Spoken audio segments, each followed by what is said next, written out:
Chapter 857. When Mother Yang heard these words, the mild-tempered wife of the director was so angry that her face changed. She suppressed the anger in her heart and smiled at Yi Jian. They are all singing in the private room on the third floor. Go and relax with them. Don't be shy. Yang Heng will come down to play with you later. She had something to say to Yang Heng. Yi Jian understood and smiled. Auntie, you are too polite. If Yi Jian was really with Mother Yang, she would feel very uncomfortable. It was better to go and play with her senior brothers and sisters. When the elevator reached the third floor, Yi Jian walked out and waited for the elevator door to close before leaving. Although it was called a private room, it was actually a bar in the hotel. It could accommodate more than 100 people. The flashing lights were colorful and the songs were all Hong Kong and Taiwan songs. Even the senior brothers who were singing now had a different tune, making the students below the stage laugh. Here, there was nothing to be unhappy about. Sitting here, Yi Jian did not think about what happened just now. Yi Jian, who had beaten up the 7 delinquents, returned to the group of students. She was once again an excellent student in the eyes of the students. She was easy to get along with, had a good temper, and was a strong and beautiful girl. Come, drink juice. Other than juice, there is also mineral water. If you want to drink, there is nothing. Yi Jian sat down. The senior class students sitting with her immediately poured her a glass of juice. They were much more familiar with each other and there was less of a sense of distance between them. After a night of fun, Yi Jian's polite attitude won their favor. Compared to Yao Jing, who made her own decisions, Yi Jian's peaceful and polite attitude won them over. Yi Jian smiled and clinked glasses with them. They sat together on the high bar and felt the atmosphere of the students. She had not experienced it in her previous life, but in this life, she felt a sense of novelty everywhere. The senior class was a very tense semester. It was rare to come out and relax. Even the relatively quiet girls in the class were sitting in the bar. They did not have to worry about the class teacher being angry. Before coming, Director Yang had informed the class teacher and promised that he would take care of every student. This could be seen from the dozen or so hotel staff standing around the bar. Some boys and girls were playing a game of finger guessing, each louder than the other. It could be seen that everyone was playing happily. When she saw Wang Jin sitting in the corner and arm wrestling with a few boys, Yi Jian, who felt sorry for him, walked over with a glass of juice. She didn't know if his arm hurt. She had to be more careful with her classmates next time so that she wouldn't accidentally hurt them again. My arm is fine. Why are you still thinking about it? Haha, it's fine, it's fine. It's fine. Seeing that she was still feeling guilty, Wang Jin swung his right arm high and laughed out loud. I won the arm wrestle just now. It's okay now. Where is Yang Heng? Why didn't he come with you? Did he go look for Yao Jing? Wang Jin had long forgotten about the pain in his arm. Seeing that Yang Heng was not accompanying Yi Jian, he immediately changed the topic. He blinked ambiguously and said with a smile, Junior sister Yi Jian, you have to work hard. Yao Jing is a formidable opponent. Yi Jian smiled. If it was because of Yang Heng, he wouldn't be a strong opponent. If it wasn't because of Yang Heng, she could be a strong opponent. Wang Jin was confused. After a moment of silence, he sighed, a future junior from a top university. Although there is only a one-word difference between a genius and a fool, there is a gap between the two. I don't understand what you are saying. I don't understand at all. Chapter 858. You can ask Yang Heng. He knows. Yi Jian yawned and tears welled up in his eyes. I'm sleepy. I have to go back to my room and sleep. I have to wake up early tomorrow. His meaning was simple.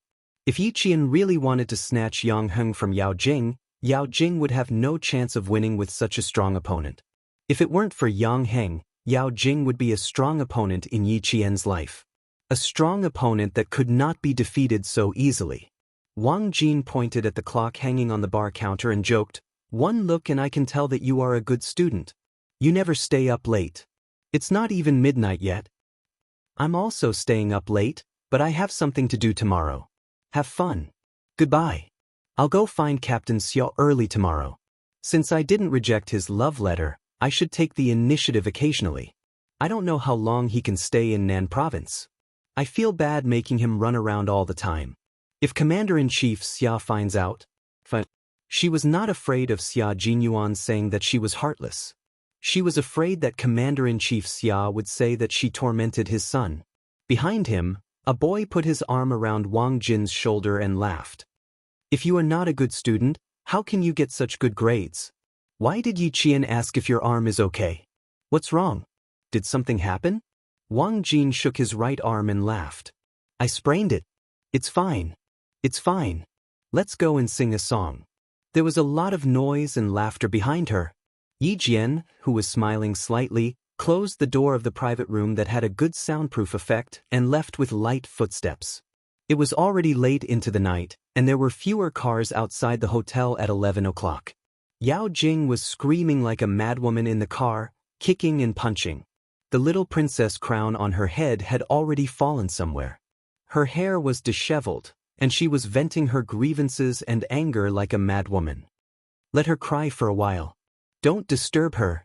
Deputy Director Yao, who was driving, drove steadily and motioned for his wife to sit still and not disturb his daughter's venting. A black car sped past on the opposite side of the road. The middle-aged man sitting in the car kept urging the driver, "Damn it, hurry up, hurry up. Run the red light. Charge through. Old Luo, if anything happens to our son, I'm not done with you. I'm not done with you." There was also a plump middle-aged woman with tears and snot running down her face. There was even a pile of tissues scattered in the car. Boss Luo, whose face was full of fat, glared fiercely at his wife and said angrily, "Spoiled, you only know how to spoil. Look at you now." He had spoiled a person who did not know the immensity of heaven and earth. Who is Master Hosen? If your brother is afraid of him, then I'm even more afraid of him. After provoking Master Hosen, not only do you have to hope that nothing will happen to your son, you also have to fucking hope that nothing will happen to me. Boss Luo's wife choked. She collapsed in the car and wiped her tears. She didn't even dare to cry too loudly. Who didn't know Master Hosen? His eldest brother used to work with Master Hosen. Later, he made a mistake and was kicked out. Until now, he had been hiding in his hometown and didn't dare to come out. Master Hosen had warned him to stay in his hometown so that he could live. What should we do? What should we do? Hubby, my brother said that if it's third Master Ho, our son will most likely die. What should we do? How can Grandma accept this? Cry, cry, cry, cry my ass. Boss Luo, who was cursing, took out a big cigar. He wore a square ruby gold ring and lit the cigar. He took a deep puff and said in a muffled voice, "If there's no way out, you have to admit it. You have to fucking admit it." As long as they didn't fight in school, the teachers wouldn't care so much. At worst, he would pay more money to the school to keep his son's school status. Chapter 859. Even if he got into a fight or got into trouble, as long as no one was killed and he could settle it with money, it was not a big deal. But this good-for-nothing bastard dared to mess with Master Hosen. No matter how rich he was not as rich as Master Hosen. No matter how powerful he was not as powerful as Master Hausen's background in the underworld. When something happened, there was only one word for it: admit it. One car was heading home, while the other was heading towards the Caesar Hotel. Yao Jing was screaming crazily in the car, while the other car had already stopped. Boss Luo and his wife, together with the driver, used a flashlight to find Luo Ran, who had fainted in the withered grass. Son, wake up, don't scare your mother. Son, wake up, don't scare your mother, don't scare your mother. Holding Luo Ran, whose face and lips were pale, Luo Ran's mother cried until she almost fainted. The driver carefully touched Luo Ran's nose and whispered to his boss, whose fat was trembling, "Boss, he's still breathing. I think he just fainted. Let's put him in the car first." He's still breathing? Boss Luo was from Guangdong province. He had lost his fertility after a car accident in his early years. Otherwise, his family would not have raised Luo Ran as their ancestor. He was the only child in the family, and there was no way for him to grow a second one. How could he not be a treasure? The driver nodded repeatedly. He's still breathing, he's still breathing. I checked, and there's no blood except here. The driver, who was in his early 40s, pointed at Luo Ran's neck. Someone strangled him here, but there's no other injury. The driver's surname was also Luo, and he was from the same village as Boss Luo. With his reminder, Boss Luo also gently stretched out 2 fingers in front of his son's nose. He's really breathing. It's all right. Master Ho-san was merciful. Stop crying, what are you crying for? Take him to the car. Call your cousin, who's a medical student, over for a checkup. His son was still breathing and the Luo family was still alive. Boss Luo was so happy that he pushed his wife away and bent down to pick Luo Ran up. He tried twice but was blocked by his beer belly, so he had to tell his driver, "Hurry up, take my son to the car, get in the car first." As long as his son was still breathing, it was fine. If he really ran out of chi, he could only accept it. At this moment, Boss Luo didn't want to stay here for even a minute. He just wanted to leave as soon as possible. The black BMW with a local license plate sped away. In less than 2 minutes, Ho-zi, who was wearing a loose bathrobe that revealed a large portion of his strong and muscular chest, received a call from his subordinate. He didn't have much interest in it, so he replied with a soft and hung up the phone. He turned around and poured the red wine into a large crystal wine set. While shaking it gently, he walked to the sofa and sat down. "It's settled. I've just brought him home. Tell your little girlfriend not to worry." The red wine in the wine set was slowly poured into a tall crystal glass. Xia Jinyuan, who was also wearing a loose white hotel robe, picked up the crystal glass filled with red wine and gave a slight toast to Ho-zi. "Thank you, Brother Z. Don't mention it. Even if I didn't show up today, your little girlfriend would have taken care of it." Ho-zi was no longer drunk. He sat on the dark-colored sofa with his slender legs crossed and sighed with a smile. "My men said that those little hooligans were beaten up badly. There were 7 of them in total. 4 of them had brass darts pierced into their left hands and knives pierced into their right hands. Their left and right hands were dislocated and twisted like noodles." Chapter 860.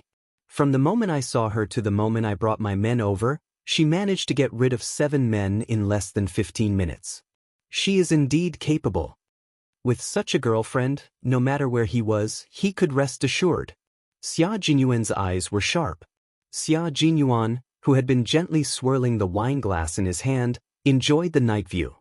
His thin lips curved into an unusually soft smile. "She's not my girlfriend.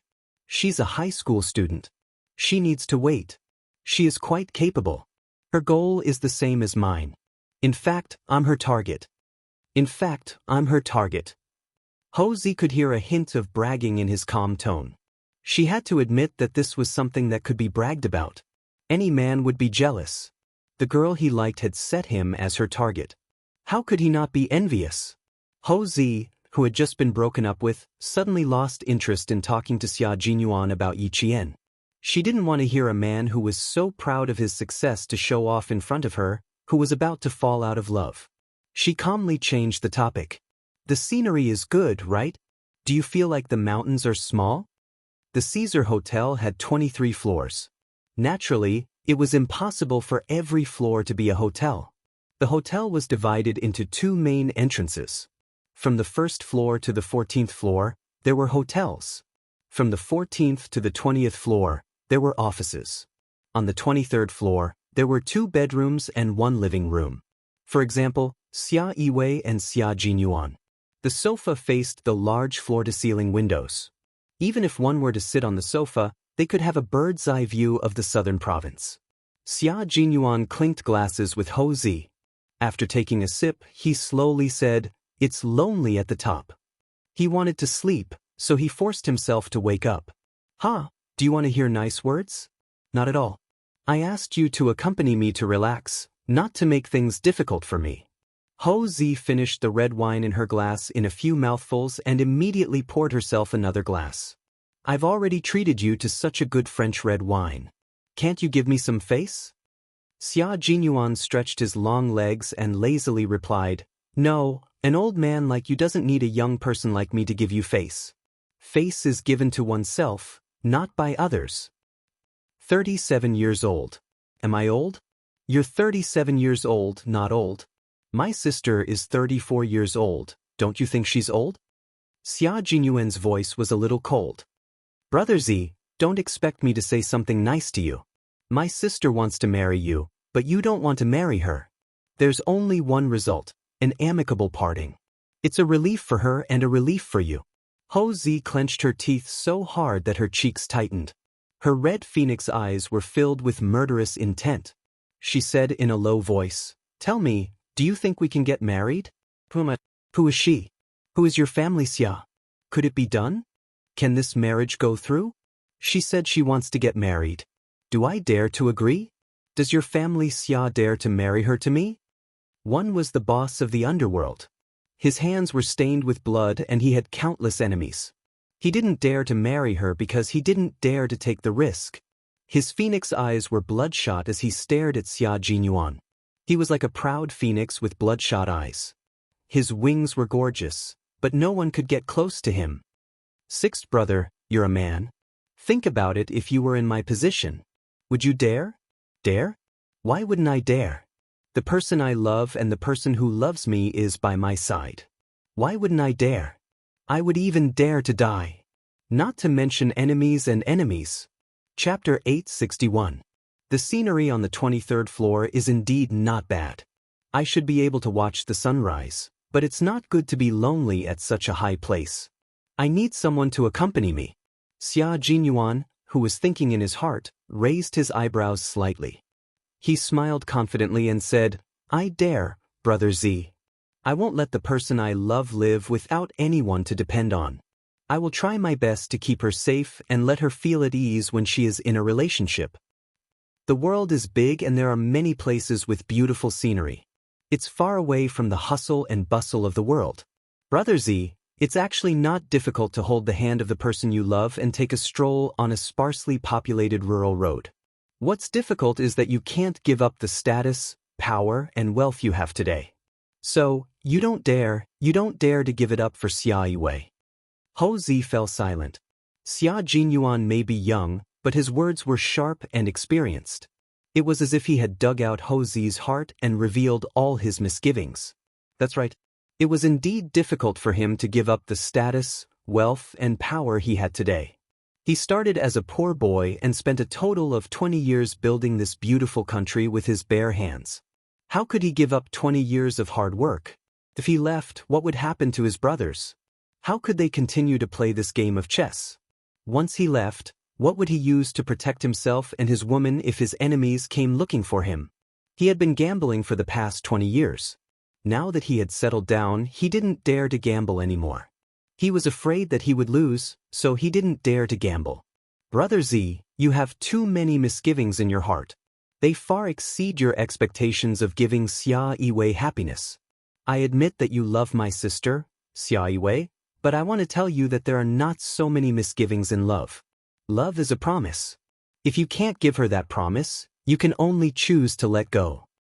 After so many years, after 17 years of ups and downs, in the end, because of different identities, different statuses, and different misgivings, the people he once trusted became strangers. In the end, they no longer traveled together and their lives no longer intersected. This was a pity, but it also reminded him that he must not let the little fox drift further and further away from him. They must hold each other's hands tightly and walk side by side on the road of the military. They had the same goal, the same duty, the same military uniform, the same military cap, the same steel gun for the country. They would never leave each other in the flames of war. Only then could they continue to walk together and love each other. Ho Zi's red eyes seemed to sparkle with tears, but they quickly disappeared. He asked Xia Jinyuan, do you mean that my breakup with your sister is inevitable and there's no turning back? I'm not a part of your relationship. I have no way of knowing what's going on in your hearts, nor do I know how important this relationship is to you. Therefore, I can't give you an answer. I have no way of knowing what the outcome of your relationship is. Xia Jinyuan had finished the red wine in his glass. He gently placed the glass on the coffee table and rubbed his tired eyes. He stood up and said, I still have to chase after my future girlfriend tomorrow. Good night, Brother Z. Only the two of them understood their relationship. No matter how clear others saw it, They could not tell what the outcome of their relationship would be. There were only two outcomes: break up or stay together. There were also only two choices: break up or stay together. It all depended on which outcome they chose. Houzi did not ask him to stay any longer. With a thoughtful expression, he softly said, "Goodbye." Then he sipped his red wine and quietly thought about it. He needed to think about it carefully. Chapter 862. His lover of 17 years, the only woman he loved in his life, was it possible for him to watch her marry another man? Xia Jinyuan walked to the door and unlocked it. He turned around and saw a lonely figure sitting on the sofa. His elegant and handsome face was solemn, and there was a dark look in his eyes. This was all he could do to help. If Houzi couldn't bear to give up his current position, Xia Yiwei wouldn't have a problem marrying his first love. After all, the two of them broke up because of a misunderstanding. One of them was still single, waiting for Iran, while the other was at an age where she had to get married because her relationship wasn't going well. If you fell in love, you shouldn't worry too much. If you really had so many worries, why did you get together in the first place? If you hesitated, you would end up as a loser. If you kept thinking about waiting until little Fox went to college, you'd end up letting those little boys make the first move. The biggest mistake you can't make for someone you love is to be self-righteous. If you don't regret making a move, and if you fall in love, you don't regret it. What's so difficult about dealing with the things around you that might interfere with your relationship? What's really difficult is your own heart. You can't make up your mind, you can't decide what to do, and you have too many worries. He wouldn't have so many worries about his own feelings. No matter how difficult the situation was, it wouldn't stop him from making a move. After pausing at the door for a while, Xia Jinyuan suddenly said, "Brother Z, my return this time might bring you a certain amount of danger. But the only person I can think of is you. I, Houzi, have been walking on the edge of a knife for so many years. You came to me because you think highly of me and you trust me. If there's any danger, as long as I can handle it, it won't be a problem." Houzi, who was still living a life of turbulence, seemed to have known all along. He said calmly with a hint of arrogance, "Your identity can bring me danger, and it's indeed dangerous enough. I've done so many things, but I've never done anything bad to protect a soldier. There's no harm in giving it a try." In the face of danger, only Houzi, who was in the underworld, would dare to say that there was no need to guard against it. Xia Jinyuan smirked and said, "Brother Z, if you have the chance to make a serious choice, how do you plan to live with Xia Yiwei? Continue to live your own life and let Xia Yiwei get married? Make a serious choice? Single choice?" Houzi's gaze froze. She turned her head from the sofa and looked at the young man standing at the door like a pine tree. "Are you willing to see your little girlfriend marry someone else?"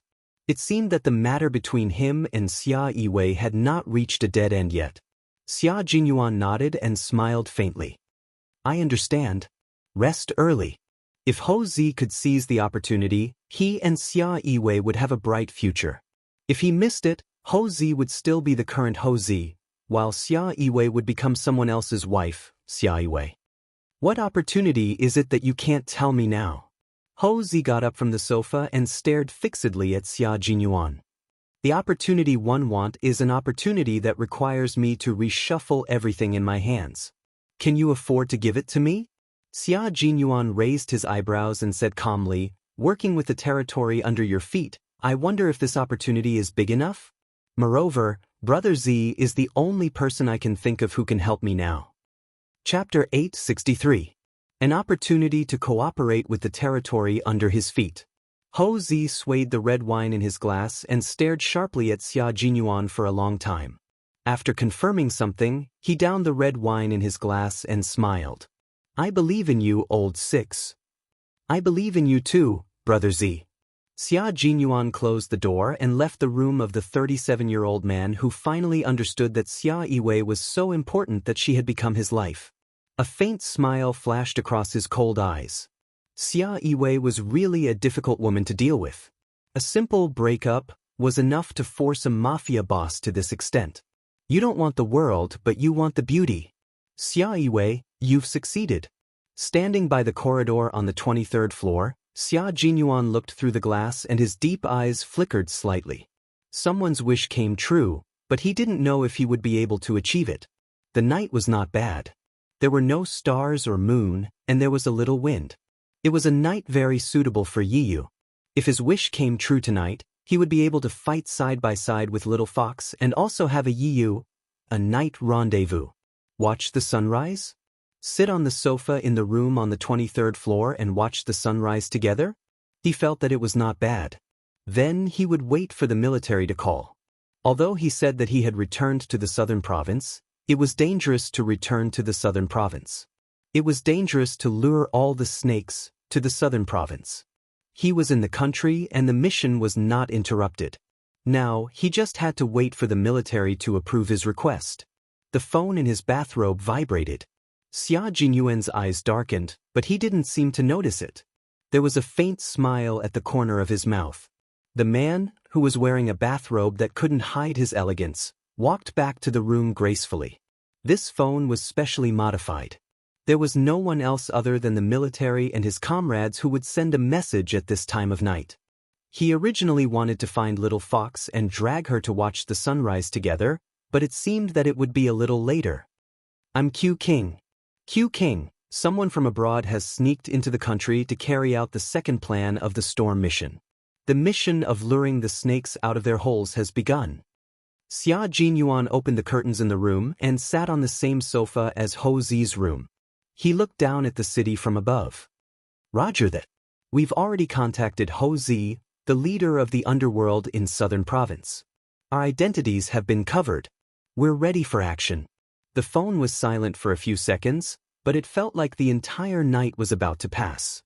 Your decision is very dangerous. Whether it's letting Ho Zi get involved or asking Yi Qian for help, it's all very risky. The military department opposes it out of caution, but Commander-in-Chief Xia supports it. Q King, your current identity is too special. We can trust Yi Qian, but Ho Zi, once she finds out and reveals your whereabouts, you should know what kind of trouble you'll be in. The voice on the other side of the phone was low and cold. It was the leader of all the members of the Snowfield Brigade, a major general in the army. Xia Jinyuan met him in Yi Qian in Pakistan. Xia Jinyuan said calmly, I'm sure Ho Zi's file is already on the military department's conference table. Although he's a member of the underworld, he's very principled. There have been people from abroad who have contacted him many times and tried to instigate him by offering him many favorable conditions. All the people sent were secretly dealt with by Ho Zi, and the foreign organizations didn't dare to retaliate. Just based on this, I believe Ho Zi won't reveal my identity. Chapter 864. Why did he come to Southern Province to look for Ho Zi? It was not only because Ho Zi was capable, but also because he trusted her character. Ho Zi was the only person in the country who dared to kill someone sent by an overseas organization. If it weren't for this, the military wouldn't have allowed you to contact Ho Zi, the Major General said solemnly. Although it's great that I'm willing to die in exchange for your life, and your decision is admirable, I don't want to see anything happen to any of you. The military has agreed to all your requests. Yi Qian is approved to join the operation as your second shield. She will be our hidden sword in Southern Province. If a snake comes out of its hole, the hidden sword will be unsheathed and kill without mercy. Xia Jinyuan's eyes flickered and the corners of his mouth curved slightly in the dark room. Since he had come to Southern Province, how could he not have Little Fox to fight alongside him? If Little Fox wanted actual combat experience, he would give it to her. As long as there was a chance, he would definitely give her actual combat experience. This was because he had promised that he would hold Yi Qian's hand tightly and grow with her. A gentleman's promise could not be bought with money. He had always kept his promise in his heart. At this moment his wish came true. We still need to see her reaction. We won't inform her directly for now, the Major General said. The military hopes that she can be your support in Southern Province. We'll test her first before informing her. Yi Qian was a student. Even if her file appeared in the military and was recorded in the system, she was still a student. The military did not know her movements at all times. When the Major General said, see her reaction, it was actually a test. He wanted to see if Yi Qian was qualified to be a hidden sword who could lure the snake out of its hole and kill without mercy. Major Xia, who wanted to hold Yi Qian's hand to watch the sunrise, nodded and said calmly, "Okay, follow the order strictly. G3 will contact you later. Be careful." After the Major General said what he needed to say, he hung up the phone. A text message soon appeared on Xia Jinyuan's phone. It was a text from G3. It was also the text that Xia Jinyuan had been waiting for. G3 sent a message saying that he was rushing to Southern Province. K7, who had not been able to contact him, sent a message at 11:05 p.m. saying that he had entered the country safely.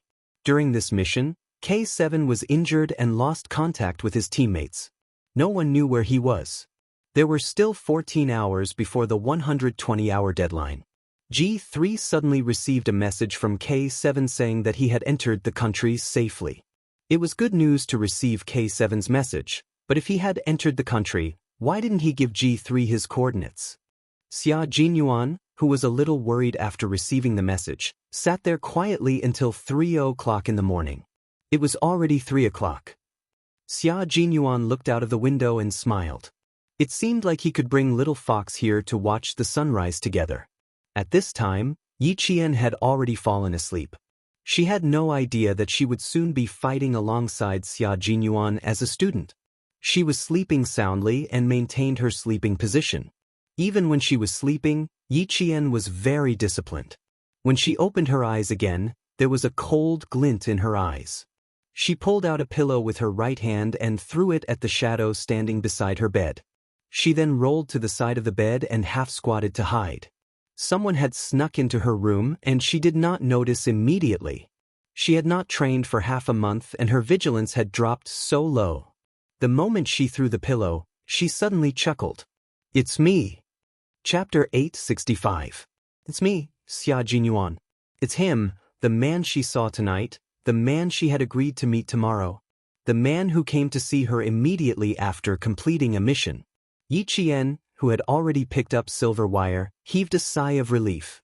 He sat down on the carpet and said impatiently, "Major Xia, why aren't you sleeping in the middle of the night? Are you on a mission?" "Yes, I'm on a very important mission." Xia Jinyuan, who had sneaked into the room in the middle of the night, put the pillow back on the bed. He smiled calmly and said, "I'm carrying out orders. In order to ensure Xia Jinyuan's physical and mental health, I have to arrest a little fox to prevent him from going crazy." Yi Qian was speechless. "You win, Major Xia. Also, it's really dangerous to have a special forces soldier as a boyfriend. You have to be wary of him sneaking into your room in the middle of the night to ambush you." Yi Qian, who was rubbing his temples, climbed back onto the bed. He looked at the man who had suddenly appeared in the room and was already standing by the bed. Yi Qian was both angry and amused. He said, "I was still in shock when you went crazy. Captain Xia, don't you feel the slightest bit embarrassed about doing such sneaky things when you're on the battlefield?" "No, I'm very glad that I'm a special forces soldier who can leap onto roofs and vault over walls. And I'm proud of it." Major Xia had always been thick-skinned, especially in front of Yi Qian. It was at least 10 centimeters thick and invulnerable. Other people's boyfriends can only be anxious when they think about their girlfriends in the middle of the night. But for me, I think about them whenever I think about them. It's so convenient. So, I'm quite proud of it. So, having a special forces soldier as a boyfriend, I have to set up many traps in my room before I go to bed in order to prevent him from harboring ill intentions. Yi Qian was so angry that he laughed. He was actually quite proud of something like this. This person, the more he interacted with him, the more he felt that he wasn't an inflexible man. He was just an idiot. She opened the bedside cabinet, turned on the light, and looked at the time. 3:30 a.m. At 3:30 in the morning, Xia Jinyuan appeared in her room. Previously, when he sent her to the hotel, she saw that his face was full of fatigue. Now, when it was time to sleep, he appeared in the guest room of the Venus Hotel. What were the hotel staff and security personnel doing? It was not their fault. How could they have discovered the infiltration of a top special forces soldier? 3:30. You went back to the hotel to take a nap. Are you feeling energetic now? Yi Qian sat on the bed and stared at the man who was smiling elegantly. His eyes widened slightly. You came in a hotel bathrobe? From Caesar Hotel to Venus Hotel? Xia Jinyuan. Even if you want to do something naughty in the middle of the night, why don't you change your clothes? Clothes, he had thought of changing, but he really didn't have any clothes to change into. The set of clothes that he had brought back tonight had already been burned to ashes. His tall body leaned over and then he lay down on the bed. Then, he turned to face Yi Qian and supported his chin with one hand. His lazy posture had a casual air of nobility. Even his mischievous smile had an indescribable elegance to it. Little Fox was also someone who could fall asleep anywhere. When he broke into the room and heard her breathing, he knew that she was sleeping soundly. It was the first time he had done something like this. It was actually more stimulating than carrying out a mission. When he opened the door and found that there was no movement in the room, he was quite excited. Picking locks and picking doors was a small part of their training. Even if there was an anti-theft bolt inside a hotel, it was just a decoration to them. Chapter 866. After entering the room, he gently closed the door behind him. He walked into the room, where even the air was filled with her faint fragrance. He felt as if his organs had been cleansed, and all his fatigue and dust had disappeared. At this moment, Xia Jinyuan was completely relaxed. He looked at Yi Qian with a smile in his eyes. When he raised his eyes slightly, his gaze inadvertently fell on her chest for a few seconds. Yi Qian was still a little angry about his sneaking into her room in the middle of the night. She didn't notice that when Xia Jinyuan's gaze slid across her bare chest, there was a faint light in his deep black eyes. Even through her clothes, Xia Jinyuan was still able to reap the benefits in the middle of the night. The scenery was beautiful. If he stared at her for too long, she was afraid that she would directly raise her foot and kick him in the face. Before Yi Qian noticed, Xia Jinyuan calmly retracted his gaze, although he was reluctant to part with her. He smiled and replied, I fled back to China like a refugee.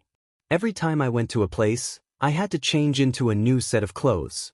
Then, I burned the clothes I changed into and completely erased the traces to avoid being discovered. There were a total of 4 sets of clothes. The set of clothes you saw tonight was my last set of clothes. Also, it was picked up from the discarded clothes of a clothing factory. When I returned to the hotel, I immediately cleaned it up. The only thing I could wear was this hotel bathrobe. He spoke in a relaxed and cheerful tone as if he was joking. Yi Qian, who knew why even the clothes had to be burned, shuddered when she heard this. What kind of operation was so strict that even the clothes they wore on the way back had to be burned? Then, when they fought, they definitely weren't wearing our country's combat uniform. While she was still thinking, Xia Jinyuan's slow voice didn't stop. The military uniform I wore that day is still on the ceiling of the utility room on the first floor of the airport. Tomorrow, I'll need you to help me retrieve it. It's not convenient for me to come out in the next few days. Be careful when you retrieve it, and pay attention to your surroundings when you come back. Xia Jinyuan, who had gotten what he wanted, began to talk about the mission without any pressure. He did some small things to let Yi Qian know how dangerous the mission was. I'll get up now. I can take the car there. Yi Qian wanted to ask, are you safe now? But he quickly changed his words. Since he was in front of her now, he should be safe. He stood up and said, there will be a bus from the Caesar Hotel to the airport at 5 o'clock. I can take a ride there. Just wait for me to come back. As she stood there, Xia Jinyuan could clearly appreciate Yi Qian's figure. Her proportions could be said to be perfect.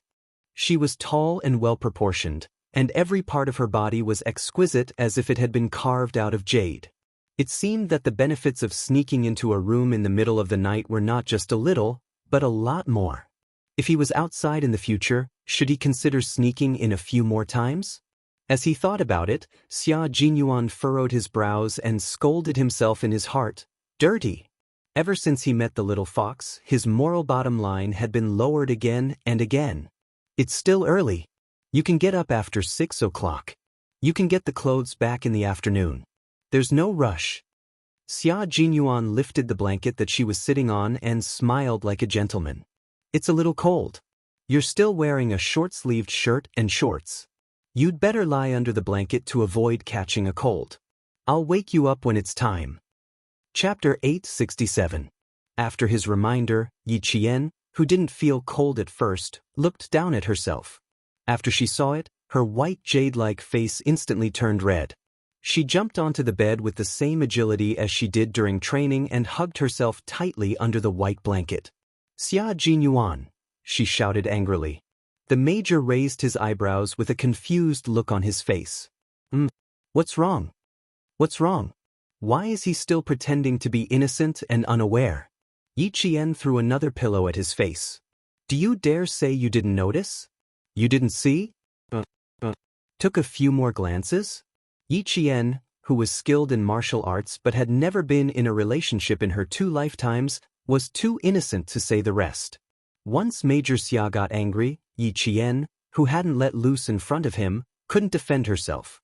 Xia Jinyuan caught the harmless pillow and shook his head helplessly. "I noticed, I saw, I even took a few more glances. I really wanted to remind you at the time, but I was afraid you would be embarrassed, so I didn't say anything." Little Fox found out when he said, "Be careful of catching a cold." Yi Qian didn't want to talk to him anymore. Now she understood why Xia Yiwei said Xia Jinyuan was the most troublesome person in the family. She already felt a headache coming on. This man always made her mad, but she couldn't find a reason to be mad at him. In the end, she just had to hold it in. She was holding it in until she hid under the blanket and didn't want to come out. When it came to these things, Yi Qian was as pure as a piece of paper. It was obvious that she was confused when it came to relationships and didn't know how to get along well with a man. Fortunately, Major Xia was also a blank piece of paper. He had a high EQ, but he had never been in a relationship before. After he met her, he immediately thought of being a gentleman and not scaring the underage little fox away. He softly coaxed her. "I really didn't take a few more glances. I'm still a boyfriend, so how would I dare to take a few more glances? I was looking into your eyes and thinking about something else. Don't be cooped up in the blanket. Be careful not to suffocate yourself. If you really don't want to sleep, we can chat. Or you can pack up and we'll go back to the Caesar Hotel. I booked a room on the 23rd floor. We can sit on the sofa and watch the sunrise together." When he coaxed Yi Qian, his expression, voice, and eyes could all be seen and heard.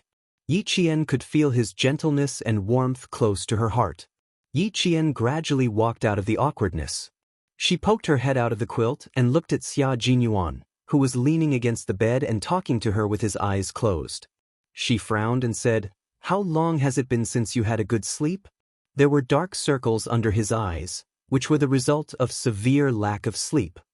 4 days and 4 nights. I haven't slept for that long." Xia Jinyuan's fierce expression disappeared when he heard her question. He took a deep breath of her sweet scent and said, "When I came back last night, Hosey chatted with me. Time passed by before I knew it." Yi Qian saw his frown and said softly, "Lie down and sleep for a while." Yi Qian understood how difficult and dangerous their missions were. She couldn't bear to see him like this. It was because she understood that she was especially gentle with this muddle-headed major. Chapter 868. "No, I'm not sleepy yet." Although Xia Jinyuan's eyes were closed, his brain did not rest. "Talk to me. Maybe I can fall asleep while listening to your voice." Yi Qian pursed his lips. "Now that we're back in the country, why do you still look so worried? Did you encounter any difficulties?" "There was an accident during Operation Decapitation." Xia Jinyuan calmly explained the mission they were carrying out this time. He spoke without any pressure because he had received approval from the military, but Yi Qian, who did not know the situation, was shocked. Li Yan coldly reprimanded, "Xia Jinyuan, open your eyes. How could he reveal the mission so easily? Didn't he know who he was?" The top 10 confidentiality rules of the military. Look at what you're saying now. First, do not reveal secrets that should not be revealed. Second, do not ask about secrets that should not be asked. Third, do not look at secrets that should not be seen. Fourth, do not bring secrets that should not be brought up. Fifth, do not mention secrets in private letters. Sixth, do not record secrets in unclassified books. Seventh, do not use ordinary mail to transmit secrets. Eighth, Do not read or discuss secrets in unclassified places. 9th, do not privately copy, preserve, or destroy secrets. 10th, do not bring secret carriers to travel or visit relatives and friends. You know all these? Seeing how anxious she was, Xia Jinyuan could not help but laugh. He raised his eyes and said, Operation Decapitation is just these 2 words. You have no way of knowing what kind of operation it is. This operation was called Operation Decapitation. The operation team did not encounter any problems. An electrical engineer in the embassy said that the Chinese side was sending people to repair the aging circuit, and his words alerted the enemy. The security level of the deployment made them squat in a sewer for 48 hours. When they came out, they could not feel their hands and feet. This was also the first time in several years that a comrade in the Snowfield Brigade had gone missing after an operation and had not returned to their positions. Yes, Operation Decapitation was just these 2 words, but what was decapitation? It was to destroy the enemy's leader and their organization. His mission this time was to go abroad and behead someone with a very big background. Yi Qian only thought about it, but his heart trembled. He wanted to warn him, but when he saw that he didn't even have the strength to open his eyes, he sighed in his heart. Didn't you say you were tired and needed to go back to sleep after sending me home last night? You didn't sleep at all last night. Go to sleep and stop talking. I don't want to listen to it anymore. Yi Qian forcefully pulled on his arm, wanting him to lie down and sleep comfortably. He was a soldier and a comrade who had fought side by side with her. If she didn't understand his hardships, who else could? A comrade would always be able to understand the hardships of a comrade. Xia Jinyuan, whose arm was being held by her, closed his eyes. He didn't even want to open them. He didn't even want to move. He had a faint smile on his face, and his breathing was shallow. When he spoke, his voice was extremely soft as he coaxed her. Be good, I know you have to keep it a secret. I've never forgotten. You should sleep too. I'll take a nap too. Previously, when I went back to the hotel, I was caught by Brother Z and talked for more than 2 hours. When I went back to my room, I had other things to do. Before I came to your place, I actually didn't sleep at all. Thinking about K7 and reading the message sent by G3, he sat there in deep thought. When he came back to his senses, it was already 3 in the morning. Then he came to look for her. Chapter 869. With the approval of the military, he could openly look for her when he was on a mission. He could once again hold her hand and fight side by side with her. He had to let her take a breather first and figure out how dangerous the decapitation operation was. Then he could judge whether she could handle the danger. Listening to her clear voice and smelling her scent in the air, Xia Jinyuan gradually felt tired. He couldn't even open his eyes now. Xia Jinyuan didn't speak again. He just wanted to have a good sleep. Major Xia coaxed himself to sleep. Xia Jinyuan fell into a deep sleep with his back against the headboard, his head upright, and his hands crossed in front of his lower abdomen. Yi Qian couldn't let him sleep like this. She lifted the blanket and gently knelt on the bed. She hugged his shoulders with both hands and held her breath. Little by little, she laid him down on his side. Yang Heng had reserved a double room for Xia Jinyuan, who was 186 meters tall on the 188 meters wide bed. The space instantly became much smaller. His feet were still outside, so he had no choice but to lie on his side. The bed was only so wide. The blanket gently covered him. Yi Qian, who was no longer sleepy, quietly looked at the young major who was sleeping. He couldn't sleep well, and his expression was still as sharp as a sword. Yi Qian sighed softly in the room. The decapitation operation was the most dangerous operation. No wonder he felt tired. Look, he was so tired that he was frowning even when he was sleeping. Sleep well. Since you're back in China. Sleep well. Yi Qian reached out and stroked his eyebrows. She focused on him until she smoothed his eyebrows. Then she gently got up from the bed. She had to rush to the airport to get his military uniform. When she left that day, the uniform was still wet. It had been left in the airport's utility room for more than half a month. She didn't know if it had gotten moldy. The sooner she got it back, the sooner she could wash it and iron it. When he woke up, he could wear it. Yi Jian got up and changed her clothes. When she was about to go out after brushing her teeth and washing her face, she saw Xia Jinyuan, who was frowning in his sleep, moving his body uncomfortably. From his expression, she could tell that he was in a deep sleep and had no intention of waking up. She guessed that he wanted to sleep in a more comfortable position. Looking at his frown, Yi Jian's eyes flashed with a trace of pity. She walked to the bedside and wanted to pick up the short-sleeved shirt and shorts she had just thrown on the bedside, folded them, and put them aside.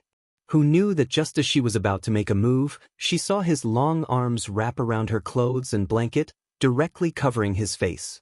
She even heard an extremely soft, yet exceptionally deep, comfortable sound. At that moment, Yi Jian almost ran. He covered his face with her clothes and by the sound of it. All the way to the hotel lobby, Yi Jian's face was still hot.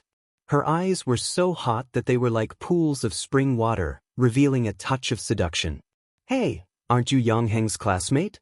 Someone asked softly from behind, followed by the thump-thump of high heels. "What's the matter? Are you not used to sleeping here?" The person who spoke was Yang Heng's aunt, the boss of Venus. One of the hotel staff who was working next to her saw this and said softly, "President Song, I'll drive over now. Please wait for a moment." President Song recognized Yi Jian at a glance because he had a deep impression of Yi Jian. A clean and beautiful girl would leave a deep impression wherever she went. Chapter 870. Is the room not good? If it's not good, Auntie will change it for you immediately. She walked directly to Yi Jian and smiled kindly. "You are all guests, we have to make sure you sleep comfortably in the hotel." She was a capable woman. Yi Jian quickly composed himself and politely said, No, I have to go to the airport. That's why I woke up early. I slept very well and didn't feel uncomfortable at all." She could fall asleep anywhere. It was just that the hotel's security personnel had sent a special forces soldier over. She was startled awake at 3:30 in the morning. "Going to Jianghu? That's great, I also need to go to the airport to pick someone up. Take my car." Manager Song, with her exquisite makeup, laughed heartily. She must have just woken up, as her eyes were still bloodshot. "The staff helped me get the car. Let's go and wait outside." She turned to the front desk and said, "Xiao Fong, prepare 2 sets of breakfast for me. 1 set with coffee and the other with fresh milk." Yi Jian's indifferent face lit up with joy. He quickly thanked her. "Thank you, Manager Song. I won't stand on ceremony then." This way, she wouldn't have to wait until 5 o'clock to take a ride from Caesar Hotel. She could pick up her military uniform earlier. "Aya, child, you can just call me Auntie. Why are you calling me Manager Song?" Manager Song, who still had a stern expression, couldn't help but laugh. This child was really polite. "Don't blame me for making the decision alone. Let's go, the car is here." Yang Heng's Auntie Song was a divorced woman. They divorced 8 years ago, and her daughter was awarded to her husband. Now, she was going to pick up her daughter from France, whom she hadn't seen for more than 2 years. The car drove over. Yi Jian's gaze fell on the 1997 red Ferrari. He saw that Auntie Song was yawning several times. Yi Jian, who originally wanted to say that she could drive to the airport, silently shut his mouth. "Auntie, did you not rest well last night?" Yi Jian sat in the front passenger seat and couldn't help but ask. When she was training with the motorists, the most common thing the instructor said was, "Don't drive when you're tired." Looking at Auntie Song, who looked rather tired and yawned nonstop, Yi Jian was still a little worried. It was not good to drive while tired. President Song smiled as he started the car and slowly drove into the entrance of the lobby. "You didn't sleep the whole night. Are you worried that I can't drive well? Don't worry, I still have the skills. I used to be able to drive steadily even if I didn't sleep for several nights in a row." Throughout the journey, Manager Song's driving skills were indeed not bad, but every time she yawned deeply, Yi Jian felt a chill run down his spine. When the motor vehicle soldiers were assigned to night training, if they were really tired, they would eat morning peppers to refresh themselves and apply cooling ointment to resist fatigue. They would use all kinds of hard methods to keep their minds clear all the way. However, Director Song and the others were different. It was impossible for them to use such a ruthless method to refresh themselves. If they were so tired all the way, there would definitely be problems driving. Yi Qian didn't care about the value of the car anymore. He simply smiled and said, "Auntie Song, let me drive. It will take an hour to get to the airport. I'll drive. Why don't you sit and rest for a while?" Just as Yi Qian finished speaking, a strong light suddenly shone from the opposite side. This was not the strong light of a small car, but the strong light of a large truck rushing towards them. President Song, who hadn't had a good rest, couldn't help but squint when the strong light shone on her.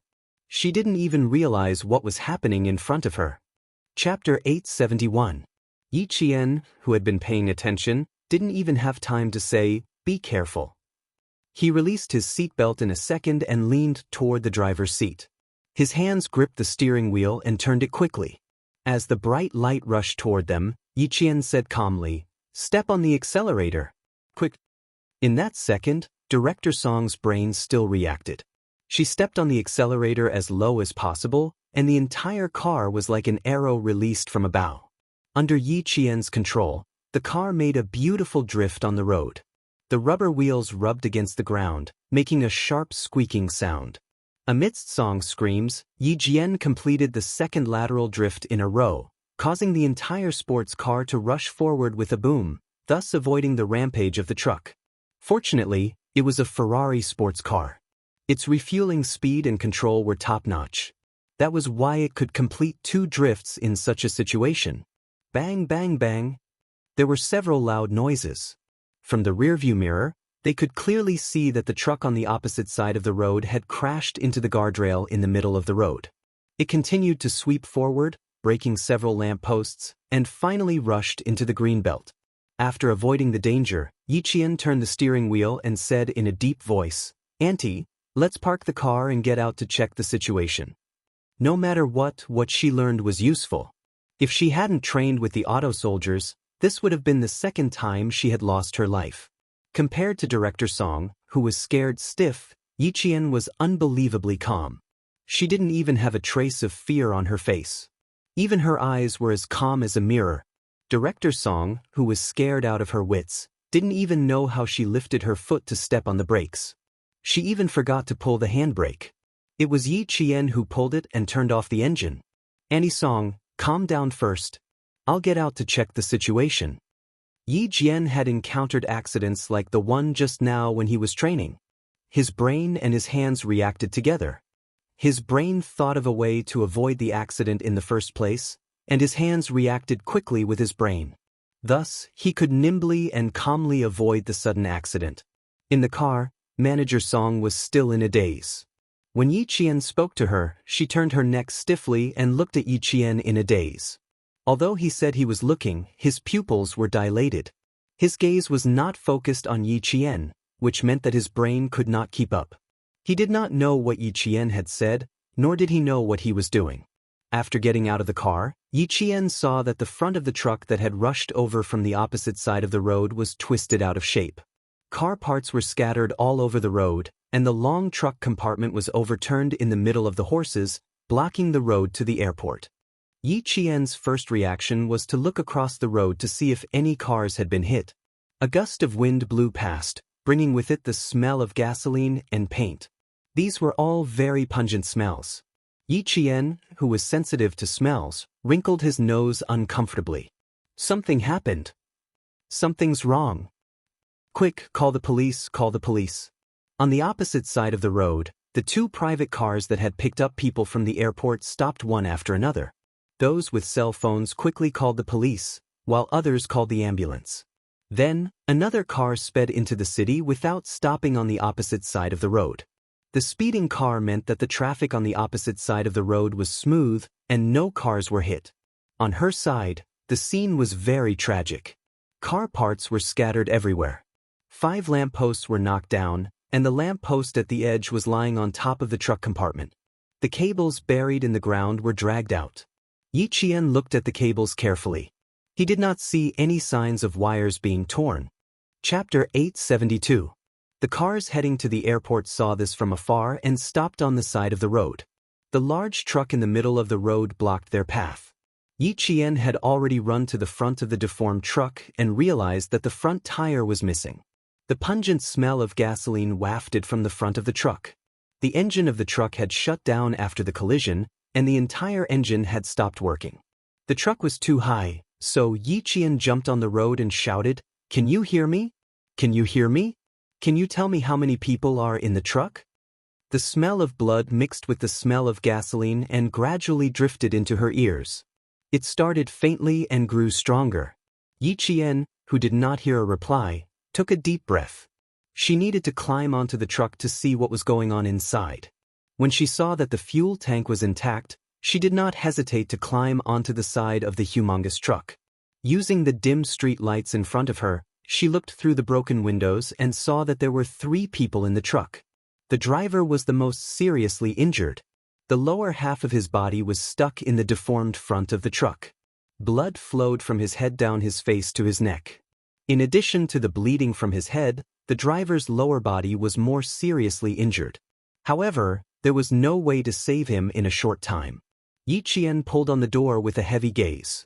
In fact, the door was already deformed, but she did not give up and wanted to try.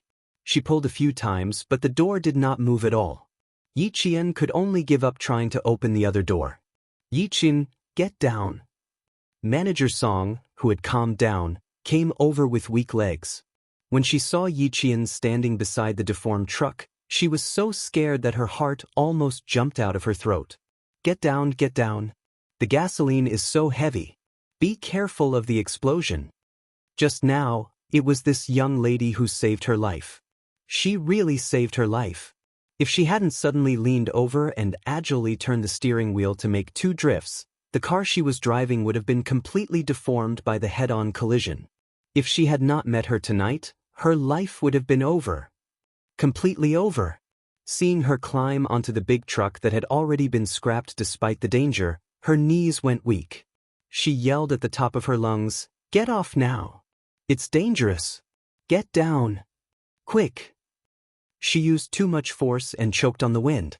Manager Song, who had always paid attention to her image and was now coughing in a sorry state. "It's okay. The fuel tank is not damaged. The engine turned off automatically and there is no flame. There's no danger of an explosion for now."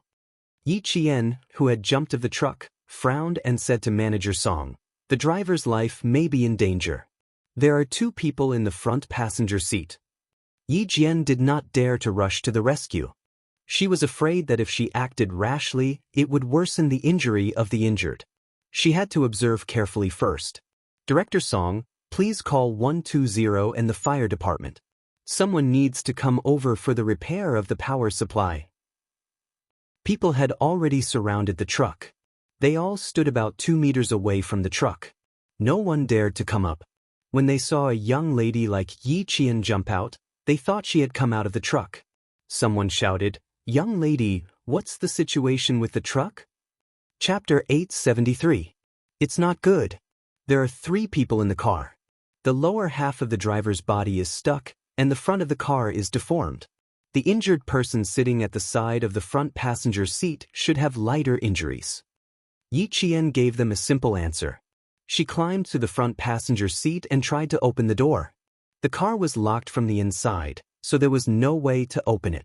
She took off her school uniform jacket and wrapped it around her right hand.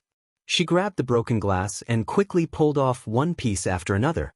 She needed to reach into the car to unlock the door. Yiqian pulled off the sharp glass piece by piece until she found the small lever to unlock the door.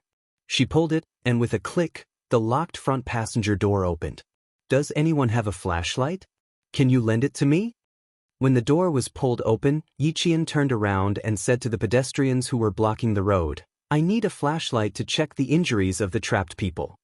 The onlookers realized that the girl was not from the truck, but a passerby. 2 drivers did not hesitate and immediately ran back to their cars to take out flashlights. Some hesitated and chose to stand aside to watch. Chief Song was on the phone with his brother-in-law, Chief Yang. He said anxiously, "Brother-in-law, there was a car accident at the intersection of Zhongjin Road near the airport. A truck came from the opposite side of the road, and the front of the car was deformed. Yiqian, this brave girl, is rescuing people by herself. Get someone here." Chief Yang was the chief of the Transportation Bureau. The traffic accident happened to be the traffic police department's responsibility. Hearing this, he was not sleepy anymore. He did not even bother to ask why Yi Qian was with his aunt at night. He got out of bed and said, "Have you called the police? What's the situation? Give the phone to Yi Qian." "I called the police, I called the police. I also told the fire department." "Wait a moment, I'll give the phone to Yi Qian."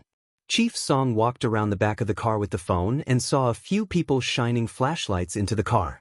Yi Qian was holding onto the car door with one hand and peeking his head into the car to observe. Her heart was still palpitating as she trotted over. Before she could pass the phone to Yi Jian, she was shocked by the tragic situation in the car. She stopped in her tracks. Under the flashlight, the car was covered in blood. The three people inside were lying on the ground like they were covered in blood. None of them had any reaction. Brother-in-law, it's very bad. Yi Qian is saving people." She didn't dare to hand the phone over. No matter how strong she was in business, she had never seen such a bloody scene. Chief Yang had already put on his clothes with the help of his wife. After hearing this, his expression became even more serious. "Remind Yi Qian that the car has an oil leak and caught fire. Tell the people participating in the rescue not to bring any fireworks. No smoking at the scene." Chief Yang instructed on the phone. At the scene, Yi Qian said, "The driver's right leg is stuck. We need to stop the bleeding. Who has a jack or a wrench in the car? Let's save the injured people on the outermost side first." Although Yi Qian had never participated in a rescue before, he had learned how to participate in a rescue when he was training with the soldiers. With a calm gaze, she calmly ordered the adults around her. She followed the rule of observing first before rescuing. After giving the instructions, she checked the condition of the injured people on the outermost side. Female, about 40 years old, slightly plump. Unconscious, breathing, pulse strong, head hit, no signs of bleeding. There was no major bleeding on the upper and lower body, but the person fell forward. There was a possibility of internal injuries or broken ribs. Chapter 874. Can you hear me? Can you hear me? After observing that there was no obvious serious injury, Yi Jian pressed her finger on the middle-aged woman's philtrum. Her voice was slightly cold as she calmly called out each word clearly. After about a minute, the middle-aged woman let out a low moan and regained consciousness. "Do you feel any pain in your chest?" Yi Qian immediately asked after the middle-aged woman opened her eyes. Professional terms came out of her mouth one after another, making the people involved in the rescue think that she was a medical student. "No, I was knocked unconscious. My husband," the middle-aged woman said and turned to look at the driver's seat. She saw that her husband's head was bleeding and he was sitting quietly with his head lowered. Seeing this, the middle-aged woman suddenly became agitated. She grabbed Yi Qian's hand and begged, save my husband, please save my husband." Two trucks on the opposite side of the road suddenly braked and stopped. The two drivers in the trucks jumped out and ran over. Old Guan. Before they arrived, they were already shouting, Old Guan. Old Guan was the driver of the accident. They were a family. The middle-aged woman was Old Guan's wife, and the one sitting in the middle was Old Guan's partner. With the help of the driver's friends, the rescue operation progressed even faster.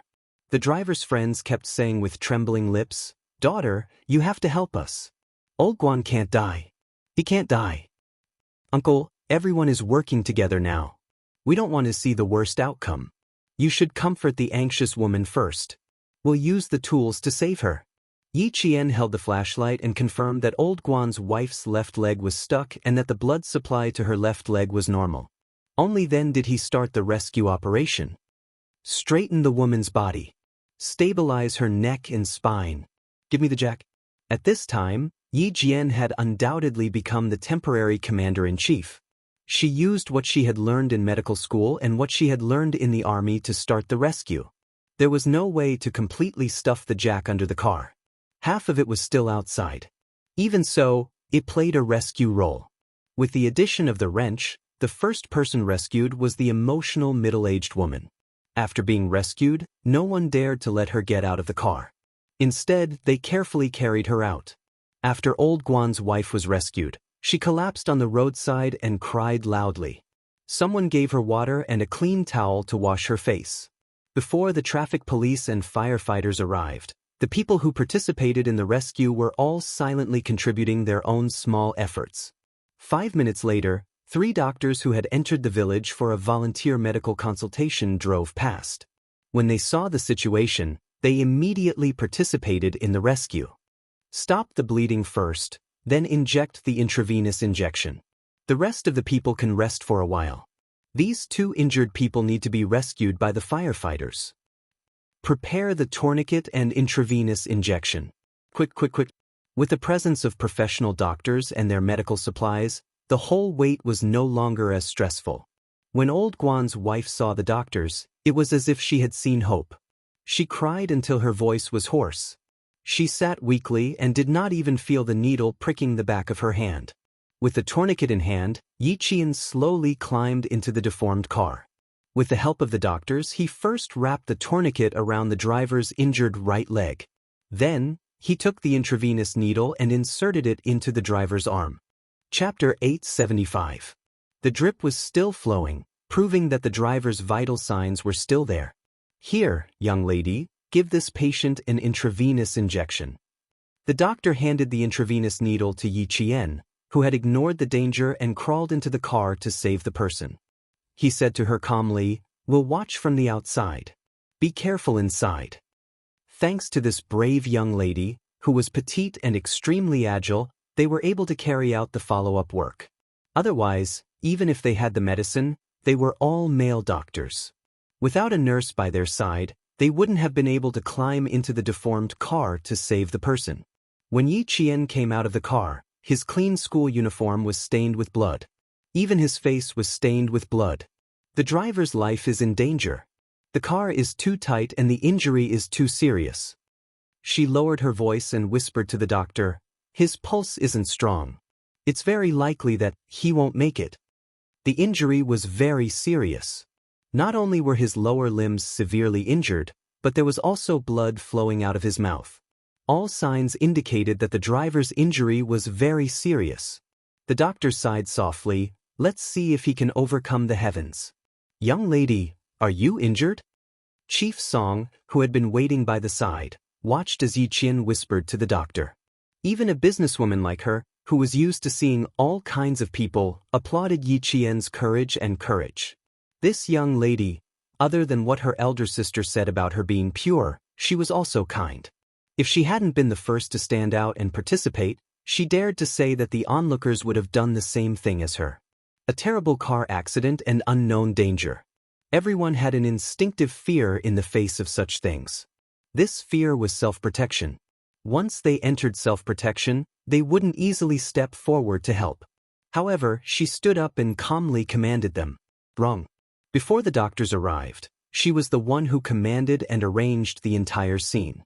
She also strictly and professionally asked about the situation of the car accident victims. With someone taking the lead, more and more people came to help. Ambulances, fire engines, and police cars arrived one after another half an hour later. Yi Qian didn't stay at the scene. There were 3 doctors at the scene. They would inform the relevant personnel of the injured one by one. A kind-hearted passerby took out a box of mineral water from the car for Yi Qian to wash the blood off his face and hands. Director Song opened another bottle for Yi Qian to wash his face. "You must be tired. You've been rescuing people for half an hour." Yi Qian said embarrassedly, "I'm sorry, Auntie Song. I was so busy that I forgot." "If you're embarrassed, I'll be too ashamed to show my face." Director Song sighed. She had helped out earlier by putting her shawl on the middle-aged woman who was the first to be rescued. Then, she called the hospital and used her connections to greet them. Other than that, she did nothing else. Compared to Yi Qian, who had been busy since the beginning, she really couldn't help at all. "There are clothes in the car that I usually wear after work. If you don't mind, you can change into them in the car. They're all clean, so don't worry." Manager Song's attitude towards his savior was definitely not the same as how an adult would treat a child. There was a sense of familiarity and respect in his attitude. Yi Jian looked at the bloodstains on her body and thought of Manager Song's expensive Ferrari. She felt that she really needed to change her clothes because of the bloodstains on her body. Director Song's sports car appeared at the 1995 Beijing Auto Show. As a manufacturer, Ferrari made its first appearance at an auto show in China. After that, several mysterious rich people bought the Italian sports car, which had a sky-high price. Chapter 876. Manager Song's sports car appeared at the 1995 Beijing Auto Show. As a manufacturer, Ferrari made its first appearance in China's auto show. After that, several mysterious rich people bought the Italian sports car, which was sold at sky-high prices. Manager Song was one of the mysterious rich people. She took out 6 paper bags from the back of the car. They were all branded with the logos of luxury brands. She searched through the bags and said, "This one won't do. The color doesn't suit you. It's too old. This one won't do either. It's an evening gown. This one seems okay. Oh no, it's an A-line dress set. It's not suitable for students." Manager Song nodded in satisfaction after searching through the 5th bag. "This one will do. This one will do. The long-sleeve dress is perfect for this time of year. You won't feel cold." She took out a custom-made, lake green linen long-sleeve dress. It had ethnic elements. Peony flowers were embroidered with colorful silk threads. It was refreshing and enchanting. The style were rarely seen in the market. Just by looking at it, one could tell that it was expensive. After searching through several bags, she was satisfied with this dress. Manager Song didn't feel bad at all. She directly stuffed the dress into Yi Qian's hands and said firmly, "Don't be polite with Auntie. You saved Auntie's life. Not to mention one dress, I'll give you hundreds of dresses. Go change in the car. I'll keep a lookout for you." She didn't give Yi Qian a chance to be polite. She said, "Auntie isn't afraid that you'll dirty the car. Think about it. When we arrive at the airport, why would the airport staff let you in when you're covered in blood?" Indeed, there was no reason to refuse. If she entered the airport with a bloody uniform, it would scare others and the airport staff. Manager Song was slightly shorter than Yi Qian. When Yi Qian put on the ethnic autumn cotton dress, her facial features were beautiful. She was tall and slim, so the dress came alive. It was a combination of innocence and enchanting. Large peony flowers bloomed alluringly from the side of the skirt to the waist and then to the chest. A few branches with vines curled up and then delicately extended to the neckline. A clear and seductive temperament assaulted one's senses. She was an obedient female student in her school uniform. Once she changed her clothes, her temperament changed so much that even Mr. Song was amazed. "Beautiful, beautiful, so beautiful. My friend said he's going to Hong Kong and Taiwan to hire a model. He doesn't need one, he can just ask you." Yi Qian couldn't see the effect of the dress, but he could only see President Song praising it. He couldn't help but smile and say, "Auntie Song, it's your dress that's beautiful." No matter how beautiful a dress is, someone has to wear it. The person who wears it has to have a temperament to make the dress beautiful. CO Song's complexion had yet to recover, and his voice was still a little hoarse. He had shouted Yi Qian so loudly just now that his throat was filled with blood. He took out 2 bottles of mineral water from the car and handed 1 bottle to Yi Qian. Instead of driving immediately, he raised his head and took a big gulp of water. After a while, he smiled bitterly and said, "Xiao Yi, you drive. My legs are still a little weak. I don't even have the strength to step on the accelerator." Her legs went soft and she felt nauseous. Whenever she thought of the bloody scene in the carriage, she felt nauseous. Behind her, police lights flashed. The traffic police came over to direct traffic, the firefighters started the rescue, and the medical staff sent the injured to the hospital. Everything was carried out in an orderly manner. A car accident happened suddenly. Fortunately, it was around 4 o'clock in the morning.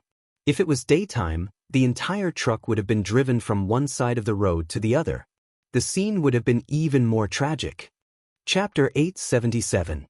As for the driver, Old Guan, no one could guarantee that he could be saved. Yi Qian said softly, "It's all over now. I'll drive. You should rest for a while." The scene was indeed tragic, but on the battlefield, it was even more tragic. "You don't seem to be afraid at all." Your reaction to avoid the car was also very fast. Xiao Yi, Auntie is a little curious about you. Yi Qian was the one driving the Ferrari. It was her first time driving such a luxury car, so Yi Qian was not unfamiliar with it.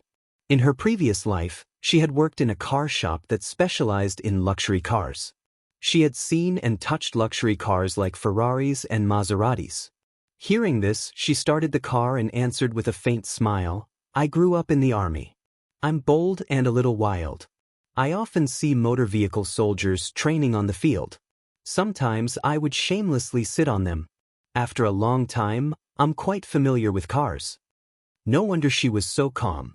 She grew up in the army. Big Sis said that Xiao Ye's mother was a martyr, and both of her parents were dead. It made sense that she grew up in the army. If it wasn't for you tonight, Auntie wouldn't have been so lucky. After drinking a bottle of mineral water, Manager Song, who was still in shock, leaned back in her seat weakly. Looking closely, her fingers were still trembling. Escaping from death, this mental journey was not so easy to recover from. In the future, you really have to behave when driving. I think my driving skills are not bad, but compared to you, it's too far away. Manager Song said half jokingly, half seriously, Xiao Yi, are you interested in driving Auntie's car or something? I'll definitely pay you well. If it's a long trip, I'll pay you 3 times the hourly rate. How about that? Manager Song was not entirely joking. She really wanted to ask Yi Qian to drive for her. Of course, if Yi Qian did not agree, she would not force it. After all, Yi Qian was still a student. However, her years of successful business experience told her that some things had to be tried. Only after trying would she know if it was possible. Yi Qian laughed. Even though she had just walked out of the car accident, her expression was still calm. The bloody scene did not cast any shadow on her. She smiled and said, Your suggestion is indeed very tempting, but I'm still a student. I don't even have a driver's license. But don't worry. Although I don't have a driver's license, I'll drive very seriously so that both of us can arrive at the airport safely. Her words were calm and composed, with a hint of teasing and a hint of playfulness. When he spoke, his voice was very steady. It sounded like spring water flowing gently from the mountains. It had a mysterious power that calmed people's hearts. Director Song was already laughing out loud. She was a strong career woman. She was never stingy with her praise for the people and things she admired. Yes, it's a pity that you're still a student. People like you, in our words, are hard to come by. No wonder her sister was so relaxed about Heng Heng making friends outside. Even though Heng sometimes went to the internet cafes outside and occasionally got into fights outside, her sister and brother-in-law never cared. It turned out that they trusted Heng Heng's judgment and his ability to make friends. To have a friend like Yi Qian, even if she was the only friend in her life, was a lifetime of fortune. As they chatted and laughed, the car accident scene got further and further away. Under Yi Qian's clear voice, the fear on Director Song's face gradually dissipated. The fear in her heart also gradually disappeared. Soon, this strong career woman in the business world gradually calmed down. Chapter 878. The car drove into the parking lot of the airport. Yi Qian parked the car and handed the car keys to President Song. Andy Song, I might have to leave in a bit. I have to rush back to the hotel for something, so I can't wait for you. Be careful on your way back. If there's really no other way, you can ask a friend or the hotel's driver to pick you up. President Song's daughter arrived at the airport at 7:45 p.m., and it was only 5 p.m. Yi Qian didn't want to keep Xia Jinyuan waiting for too long. She wanted to send the military uniform back as soon as possible. He had to have something to wear. Also, he was in her room. What if a classmate from grade 12 came over and saw a grown man in a bathrobe in her room? What would they think? After considering everything, the military uniform had to be sent to him immediately. She looked down at the long dress she was wearing. It was expensive. She had to wear it. Forget it, she could only wear it first. After saying, thank you, again, Yi Qian headed to the first floor of the airport. Yi Qian walked very quickly and disappeared from President Song's sight in the blink of an eye. Watching the slender and delicate figure disappear before her eyes, President Song of Southern Province's second-largest hotel Venus Hotel sighed softly. This little girl was extraordinarily capable. She was so capable that even an adult like her felt a little inferior. Her phone vibrated. President Song looked at the caller ID and answered, "Hello, brother-in-law. I'm at the airport with Yi Qian." "Yes, we're fine." "No, I should say that if it weren't for Yi Qian, you might have seen me in my wrecked car at the scene of the accident." President Yang rushed to the scene of the accident. He heard people saying, if it weren't for the little girl in the school uniform, the 3 people in the car might not have survived. They were all talking about the little girl in the school uniform. Even the 3 doctors who participated in the rescue said that it was all thanks to the girl in the school uniform. Otherwise, they wouldn't have been able to climb into the car. President Yang was deeply moved. Needless to say, the little girl in the school uniform they were talking about was Yi Qian. Yi Qian, who was full of courage, had a strong sense of righteousness about her. She was clear about good and evil, and she was flexible. Huiying said that she wanted to take her as her goddaughter. This was a good decision. Yang Heng had a younger sister, and Xiao Yi had an older brother. Both of them were sentimental people, so it was best for them to be brother and sister. It was a good thing to go back and ask his wife to settle the matter. He supported it wholeheartedly. "Why is Yi Qian at the airport so early in the morning? Why are you 2 together?" Feeling emotional, Director Yang asked his wife's sister, "I'm at the scene now. There are 2 traces left by drifting cars. Did you drive?" Mr. Song let out a long sigh. He still had some lingering fear when he mentioned the incident. No, Yi Qian was the first to notice the abnormal situation on the opposite side of the road. She reacted quickly and snatched the steering wheel from me. She drifted twice to avoid the truck that was rushing towards us. Yi Qian grabbed the steering wheel and drove his sister-in-law Song Tinglin's car, quickly avoiding the oncoming cars. Even Chief Yang found it unbelievable. He asked, "Are you 2 really okay?" President Song rolled down the car window and rubbed his forehead with one hand. "We're fine. We're really fine. Yi Qian came to the airport to do something. I didn't ask what it was about. Now that she's gone, I'm still waiting for my daughter to come back. As long as they were fine, as long as they were fine." Director Yang didn't ask any more questions. He said, "Okay," and hung up. Chapter 879. Chief Song wanted to talk about how scary the car accident was, but her fingers were still rubbing her temples when the phone beeped. Her brother-in-law would never take the initiative to wait for someone to hang up. She threw the phone aside and closed her eyes to calm her mind. The driver had not been rescued yet, and the road to the airport was blocked. The traffic police cleared the fence in the middle of the road and made a road to the airport on the opposite side of the road to avoid the traffic jam. When the sun rose, it was even more dangerous. Everyone was secretly glad that the accident happened in the early hours of the morning when there were fewer cars. This big truck had crossed the road directly from the opposite side of the road. If it had really collided, all the cars would have been crushed into scrap metal. "Chief." A traffic police ran over. Chief Yang kept his phone and immediately went into the emergency rescue. "We were checking the broken wheel of the truck just now. We took out 4 steel nails from the front wheel. The preliminary judgment is that the driver was negligent and did not notice the nails, causing the accident." The traffic police reported their findings one by one. Beside him was the driver's friend, an old friend who drove together with him. After we got off the highway, we specially checked at the repair shop at the intersection. We rested for a while before driving again. "Chief, we can pat our chests and say that there are absolutely no steel nails in the wheels. We have been driving for 6 or 7 years. We definitely did not miss such big steel nails." The driver was from Hunan and had a heavy hometown accent. The traffic police added, "The 4 steel nails are the most common too. 4-inch steel wheels. Once they pierced the inner tire, it would cause the tire to burst during high-speed driving, causing the truck to lose balance and causing the accident." "That's right. We are experienced drivers. Our lives are in the car. How can we be careless? Before and after getting off the highway, we have to stop and check." The driver said with red eyes as he wiped his tears, "Old Guan is our master. I always follow Old Guan when I go out. How could he not notice it? How can he be so careless? Last night, Old Guan also checked himself with a flashlight. Chief Yang took a steel nail and looked at it. This was a brand new one and was the most common steel nail. He thought it was a car accident caused by a burst wheel, but after listening to the analysis, it did not seem like a normal car accident. Bring the people from the repair shop here and ask the driver's wife. Also, call the police station and ask them to send someone over. Director Yang quickly made arrangements and took control of the entire situation so that his subordinates could carry out their work in an orderly manner.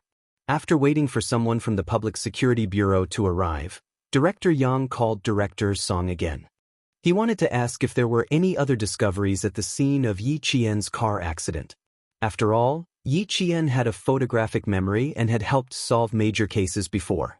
Yi Qian, who had already arrived at the airport, was standing on the first floor of the airport, looking at the distribution map. Suddenly, she heard the announcement that someone was looking for her.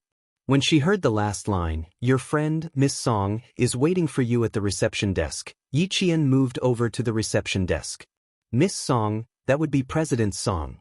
When he walked to the service desk, he saw President Song holding a phone in his hand, looking around to see which side he could appear from. Yi Qian walked quickly and raised his hand to greet her. "Annie Song, I'm here." I'm sorry for calling you over again. Yang Heng's father is looking for you urgently. He said that he wants to ask about the car accident."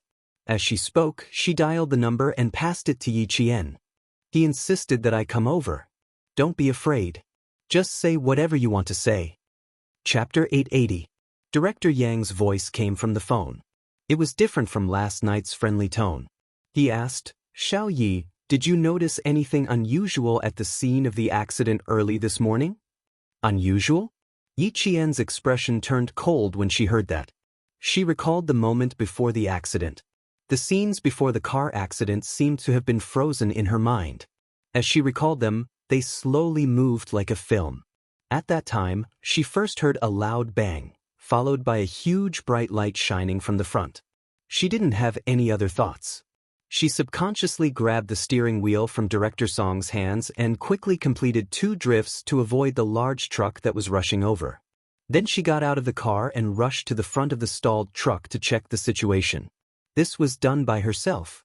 As for the other side of the road, if there was anything unusual, Yi Qian closed her eyes and once again fixed the scene of her getting out of the car. Her gaze swept across the road. In her mind, she saw a car driving across the road. Because it was early in the morning, there were very few cars. There were only 2 cars in total, and both of them stopped at the same time.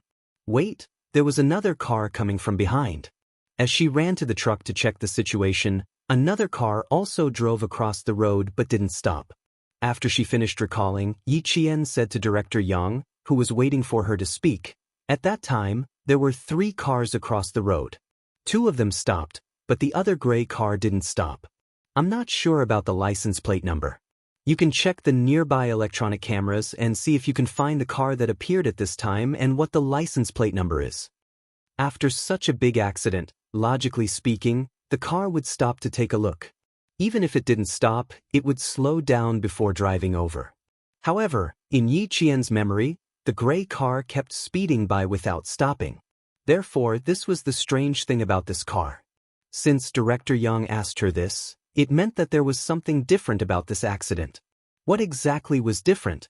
Yi Qian pursed her lips and asked again, "Can I ask if there was something wrong with the scene of the accident?" Bureau Chief Yang paused for a moment, then nodded and said, "There are 4 steel nails in the front wheel of the truck. But from what we know, when they got off the highway, the repair shop checked the wheels. The repair shop workers also confirmed that they did check every tire and did not find 4 steel nails." "You mean to say that the 4 steel nails were actually inserted by someone? Am I right?" Yi Qian's voice was slightly tense. "If that's the case, then the car accident was caused by someone, right?" This was also the reason why Chief Yang had called Yi Qian. Moreover, he trusted Yi Qian's judgment. "For now, we can only suspect it, but we can't confirm it. We still need to go through a thorough investigation. All right, little Yi, you can go back to your work. I've already understood the situation. Thank you for your cooperation." After Director Yang said that, he added, "Maybe he'll contact you." If there's anything I can do for you, I'll definitely do my best. If it was man-made, she would definitely help if she could. Director Song, who was next to her, got goosebumps when she heard that. She took the phone and said in a trembling voice, "Little Yi, my brother-in-law told you that the accident was man-made? Someone wanted to kill the truck driver?" Chapter 881. They said they found 4 steel nails in the wheel, but they don't know the details. Yi Qian couldn't answer clearly. They still had to investigate the scene to confirm whether it was man-made. The only thing that made her feel strange was the gray car that drove past the scene of the accident without slowing down at all. At that time, she only paid attention to whether there was an accident on the other side of the road, but she didn't notice the license plate of the car passing by. It was easy to find out. All she had to do was use her electronic eyes. President Song sighed and felt that it was better not to talk about this topic. Her mood was heavy when she talked about it. It was already 5:30. Yi Qian remembered that there were 4 utility rooms on the first floor of the airport, and Xia Jinyuan only said that his military uniform was placed on the ceiling of the utility room, so she had to search for it one by one. She said to President Song, who still didn't look too good, "Auntie Song, why don't you go sit in the lounge? I'm not done here, so I can't accompany you." Hey, you don't have to accompany me, I'm just scared. Go to your work, go. She was already an adult, so why would she need a child to accompany her? No, she really couldn't treat Xiao Yi as a child. This child saved her life. As she watched Yi Qian leave, President Song prayed in her heart, "God bless me." Luckily, she met Yi Qian before she left, otherwise, she would be in trouble. At 5:30, the airport was empty, especially on the first floor, where there was no one for a long time. Yi Qian went straight to the first restroom. The 4 utility rooms were distributed on the sides of the restrooms, so it was easy to find. When she found the 3rd utility room, Yi Qian carefully opened the ceiling and saw a black plastic bag in front of her eyes. She took the plastic bag down and opened it, and a moldy smell directly hit her in the face. Just as she had guessed, the military uniform was already moldy. The military uniform, military cap, and shirt were all neatly folded. Even though there was a moldy smell, it didn't affect the prestige of the military uniform at all. At that time, Xia Jinyuan left in a hurry, but his military uniform was folded neatly. From this, it could be seen how much a soldier cherished his military uniform, which represented the dignity of the country. Yi Qian gently stroked the national emblem on her military cap and smiled. In less than 2 years, she would also be able to own such an impressive military uniform. "It's time for the next shift. Team leader, I'm off work." A woman's voice came from outside. Yi Qian quickly hid behind the door. 2 middle-aged women in airport cleaning uniforms walked in. "Team leader, we don't have any more disinfectant. We need to replenish it for the day shift." Last night, the night shift staff handed over their work. When the 2 of them walked to the counter, Yi Qian quickly left the storeroom without alerting them. At 5 o'clock in the morning, buses had already started coming in and out of the airport. Yi Qian didn't stay for even a minute. She took the 5:40 bus to the city and returned to the Venus Hotel around 7 o'clock in the morning. As soon as she stepped into the hotel lobby, Yi Qian bumped into a few seniors from Class 3 who were preparing to go home. Yi Qian, who was originally fine, suddenly tightened her grip on the bag in her hand. She inexplicably felt guilty. Luckily, she was wearing the dress that Director Song lent her and not her school uniform. Lowering her head, Yi Jian, who felt inexplicably guilty, slightly avoided them and quickly walked to the elevator door before they noticed her. Chapter 882. After entering the elevator, Yi Qian breathed a sigh of relief. Fortunately, she didn't run into any other students. Otherwise, she wouldn't know how to explain herself. Actually, it didn't matter if she didn't explain. Who would ask her where she went? Guilty. Yi Qian didn't know why she felt guilty. In short, when she saw someone familiar, she would think of Xia Jinyuan's military uniform in her hand, and that there was an adult man hiding in her room. She would. Ding. When the elevator opened, she wouldn't stop thinking. Yi Qian was so shocked that she looked up abruptly. She watched the elevator slowly open and saw a few boys from Class 3 walking in, talking and laughing. Hey Yichin, you're up so early? The boys didn't come in immediately. Instead, they reached out to block the elevator door. The breakfast is good. It's much better than the one in school. The pastry chef from Harbor City is really good. The baked cakes are delicious. They didn't notice that the elevator was going up from the bottom. They thought that Yi Qian had gotten up early for breakfast, so they enthusiastically introduced the food. There's a type of crystal dumpling that's not bad. It's transparent on the outside, but we don't know what's inside. We're a little embarrassed to eat it again. Roast pork buns are also good. You can try it. Yi Qian, who didn't plan to come out but was scared, came out of the elevator. She smiled at her seniors and said, "Thank you. I'll try them all later." It was only 7:14 a.m. The grade 3 students did get up early. They had already finished breakfast. Yi Qian walked faster with a smile on her face. Guilty. She felt guilty even when she was holding a military uniform. She felt guilty when she thought of Xia Jinyuan sleeping in her room. A student woke up. What if he went to her room and knocked on her door? What if Xia Jinyuan opened the door in a bathrobe? What if? Thinking of this, Yi Qian, who had always been calm, felt her breathing quicken. She walked faster and faster.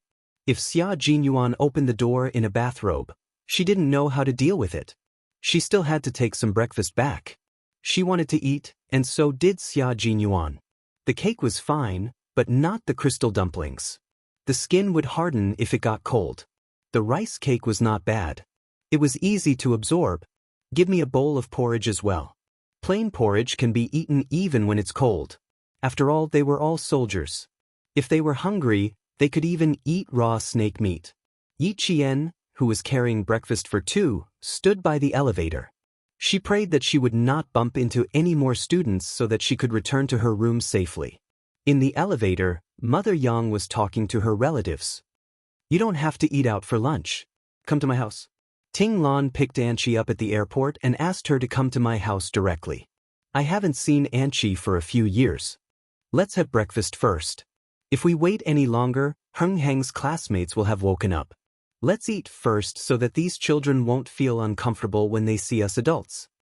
As the elevator next door opened, Yi Qian looked at Mother Yang, who was the first to walk out. His eyes twitched. The more one was afraid of something, the more likely it would happen. Mother Yang was very happy to see Yi Jian, especially when she saw that Yi Jian was wearing a traditional dress. There was a smile in her eyes and she laughed out loud. Good morning, Xiao Yi. You're so beautiful today. Auntie almost didn't recognize you. She then said to her relatives, don't you think she's prettier? She's wearing a school uniform and a long dress. She's obviously the same person, but I still like Xiao Yi in a long dress.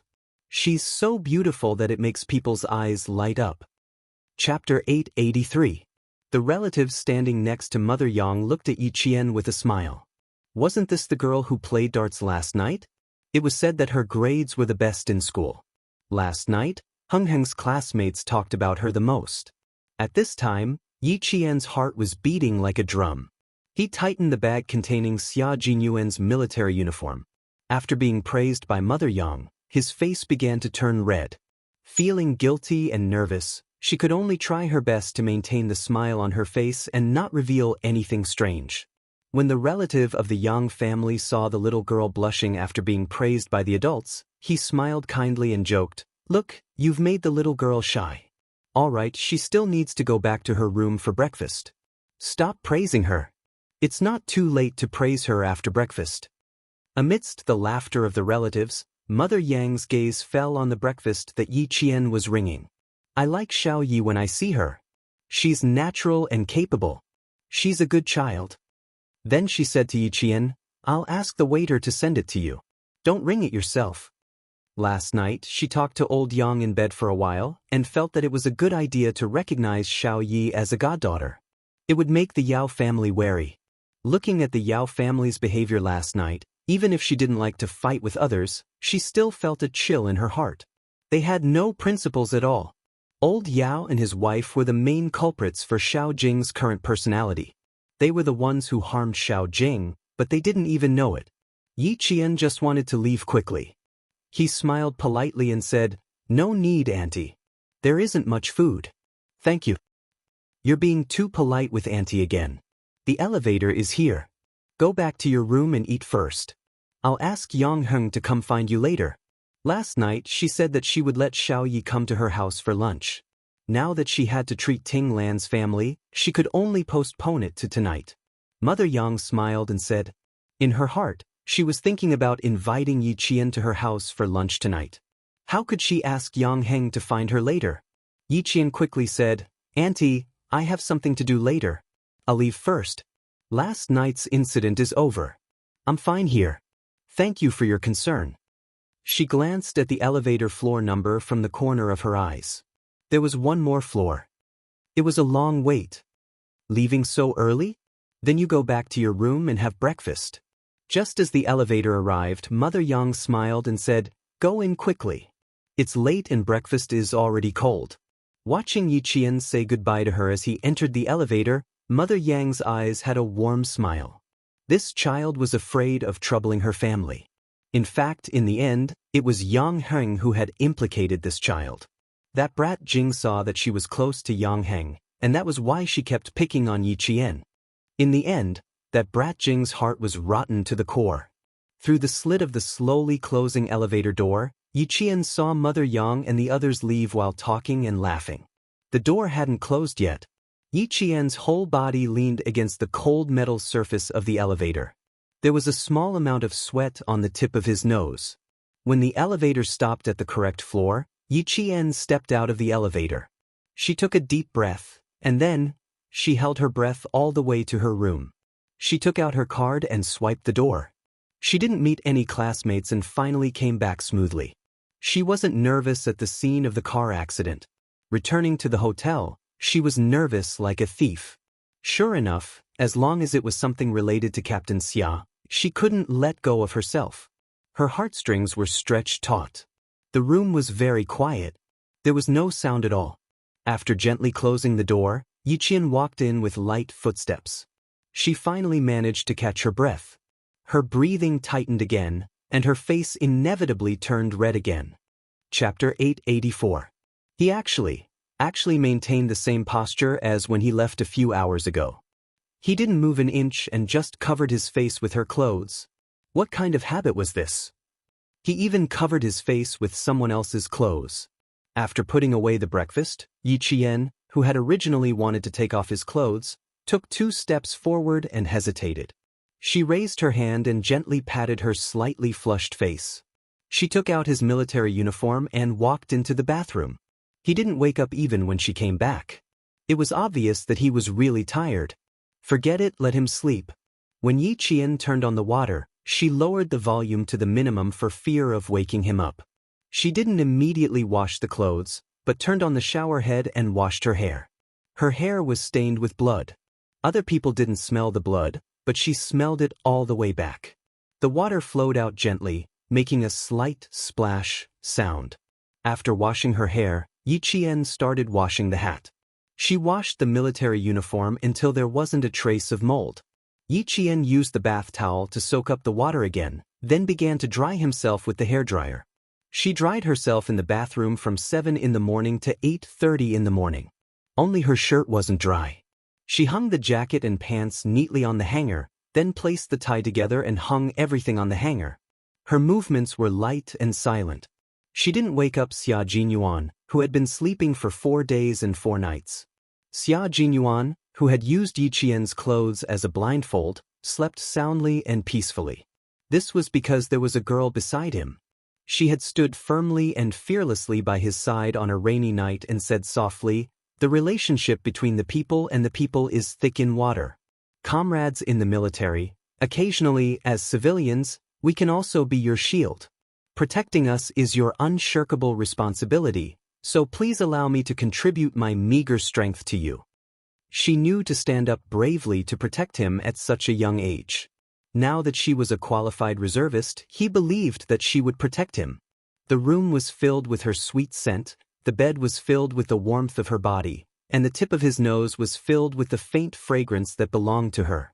These special effects, medicine, that allowed him to relax made him fall asleep on the bed, unwilling to wake up. He had to give up on sleep as soon as possible.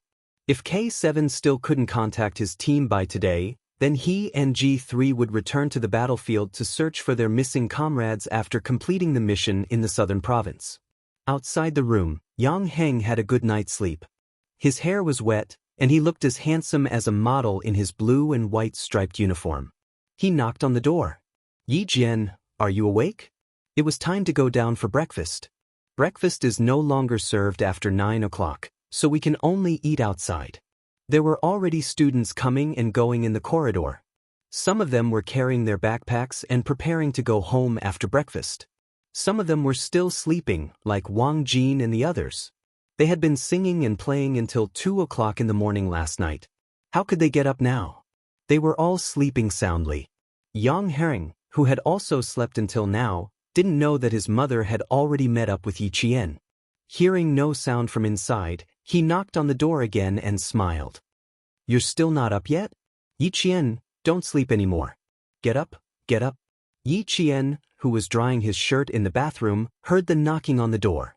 The second knock made Xia Jinyuan, who was sleeping soundly on the bed, frown slightly. On the fourth knock, he opened his eyes. Chapter 885. His face was covered by the clothes, and his breath was filled with Yi Qian's natural fragrance. Xia Jinyuan blinked and lifted the clothes covering his face. When he saw whose clothes it was, he couldn't help but chuckle. He had a habit of covering his face with clothes or towels when he slept, but he didn't know when he had covered his face with Little Fox's clothes. No wonder he slept so comfortably. "Yi Qian, are you up?" A young boy's voice came from outside. His voice had gone through puberty, but it still had the cleanness of a teenager and the deepness of a young man. From his voice, he felt that the boy outside was quite good-looking. Xia Jinyuan didn't want to move, and he didn't dare to either. He was afraid that Yi Qian would open the door and step out. This was a huge misunderstanding. "Yi Qian isn't up either?" a classmate asked Yang Heng as he passed by. Xia Jinyuan heard the boy who knocked on the door laugh and say, "No, I asked her to have breakfast. You don't have to wait for us. Go down and eat first." The bathroom door opened, and Yi Qian walked out with a dry shirt in his hand. When he was hanging it up, he unconsciously leaned into the room to see if he had woken up the man in bed. Just then he saw Xia Jinyuan lift the blanket and get out of bed. Yi Qian hurriedly hung up the shirt and said softly, "Did I wake you up?" He slept for less than 6 hours. If it was deep sleep, it was enough for a high-intensity Special Forces soldier. Xia Jinyuan didn't say anything. The moment he opened his eyes, he felt refreshed. His eyes were clear and there wasn't a trace of drowsiness in them.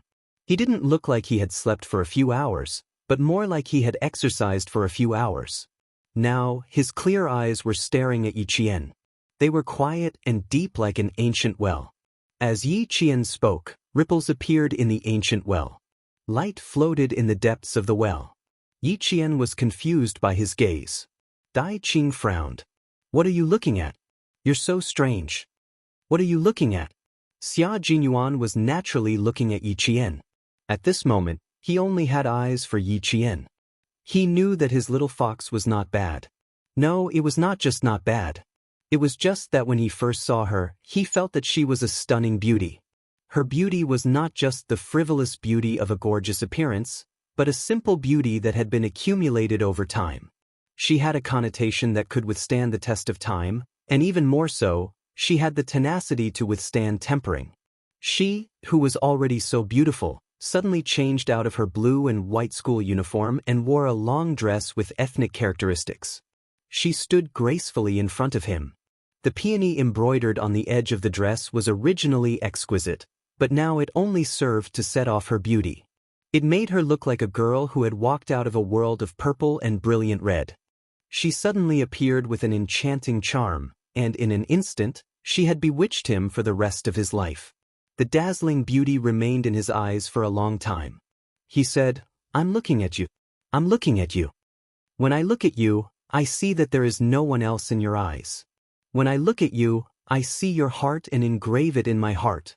Xia Jinyuan's gaze slowly moved down from her face to her slender waist. The corners of his mouth lifted slightly.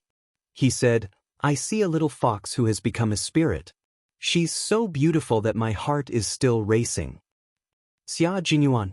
His straightforwardness made Yi Qian's white jade-like face turn pink. She glared at the man who had started teasing her the moment he woke up. Yi Qian turned around and prepared to take out the military uniform that he had just hung up. Chapter 886. Knock knocking. The sound of knocking came again. Xia Jinyuan then remembered that there was a boy standing outside the door. He looked at Yi Qian, who was blushing because of his praise, and pointed at the door, then gently made a hand gesture to tell her that there was a boy outside looking for her. Yi Qian's expression immediately became serious.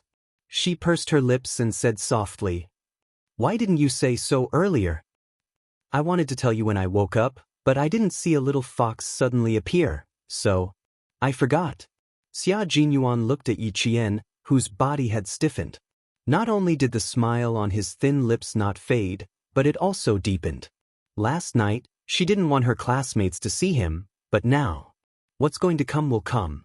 "Little fox, how do you explain having a grown man in a bathrobe in your room early in the morning?" Yi Qian saw that he could still smile and gritted her teeth. Sure enough, she couldn't go on a date with Xia Jinyuan, in a place where she knew many people, and she definitely couldn't leave him to sleep in her room. Now, she was flustered and felt guilty. In her 2 lifetimes, she had never been alone with a man in a hotel. In her 2 lifetimes, she had never had so many classmates come to look for her. Moreover, when they came, there was a man in a bathrobe in her room, revealing a large portion of his muscular chest. "Clothes, put on your clothes properly." Yi Qian pointed at his chest and glared at him with her dark eyes. "You're no different from being naked right now. Fasten the belt of your bathrobe." Captain Xia's complexion was the same as hers. No matter how much the wind blew or the sun shone on him, he was still very fair.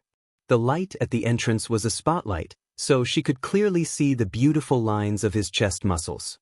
His sexy chest muscles were so tight that she could feel the shocking explosive power hidden in his body. "I'm in the room and he's outside.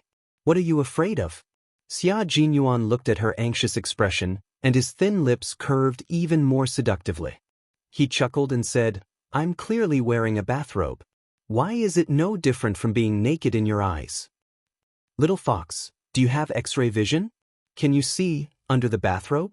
Yi Qian took a deep breath and walked up to the man who was so muddle-headed that he wanted to punch him. His hands reached for his waist. She had to tie his robe for him.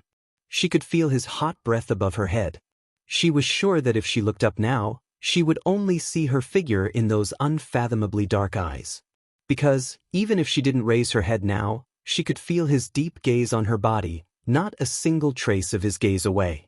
She pulled the loose belt of his bathrobe into her hands and fastened the Yi Qian tightly with her lips pursed.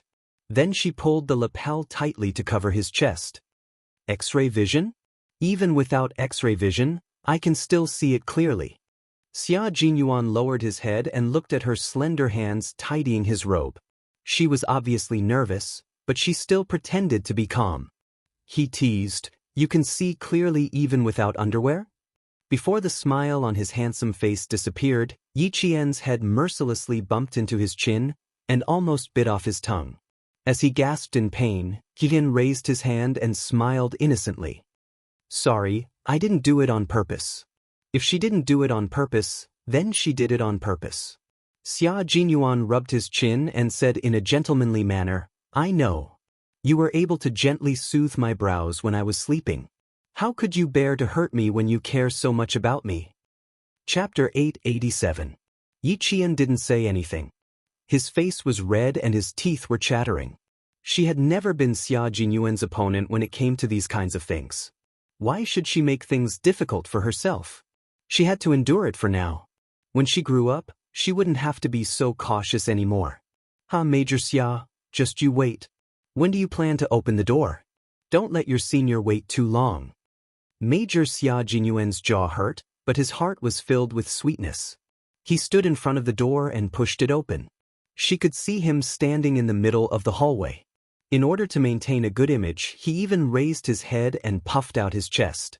He was wearing a bathrobe to give off a sense of déjà vu while waiting for Yi Jian to open the door. He was waiting for her classmates to see him. Yi Jian didn't feel like talking to him anymore. She turned around and gently closed the wardrobe door. Then, she quietly went back to the bathroom. She scooped some water and wet her face. Then, she walked out with a towel to wipe her face. Good Lord, he was still standing straight in the middle of the hallway. He didn't seem to have any intention of moving. She pushed him all the way into the room and pushed him towards the corner of the wall. Stand still and don't move. Future boyfriend who can't see the light of day. Future boyfriend who can't see the light of day. That was a problem. He watched as she took 2 steps, then turned around to check if he was standing in the corner. Her cute behavior made Xia Jinyuan rub his aching chin and laugh until his chest trembled. She was really a pure little fox. She was like a piece of white paper. In the future, every stroke of her would be left behind by him, Xia Jinyuan. She was 17 years old and didn't understand much. When she grew up, she wouldn't have to hide her feelings anymore. It was almost time for the little fox to rebel. Then, before that, he had to work hard to fill in the color of a man named Xia Jinyuan in her pure white world. He had to make sure that only he existed in her world, and only she existed in his world. Xia Jinyuan only loved Yi Qian, Xia Jinyuan only wanted Yi Qian, and Xia Jinyuan only had Yi Qian in his world. It was that simple. Everything he did, said, and presented now was the real Xia Jinyuan. On the battlefield, Xia Jinyuan was a strict and cold man. In real life, Xia Jinyuan was a little rascal, a silly Xia Jinyuan who liked to tease his loved ones. Little Fox could see what kind of man Xia Jinyuan was in his military uniform, and what kind of man Xia Jinyuan was without it. This was the real Xia Jinyuan. He needed her to get used to the Xia Jinyuan who lived a different life from the one on the battlefield. He needed her to know that he never hid anything from her and that he always stood by her side. Yang Heng was about to leave when he heard the door unlatch. He turned around and saw Yi Qian standing at the door after washing her hair. Yang Heng smiled brightly and said, "Good morning. Have you had breakfast? When are you leaving?" "Good morning. I was just about to pack up and leave." Yi Qian, who pretended not to hear him while washing her face, looked at him calmly. There was a grown man in the room, so she had no choice but to open the door a little and use her body to block him. Yi Qian gradually accepted this version of Xia Jinyuan. Even when she was teased helplessly, Yi Qian never got angry. Sometimes she even felt guilty, because the real Yi Qian was hiding a huge secret. Yang Heng didn't expect that there was a grown man in her room. Seeing that she was about to pack up and leave, he smiled and said, "That's fine. There's a bus at the hotel entrance that goes to the school. You can take it back." Chapter 888. Also, my mom said yesterday that she would like to invite you over for lunch today, but she has to go back on her word. My cousin is back in the country, so lunch will be a family gathering. If he didn't mention it, Yi Qian wouldn't have taken it to heart. He hurriedly said, it's okay. Your mom is too polite. I can't find you on Saturday and Sunday. You should thank Auntie. We know we can't find you on Saturday and Sunday. I'm going for breakfast. See you on Monday. See you on Monday. Yi Qian's calm expression did not arouse Yang Heng's suspicions. After he left, Yi Qian closed the door and leaned against it, letting out a long sigh. She was so nervous that her palms were sweaty. Xia Jinyuan looked at her nervous expression and couldn't suppress the smile on his handsome face. Don't worry. Even if your classmates come in, I will beat them to it. Before he could finish his sentence, there was another knock on the door. Xia Jinyuan's smile disappeared. He quickly walked towards Yi Qian and quickly went into the bathroom. The 2 seniors' voices came from outside. Junior Yi Qian, are you done packing? We just bumped into Yang Heng. He said you were going back to school so we can go back together. Sure enough, one shouldn't feel guilty. The more guilty one is, the more afraid one is. Yi Qian opened the door for the second time and explained that he wasn't going back to school. Only then did he successfully send the 2 seniors away. It's not a safe place. We have to leave immediately. Xia Jinyuan came out and tried hard to hold back his laughter. He looked at Yi Qian seriously. Otherwise, I'm worried you'll be so nervous that you'll cry. His little face was as red as an apple. His expression was tense, as if he was afraid that something would happen. It was cute no matter how he looked at it. Yi Qian could tell that he was trying hard not to laugh. He glared at him, opened the wardrobe, and took out a blow-dried military uniform. What's not safe?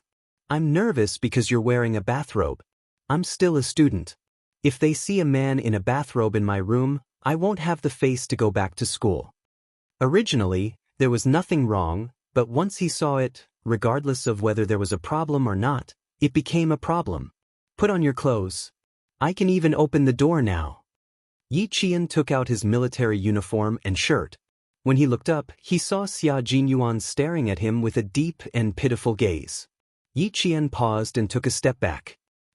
Why are you looking at me like that? Hurry up and get dressed. His voice was steady, but it was a little soft. At that moment, Xia Jinyuan made Yi Qian's heart tremble slightly. His handsome face, which had just woken up, revealed a bit of drowsiness and laziness. His deep black eyes were dark and gloomy. His whole person gave her the feeling of a cheetah stretching out its claws and staring at her, the prey. You change into your clothes. We'll leave after you change. Her breathing was a little tense. He could feel that she was a little nervous. Xia Jinyuan walked over and took the clean, fragrant military uniform. His gaze was locked on her face and did not move at all. After I fell asleep, you immediately went to the airport? But didn't you say that you didn't have any clothes? Then the only thing I could think of was to get your military uniform back. His expression was very calm. It was impossible to tell why his eyes had suddenly darkened. Yi Qian, who was trying to figure out what was going on, was also certain that he had not touched any sensitive nerve. Everything was very natural. Chapter 889. However, his gaze was still so deep that it was as if there was a whirlpool in his dark eyes that could suck her in. The military uniform was dry and dry.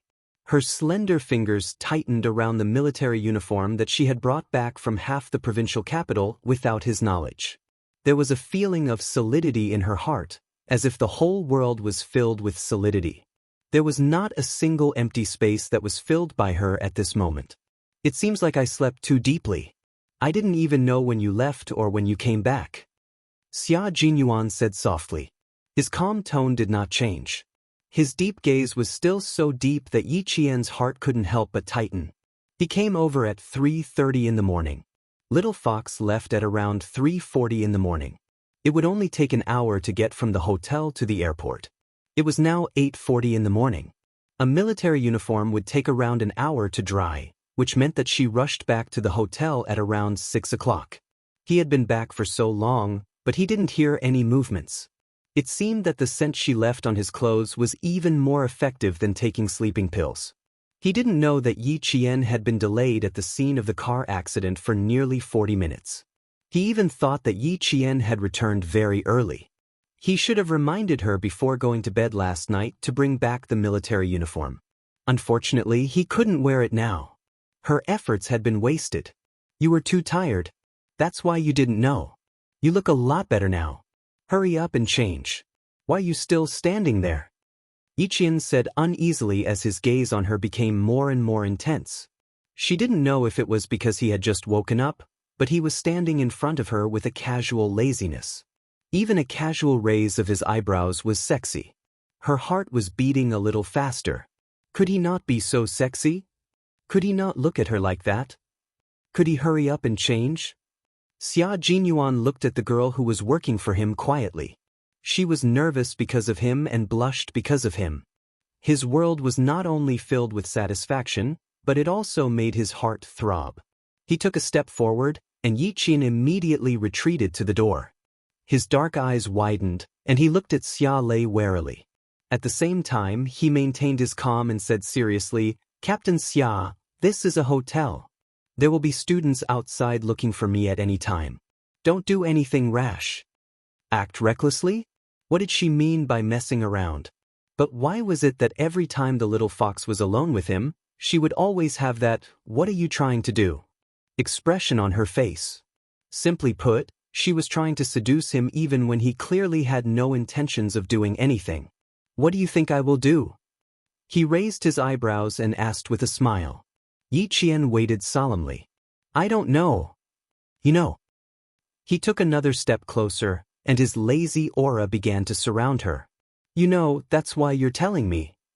He shook his head firmly and replied with an even firmer tone, I don't know. Even if he knew, he couldn't say it out loud. The air began to thin, and his masculine aura was flamboyant and scorching. His eyes were getting darker and darker, making her feel as if her soul was being sucked into his dark eyes bit by bit. Looking away was a sign of weakness.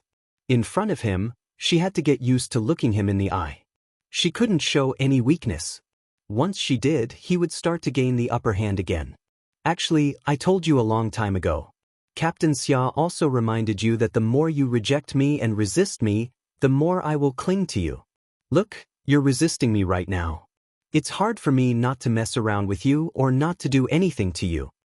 Chapter 890. He chuckled as he approached her step by step. It wasn't the kind of approach that would make Yi Qian want to run away, but the kind that would make her afraid of losing herself in his gentleness. Little by little, as light as silk, he approached her. Before she realized it, he would entangle her more and more, until she couldn't escape and was completely trapped in his gentle net. This feeling made Yi Qian panic. She didn't know what to do. She could trust him, trust that his deadly gentleness gave her a sense of security. We can't do anything right now. Don't forget, we have an agreement. We have to get to know each other first before we interact.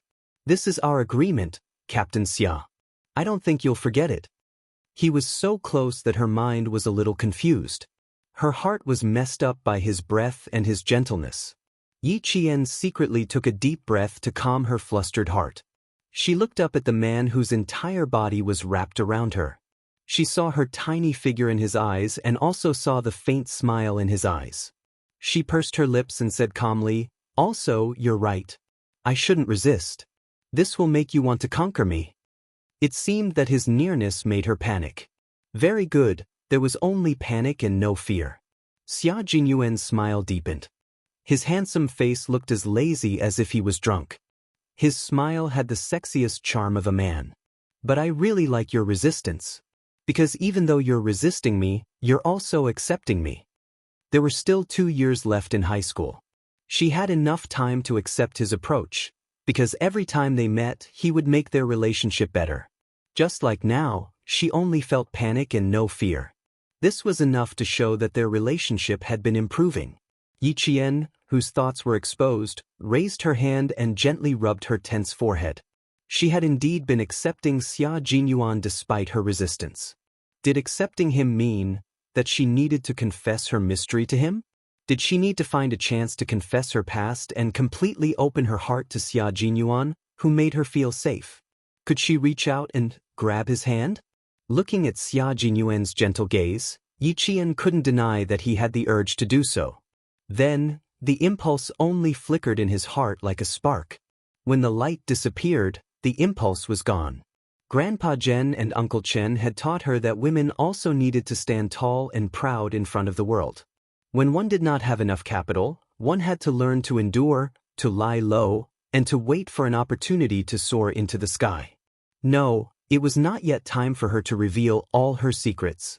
She still needed time to prove if he could really accept her. After all, she was still young and he was still young. I admit that I'm accepting Captain Xia, who's so far away, so tired, and still sneaking around in the middle of the night. If I were to heartlessly refuse, I'm afraid Major Xia would be heartbroken. Yi Qian smiled, relaxing his tense heart and body. Her admission filled Major Xia with even more joy. He reached out and easily pulled the nervous little fox into his arms. He smiled and sighed. Getting along with people is a process of acceptance. I said before that I would wait for the day when you would accept me. I will wait for that day to come. That little head of yours likes to think too much. You actually asked me what I wanted to do. Little fox, your question is full of hints to a man. You're hinting at what I can do. Chapter 891. Yi Qian bit his shoulder, but couldn't bear to bite his flesh, so he could only vent his anger by rubbing his bathrobe with his teeth. You always have so many excuses in front of me. You barged into my room in the middle of the night, can I ask you what you want? She couldn't even bear to bite him. Xia Jinyuan's thin lips curved even higher as he gently hugged Yi Qian, who was gradually relaxing in his arms. He chuckled softly and sighed. Of course you can ask. I like it when you ask me. You went to pick up my military uniform at 3 in the morning. Little fox, you're really good at taking care of people. What should I do, little fox? It's getting harder and harder for me to let go. Yi Qian's expression was extremely unnatural. Hugging and hugging. Ever since they kissed in the army, he had become more and more presumptuous. Xia Jinyuan, I think we should sit down and talk. How about this? She wasn't used to it and felt particularly embarrassed, but she didn't resist his embrace. She wasn't pretentious either. Anyway, good. Well, think. Xia Jinyuan hugged her very comfortably. The girl in his arms was delicate and soft, and she even secretly did things for him. He couldn't tell from her expression that she was tired, but she was naturally considerate. That's right, she was considerate. Considerate that made him happy. If it's not like this, then what is it? He asked softly. His voice was as deep as the sea, and his breath blew by her ear. Yi Qian gritted his teeth and made a huge decision in his heart. This decision really shocked Xia Jinyuan. She actually hugged his neck and took the initiative to kiss him. She even kissed his lips. He was stunned for half a second, and naturally, he couldn't help but loosen his grip on her. A second ago, he was still in shock, but in the next second, he lost her in his arms along with the kiss. The person in his arms nimbly escaped from his arms and raised her eyebrows proudly. You've hugged me and kissed me. Captain Xia, can you change your clothes now? I still want to go to the regiment to start training in the afternoon. The injury on my arm has been recuperating for half a month. If I don't train now, my skills will become rusty. If he were to find a man from the Special Forces as a boyfriend, he would need to prevent him from sneaking into the room in the middle of the night. If he were to find a woman from the Special Forces as a girlfriend, he would also need to prevent her from kissing him. However, she had already nimbly escaped from his embrace. When a male soldier faced a female soldier, or a Special Forces soldier faced a Special Forces soldier, this kind of love was a love that could run together and compete together. It was a love that was evenly matched. Xia Jinyuan smiled helplessly. I didn't even feel like it was a kiss and it was already over. His slender fingers gently caressed her warm lips as he raised his eyebrows and said meaningfully, Why don't we kiss for a while more? Let me feel it again. It wasn't easy for him to escape, so how could he possibly go back? Yi Qian rejected him with a smile and used his eyes to signal him to quickly go into the bathroom to change. You're not wearing your school uniform, but you're wearing such a beautiful dress. Then, Xia Jinyuan put the military uniform back into the wardrobe and said with a smile, I'm not wearing my military uniform today. I'll wear casual clothes. He glanced at the breakfast on the cabinet in the entryway and said, I'll wash up first. You can watch TV while eating breakfast. How about the International News Channel? Although you're in school now, since your current goal is to enter the military academy, you should also pay attention to international news. Chapter 892. He picked up the breakfast that Yi Qian had brought over and placed it on the coffee table. Under her slightly serious gaze, he said casually, The morning news is over. Let's watch the 9 o'clock news. Didn't I say that our operation this time was a decapitation operation? Can you see if you can find anything from the international news? Yi Qian's expression was serious. Xia Jinyuan, this is the second time you've mentioned your operation, and you haven't forgotten the top 10 confidentiality rules. Why do you have to mention it again and again in front of me? You can watch it first. Okay, this is the channel. For this operation, he had to let her understand it step by step. He wanted her to watch it first. What she saw was always more realistic than what others said. He wanted her to watch it more and analyze it based on what he said. He also wanted her to be able to immediately ask questions that were beneficial to her analysis. Looking at the news, with her intelligence, she might be able to figure out what the operation this time was related to and what it was for. Yi Qian and the others didn't have the opportunity to watch TV at school. In 1997, the provincial number 1 middle school didn't have a TV in every classroom. The only TV was placed in the auditorium and no one dared to sneak in to watch it. Yi Qian sat on the sofa with a heavy burden on his heart. He watched as Yi Qian turned on the TV and switched to the international news channel. I don't know if it's available. Take a look. I want to call Ho-Zi. Okay. Yi Qian nodded and watched the international news carefully. From the corner of his eye, he saw Xia Jinyuan take his phone and go to the bathroom to make a call. Ho-Zi was still on the 23rd floor. He had just come back from a swim and was only wearing a pair of tight black swimming trunks. At 37 years old, he maintained his body well. From his tight abdominal muscles, it was obvious that he paid a lot of attention to exercise. He picked up the phone and said, "Hello." His expression gradually became serious. "So this is the cooperation with this territory. Okay, I'll send the clothes to you in half an hour. I'll take you directly to pick the goods." Ho-Zi loved Xia Jinyuan because he loved him. Moreover, the other party was worthy of his help. Today, if Xia Jinyuan had asked him to bring a gun to help, Ho-Zi would have agreed without hesitation. Xia Jinyuan couldn't help but raise his eyebrows at such a straightforward answer. He said with a faint smile, "I killed someone overseas and fled back to the country. Brother Z, I'm in big trouble. What am I afraid of? Who do you think you are? Killing people was not done for personal reasons. Alright, stop trying to scare me. Other than your sister, there's no one else who can scare me." Ho-Zi smiled, her beautiful phoenix eyes filled with killing intent. She smiled and said, "Thank you." What's there to thank? He had two thanks. First, he was thankful that Xia Jinyuan thought of him at this time. Someone like Xia Jinyuan went overseas to kill people, and he killed people for the country. Since Xia Jinyuan could come to the southern province to find him after killing people, he had to help him. Helping Xia Jinyuan was equivalent to helping the country. Second, he was thankful that Xia Jinyuan gave him a good opportunity to start reshuffling the cards and wash away all the past. Xia Yiwei wanted to marry some bullshit designer. When did he agree? What was so great about studying abroad? Ho-Zi did not study for many years, but he was still doing well. He was still going to marry Xia Yiwei.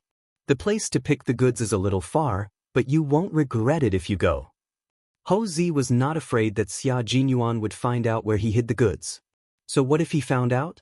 He did not take these goods out to endanger the peace of the southern province. It was just a hobby. He liked to collect them. Chapter 893. Xia Jinyuan knew that Ho-Zi had weapons. It was normal for a gangster like him to have weapons. But he didn't expect that Ho-Zi could say the word pick. He could tell that Ho-Zi had a lot of goods just from this word. That's right, he wasn't afraid of having a lot of goods, but he was afraid of not having any.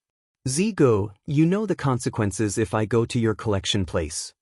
Although he wasn't afraid of Ho-Zi having a lot of goods, some things had to be made clear. Xia Jinyuan's expression became serious. "You know who I am. If I go, I will take your goods, but it's very likely that." Ho-Zi took the towel from the bodyguard and wiped his hair with one hand. He walked towards the cloakroom with his phone in the other. "Since I dare to take you there, why would I be afraid of you seeing my goods? I've known you since you were 16 years old. I've never given you anything that can be used against me in all these years. Even your sister can't find anything that can be used against me. Besides, you said that I'm helping you, but I know that you're helping me. You're helping me to reshuffle the cards openly. Zigu, I'm not afraid of you finding out. In fact, I should be thanking you. Besides, since you're asking me for goods, you must know that I have the goods. Given our relationship, there's no need to talk too much nonsense. If you want the goods or the people, just say the word." He had to help Xia Jinyuan now. Helping him was also helping himself. Ho-Zi said casually. His tone revealed the decisiveness of a decision-maker. With just a few words, he decided on such a big matter. A gangster bringing a soldier to his own armory to pick out goods. Wasn't he courting death? If it was in the past, he would be courting death. But not now. This was an opportunity for Ho-Zi. There were countless people who wanted to cooperate with this territory, and this opportunity was now in Ho-Zi's hands. He would be a fool if he didn't seize this opportunity. Xia Jinyuan laughed. "Xia Yiwei, you've completely won. You've really won." Based on his understanding of Ho-Zi, he would definitely give him the goods if he asked, but he would never bring him to pick out the goods himself. As Hou Zi said, even Xia Yiwei didn't have any direct evidence of the person sleeping next to her. Why would the cautious Hou Zi suddenly think of bringing him to pick out the weapons? There was only one answer. Hou Zi heard what he said last night and used his actions to tell him that he had decided to give up his country for the beauty. Zigu, you decide. I need the goods urgently. I have to get them this morning. Xia Jinyuan didn't give Hou Zi a chance to reconsider. He didn't have time to wait. I'll send the clothes to you in half an hour. I'll be waiting for you in the underground parking lot of Venus Hotel. Hou Zi, who was getting some clothes for himself, had a relaxed expression on his face. He had to seize the opportunity to cooperate with this territory. If Xia Yiwei had the intention of marrying someone else, why would he need worldly possessions? Last night, every time he compared his current status to that of a fickle woman like Xia Yiwei, he realized that no matter how he compared himself, as long as he thought of another man sleeping next to Xia Yiwei, he would burn with anger. He couldn't wait to buy a ring and run to her to propose. I still have to do it one by one. I have to do it slowly. Suppressing the anger in his heart, Hou Zi's handsome face, which was so beautiful that it was close to a demon's, was not filled with a charm that made people's eyes linger, but with a gloominess that made people tremble. Xia Yiwei wanted to marry another man? No way. Chapter 894. It was 8:50 a.m. Yi Qian was focused on the TV. She wasn't curious about what Xia Jinyuan and Hou Zi were talking on the phone in the bathroom. It was 8:50 a.m., and there were still 10 minutes before the 9 o'clock a.m. news. The news that could be shown on TV had to be edited and reviewed before it could be shown. She never thought that she would be able to find out what mission Xia Jinyuan and the others were carrying out from the news. After hanging up the phone, Xia Jinyuan came out of the bathroom and said to Yi Qian, "Someone will deliver the clothes in half an hour. Let's go out for a walk then." Go out for a walk in half an hour? Then she wouldn't be able to watch the entire episode in detail. She just hoped that she would be able to find some clues from the trailer. Must we go out for a walk? Can't we go to the training ground? Yi Qian raised her head and looked at the man who had decided on the itinerary for the day. She frowned slightly and said, "Captain Xia, why do I feel like you're hiding something from me?" Xia Jinyuan raised his eyebrows and said, "We really can't go to the training ground today. As for what it is, watch the TV first. I have breakfast, right? I'm suddenly a little hungry." He immediately changed the topic, which made Yi Qian even more suspicious. "There's breakfast. You can eat it and tell me why you must go out with me today." Xia Jinyuan smiled at her. His deep eyes were deep and mysterious. "Continue watching the TV. Eat your breakfast slowly. I'll be there soon to accompany you." Little Fox's curiosity was piqued.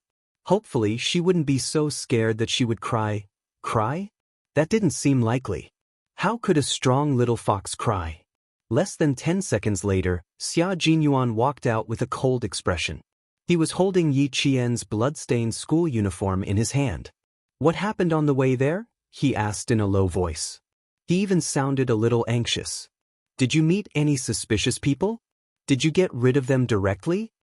Ever since he entered the country, he had been on the lookout. It was impossible for a snake from outside the country to discover his whereabouts in such a short time. Could it be that he had been too careless? Had someone already made a move to kill the little fox?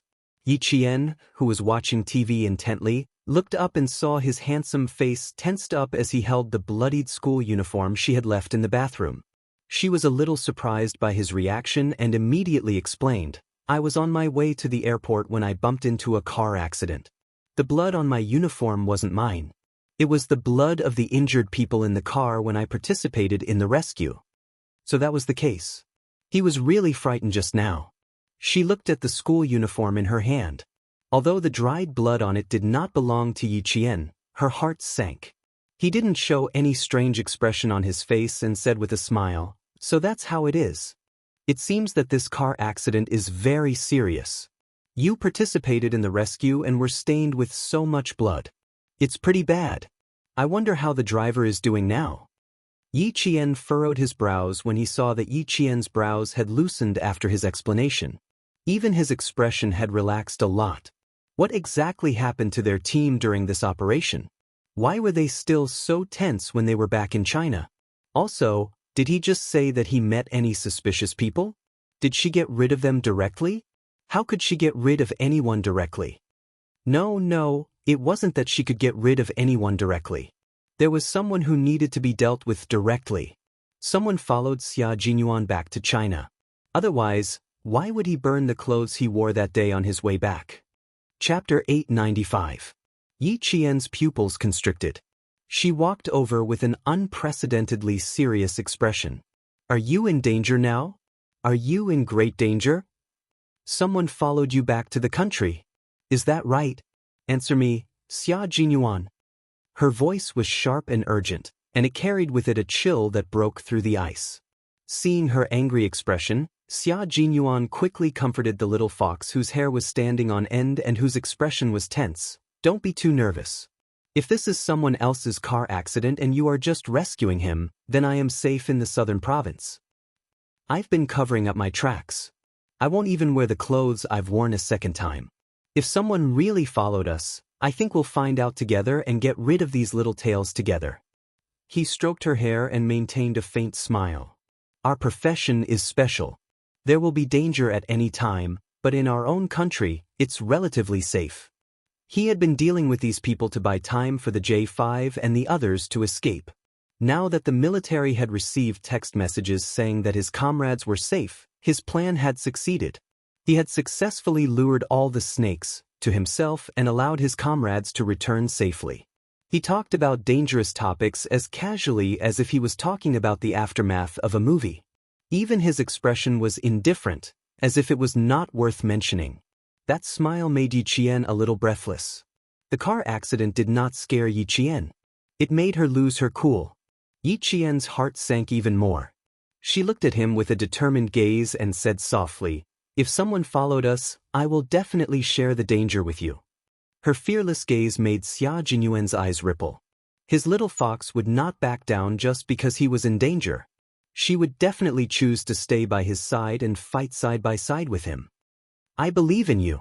If I'm in danger now, you will definitely stand by my side. So, I'm back and I'm back with danger. Little fox, will you be angry? Yi Qian's brows furrowed more and more as he spoke. Angry? She was not in the mood to be angry. In that case, Xia Jinyuan's return to the country did not mean that the mission was over. Since the mission was not over, why did he come to the southern province? There's one more thing I need to tell you. There's a reason why I can't wear this military uniform. It's because I can't wear the military uniform that represents our country with my current identity. This bastard. Since he couldn't even wear his military uniform, he was 100% sure that he still had a mission to complete. Why didn't he make things clear when he sent her back to the hotel last night? Why did he have to wait until today? Why didn't he tell her in advance that he was coming back with danger? He was sleeping so soundly when she went to the airport. What if the danger came at that time? If she had known that he didn't need to wear his military uniform, she wouldn't have gone to the airport so early in the morning. She couldn't think that way. If she hadn't gone to the airport in the early hours of the morning, Auntie Song might have gotten into a car accident. His words made Yi Qian lose all interest in watching TV. His voice was tense as he asked, "Why? Why can't I wear it?" "Because I'm not a Chinese soldier now, but an illegal mercenary." His words made Yi Qian's breath catch in his throat, and his heart instantly tightened. What kind of special force was Xia Jinyuan in? What kind of special forces were they? They could actually change the identity of a Chinese soldier and turn him into a mercenary. Chapter 896. He had become an illegal mercenary without an identity and was not allowed to show his face in any country. Once he was exposed, the Chinese military would not be able to easily protect him.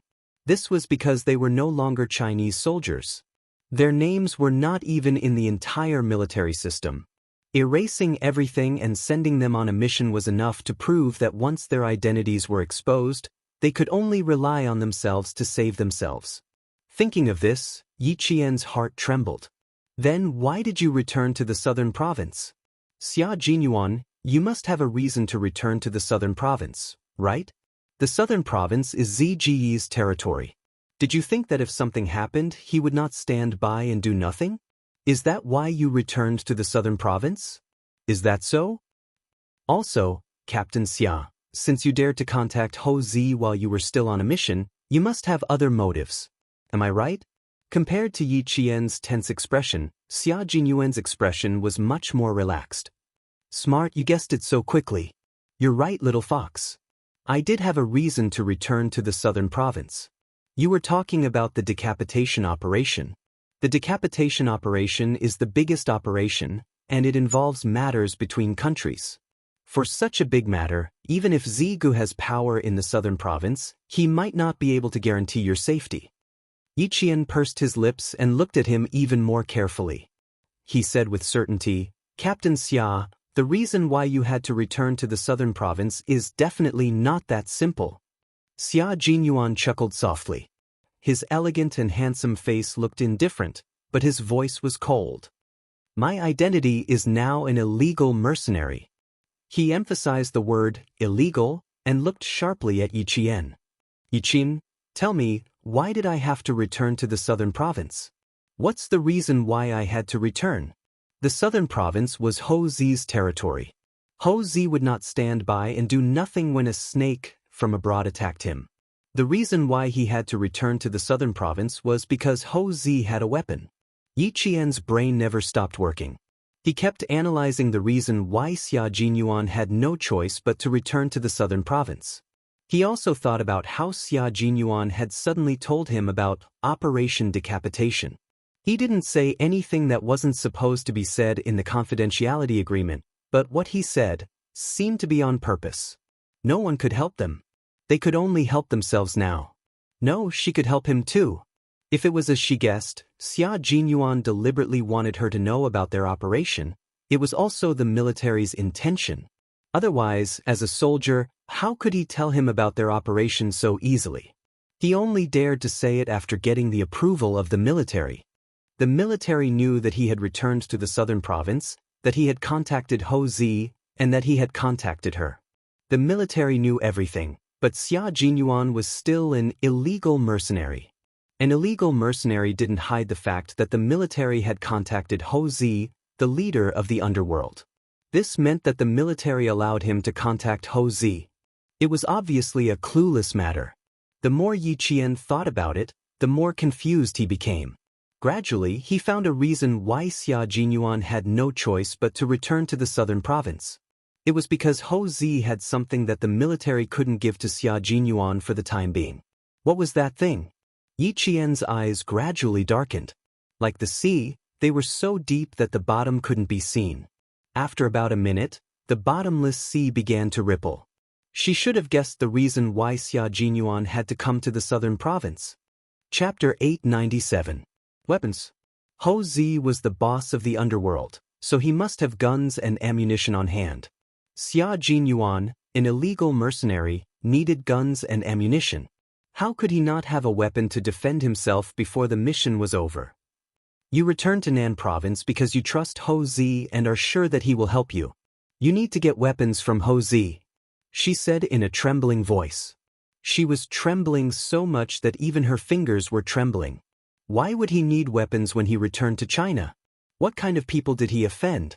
One thing was for sure, the people he offended back in China also had weapons in their hands. The smile on Xia Jinyuan's face deepened, and so did his eyes. He had guided Yi Qian to understand the dangers of his mission. When he heard her analyze the purpose of his return, he felt a sense of pride. This was his little fox, a brave and strong girl who would never give up easily in the face of difficulties and setbacks. That's right. Also, I'm an illegal mercenary now, so I can't return to the army to get weapons. If I want guns and ammunition, I can only get them from Ho Zi. Returning to Nan province is my best choice. Our mission after returning to China is to lure the snake out of its hole. I'm responsible for leaving clues along the way to lure these foreign snakes to Nan province and give my comrades a chance to escape safely. So, Yi Qian, I came to your side with great danger. Are you afraid? That was what he asked her. It was only 3 words and his voice was soft, but every word was heavy. Every word was like a mountain pressing down on her. Yi Qian wasn't afraid. She wasn't afraid of danger at all. She wasn't worried that he would bring danger with him. When Yi Qian spoke again, she realized that her voice was as tense as a string that was about to snap. Then what are you going to do now? What about your identity? That's right, she wasn't afraid of danger. She was afraid that he wouldn't be able to restore his identity. Her words made Xia Jinyuan tear up. The girl he liked was not afraid of the danger he brought to her, but she was afraid that his identity would not be restored. Major Xia, whose heart was aching, resisted the urge to pull her into his arms.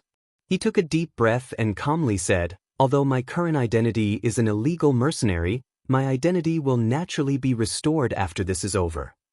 When Yi Qian heard this, it was as if he saw the mountain that had been pressing down on his heart explode with a bang. His entire body relaxed. It turned out that his identity could be restored after the mission was completed. That was good, that was good. However, before she could exhale, Xia Jinyuan's next words made her heart turn cold.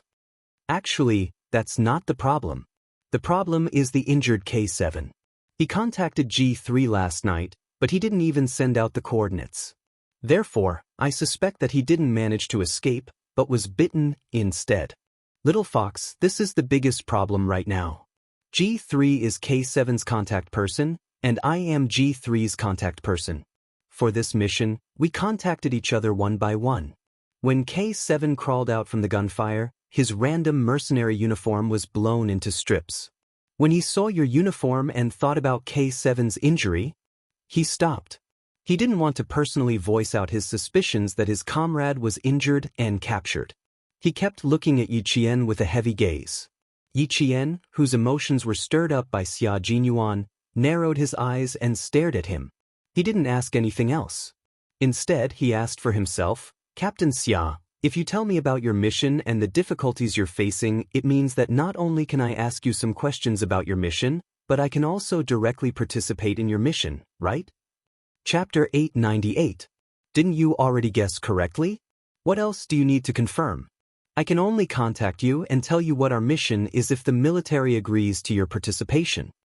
Xia Jinyuan laughed and even raised his hand to rub her head. What else do you want to confirm? Yi Qian waved away the hand that was rubbing his head.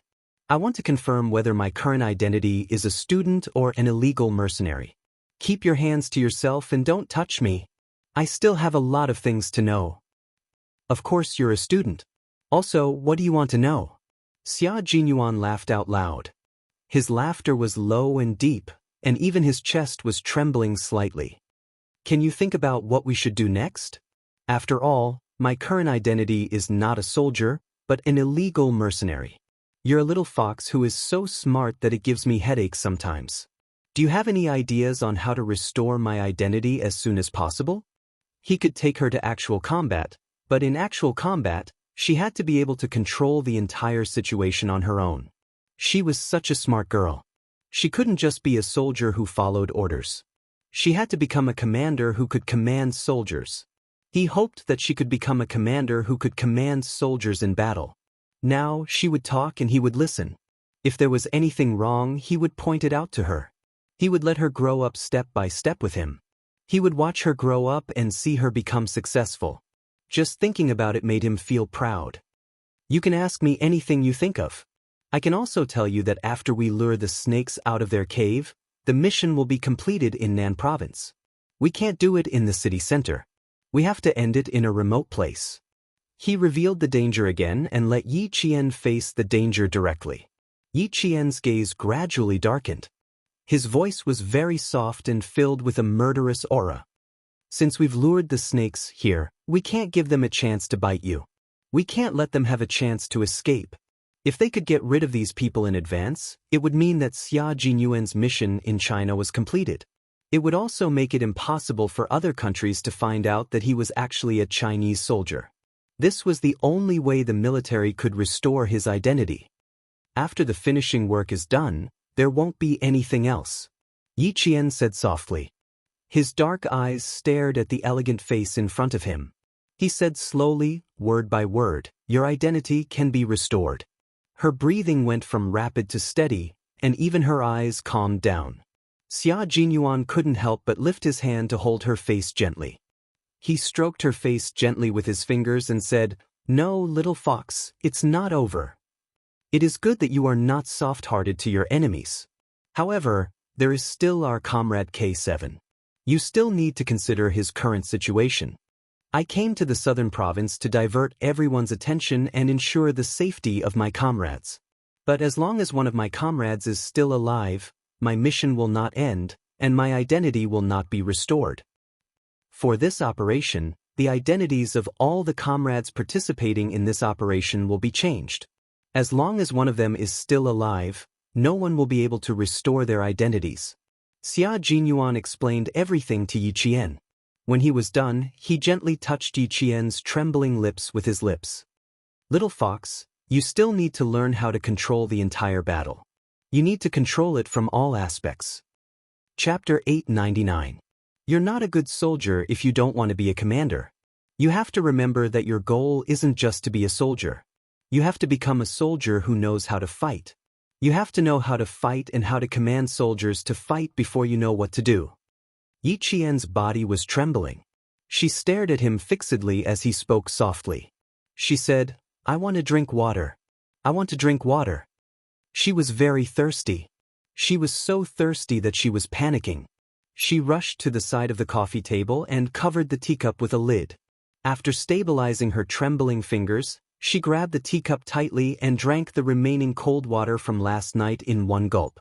She wanted the coolness of the water to suppress her panic. She didn't think that she would be the one to command soldiers in battle. She only knew that they were in danger. There was also K7. The mission couldn't end before K7 was confirmed to be out of danger. They couldn't give up on their comrade, so the mission had to continue. The cold water seemed to suppress the panic in her heart. Yi Qian took a deep breath and turned around. She looked at Xia Jinyuan coldly. "You said that K7 and G3 were in contact, but they didn't send their coordinates. So, you suspect that K7 contacted you last night to tell you that he was safe so that you wouldn't have to worry. You also suspect that he had the determination to sacrifice himself so that you wouldn't have to look for him. Comradeship could be so deep that they would exchange their lives for each other's. If K7 was really captured, she didn't doubt that he had the determination to sacrifice himself so that his comrade wouldn't come back to save him." K7's thin but handsome face flashed through her mind. He was a young soldier who didn't speak much, but every word he said was precious. Yi Qian clenched her fists. Her voice was bloodthirsty. "You have to go back and look for K7 after you finish the mission in Nan Province. This is something you have to do. I support your decision to go back. What I want to ask is, what about the other comrades? Do they also have to go back? But you guys are illegal now. What about your weapons? What about your weapons? The weapons that Ho Zi provided at most are guns. If it's life-saving grenades, you have to prepare them. You have to consider this. I mentioned G3 earlier. Since G3 is K7's contact, where is he now?" Yi Qian did not ask one question at a time. Instead, he asked one question after another, each one sharper than the last. "If you're in China, you can still look for Ho Zi. But if you're overseas, who will you look for? What if you don't have enough weapons? Through the black market?" Xia Jinyuan's nerves twitched when he was hit by her questions that hit the nail on the head. As expected of a comrade who had been on a mission together, her questions came one after another, and each of them hit the nail on the head. After thinking for a while, he answered seriously, "G3 is already rushing to the southern province. He's the only one who knows K7's situation the best. He's part of the mission to lure the snake out of its hole. G3 also needs weapons. When he arrives at the southern province, we have to take away the best weapons in Ho Zi's hands. Even if Ho Zi has a weapon, will it be enough?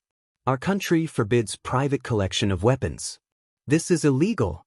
Even if Ho Zi has a weapon, how much will it be?" Yi Qian was practically chasing after her. Fortunately, she was relatively calm and didn't lose her composure. Yi Qian was the type of person who would calm down the more anxious she was. The calmer she was, the more she understood that this was not a small matter.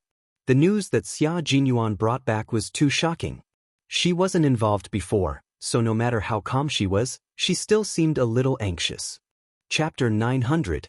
Xia Jinyuan had been speaking to her calmly so that she could remain calm. Faced with her questioning, he smiled and said, "You don't have to worry about the weapons. Ho Zi has a hobby of collecting guns. He definitely has the best guns. We have the weapons from Southern Province. As for the weapons after we leave the country, we will find other ways to get them. We will only know if K7 needs to be rescued at 3 in the afternoon. The four of us may seem like a sheet of loose sand, but we are all in contact with each other. For example, G3 hasn't contacted me, which means that K7 hasn't contacted him either. If one person didn't contact them, it meant that none of them could contact them. No one wanted their comrades to be sacrificed, and no one wanted their comrades to be worried about them.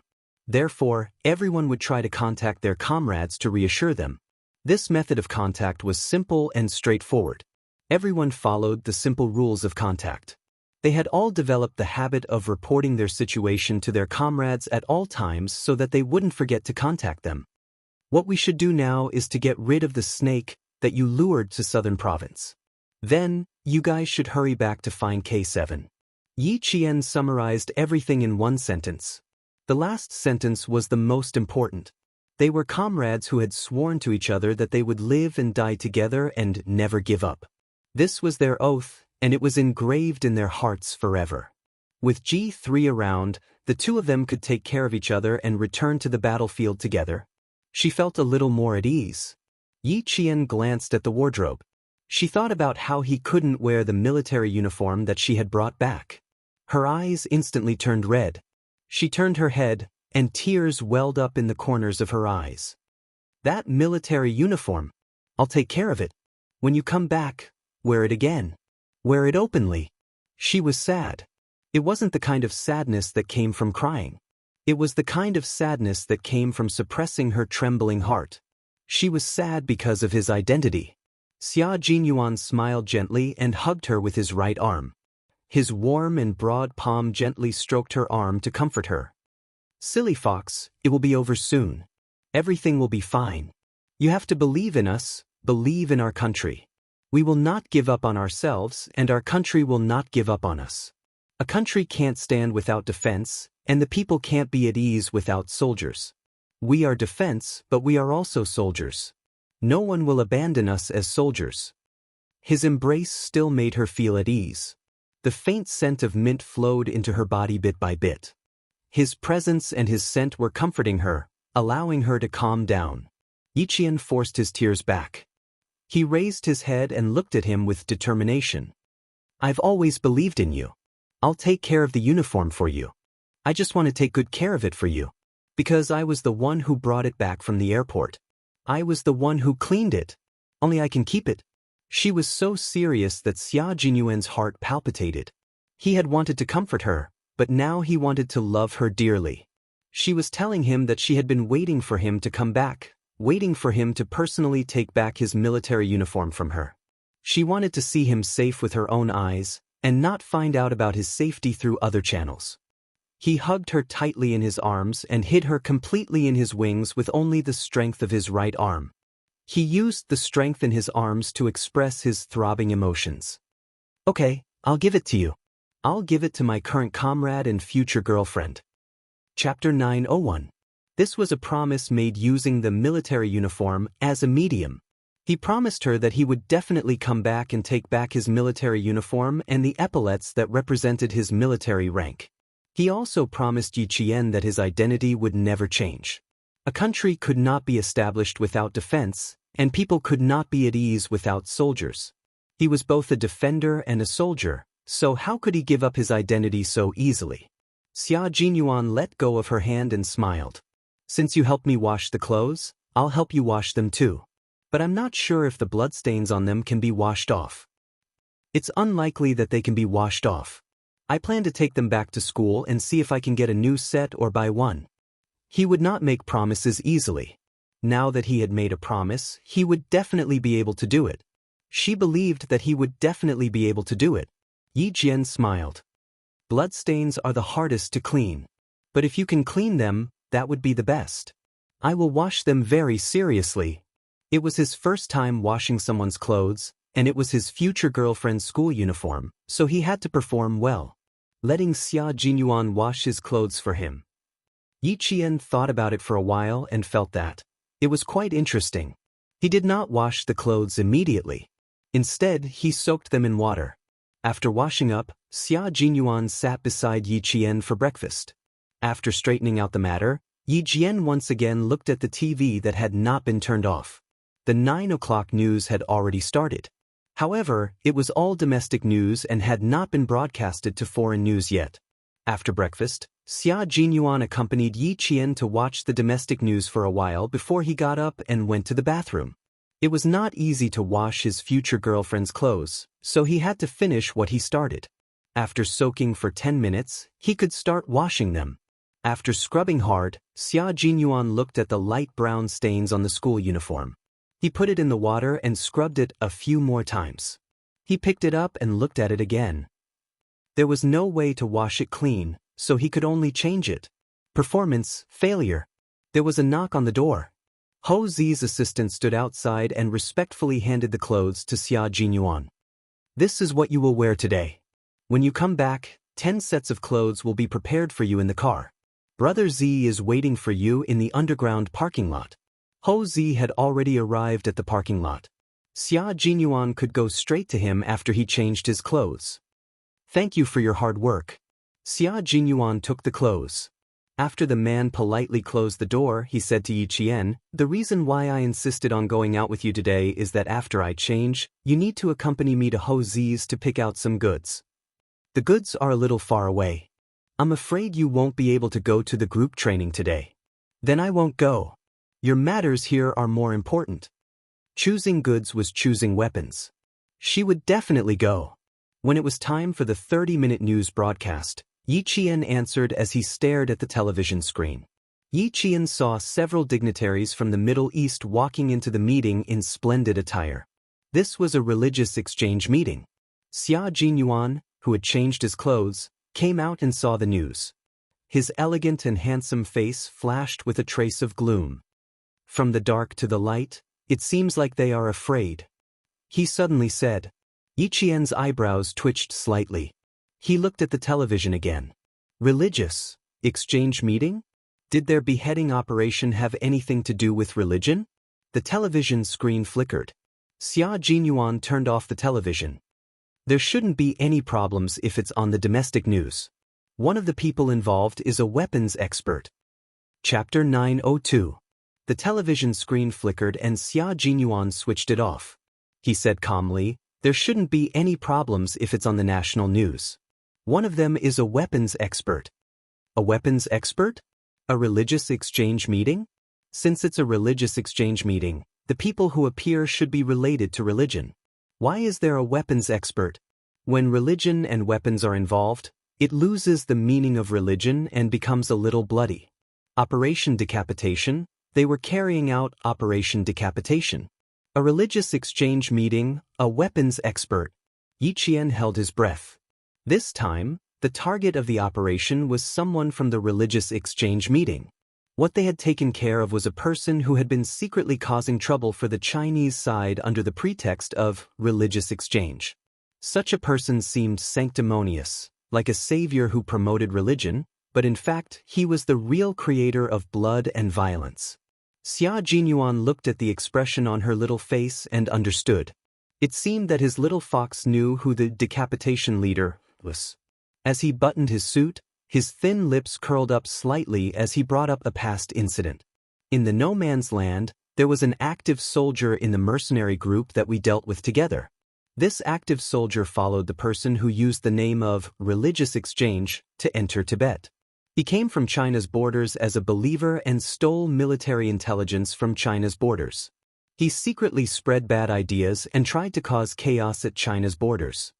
Little fox, our country is at war everywhere. It seems peaceful, but there are many countries eyeing our country covetously. They want to take the opportunity to stir up trouble and weaken our country's strength to achieve their unspeakable goals. What we need to do is to eliminate these people who are secretly stirring up trouble. While warning other countries, we also need to maintain the stability of our country's borders. They were soldiers, and the duty of soldiers was to protect the country's security, the country's borders, the stability of the government, and the stability of the society. Once there was an abnormal situation that threatened the peace of the country, they would draw their swords. Yi Qian listened quietly. When he looked up, he saw Xia Jinyuan in a black suit standing in front of him. In the blink of an eye, he had changed from a powerful soldier to a calm and reserved businessman. He pursed his lips and smiled. "Captain Xia, you're a natural. Very suitable. Not bad." Xia Jinyuan adjusted his tie and his thin lips curled up slightly. In an instant, there was a noble and distinguished aura between his eyebrows. "How is it? Do I look more like it now?" It wasn't that. Xia Jinyuan was now a mature and steady business elite who exuded a distinguished aura. No matter how he disguised himself, he was always the noble Xia Jinyuan who stood at the top of the world. Yi Jian nodded with a smile. "You look alike. No one would be able to tell that Captain Xia is actually a soldier. Even if he came to her side with danger, he was still a soldier that she admired. Danger is always present. It depends on how you face. Regardless of whether you are relaxed or worried, the danger will never disappear automatically. And I choose to face it." Chapter 903. The danger is right there. The first thing we should think of is to solve it, not worry. Little Fox, as a Special Forces soldier, even if you are just training, danger still exists. We have to face unexpected situations at all times. Being calm and collected is our attitude when facing them. There is no fear, no retreat, only forward. This is the mission and responsibility of a soldier. Yi Qian, you have to remember that we are always in danger. There is never a way out. The only way is to face it and solve it. Complete it. Do it without hesitation. Xia Jinyuan and Yi Qian's relationship was not just that of lovers. He would also tell Yi Qian what a soldier should be like. He would clearly tell Yi Qian all the dangers and difficulties that Yi Qian faced. He would not allow Yi Qian to have any thoughts of running away. He would be her closest comrade in the future. Uncle Zhen and Principal Chen could teach Yi Qian all the skills she needed to know, as well as how to be a person, how to make decisions in the military, and how to be strong in handling matters. Then, Xia Jinyuan would be the one who could truly get close to Yi Qian's heart. He would hold Yi Qian's hand tightly at any time and tell her that he was a soldier. A soldier who had no way out once he put on the military uniform. Yi Qian was shocked when she heard that. He was teaching her, and when he saw that she had a problem, he immediately pointed it out sternly and told her clearly what she should do. That's right, he was right. No matter what attitude you use to face danger, the danger will always be there. It doesn't matter if you are afraid or timid, it won't go away. It's there, and you have to face it and solve it. There is no way out once you put on the military uniform, because you are a soldier. Yi Qian's clear eyes looked at the man who had repeatedly pointed out her mistakes. She saw the coldness in his eyes and also saw the hope he had for her. She nodded and said, "I understand. I will always remember it." Yi Qian was a girl who understood everything easily. Xia Jinyuan had said it so clearly, so naturally, she could see and think clearly. "Good girl, you're the best in my heart. You always will be." She was so smart and hardworking. No matter when, she could accept his criticism and criticism. She trusted him without any conditions. He would not let such a girl walk the path of ordinary. He would definitely hold her hand tightly and face the flames of war together. He needed a comrade like her, a girlfriend like her, and she needed a comrade like him, a boyfriend like him. Xia Jinyuan and Yi Qian were a circle that no one could separate. At 9:05 a.m., the students who stayed in the hotel last night woke up one after another. Yi Qian and Xia Jinyuan walked out of their rooms. Wang Jin, who slept on the same floor as them, yawned and opened the door. "I'm not eating breakfast. I have to go to my grandma's house for lunch. You guys go ahead." As Wang Jin spoke, he saw two figures walking in front of him. He did not immediately recognize them, but said to the boy who was staying with him, "There's a guy and a girl in front. I bet the guy is handsome and the girl is beautiful. Just looking at their backs makes me think they look good." Although Wang Jin lowered his voice, it was not low enough for Xia Jinyuan and Yi Qian. "They're seniors from grade 3. Let's hurry up. Yi Qian hurriedly tugged on Xia Jinyuan's sleeve and walked even faster. Luckily, she was wearing a casual dress. If she was wearing a tight-fitting dress, her skirt would have been torn apart by her large strides. Chapter 904. Xia Jinyuan was a little worried. When would he be able to reveal his secret identity? He had no choice. He definitely couldn't reveal it now. It was better to avoid people's eyes and ears. When Xia Jinyuan saw that she was walking faster than a rabbit, a light flashed across his eyes and he revealed a mischievous smile. He reached out and put his arm around Yi Qian's shoulder. Just as she was about to scream in fright, Xia Jinyuan chuckled and said, "You're more likely to be discovered if you walk alone. Now you can lower your head and hide your face in my arms. It'll be safer." Yi Qian was so scared that her body froze. She raised her head and glared at him. "Xia Jinyuan, you. Shoo. Don't talk, little fox. There are 3 boys wearing the uniform of the provincial first high school coming over." Xia Jinyuan pulled Yi Qian deeper into his arms so that her delicate face was pressed against his chest. Only her small and delicate earlobes could be seen. "Then I'll wait for you at the bookstore in the afternoon. You two shouldn't oversleep." The girls walked over and stood on Xia Jinyuan's left side as they talked and laughed. As Yi Qian listened to their laughter, she held her breath and cursed in her heart, "Xia Jinyuan is a bastard." However, she couldn't help but admit that if he didn't hug her like this, he would definitely be discovered by the seniors. However, this combination was very strange. The girl hid her head completely in the man's arms, even when they entered the elevator. It was so strange that the seniors who didn't pay much attention to them stole glances at them. After glancing at them, the 3 students simultaneously retracted their gazes.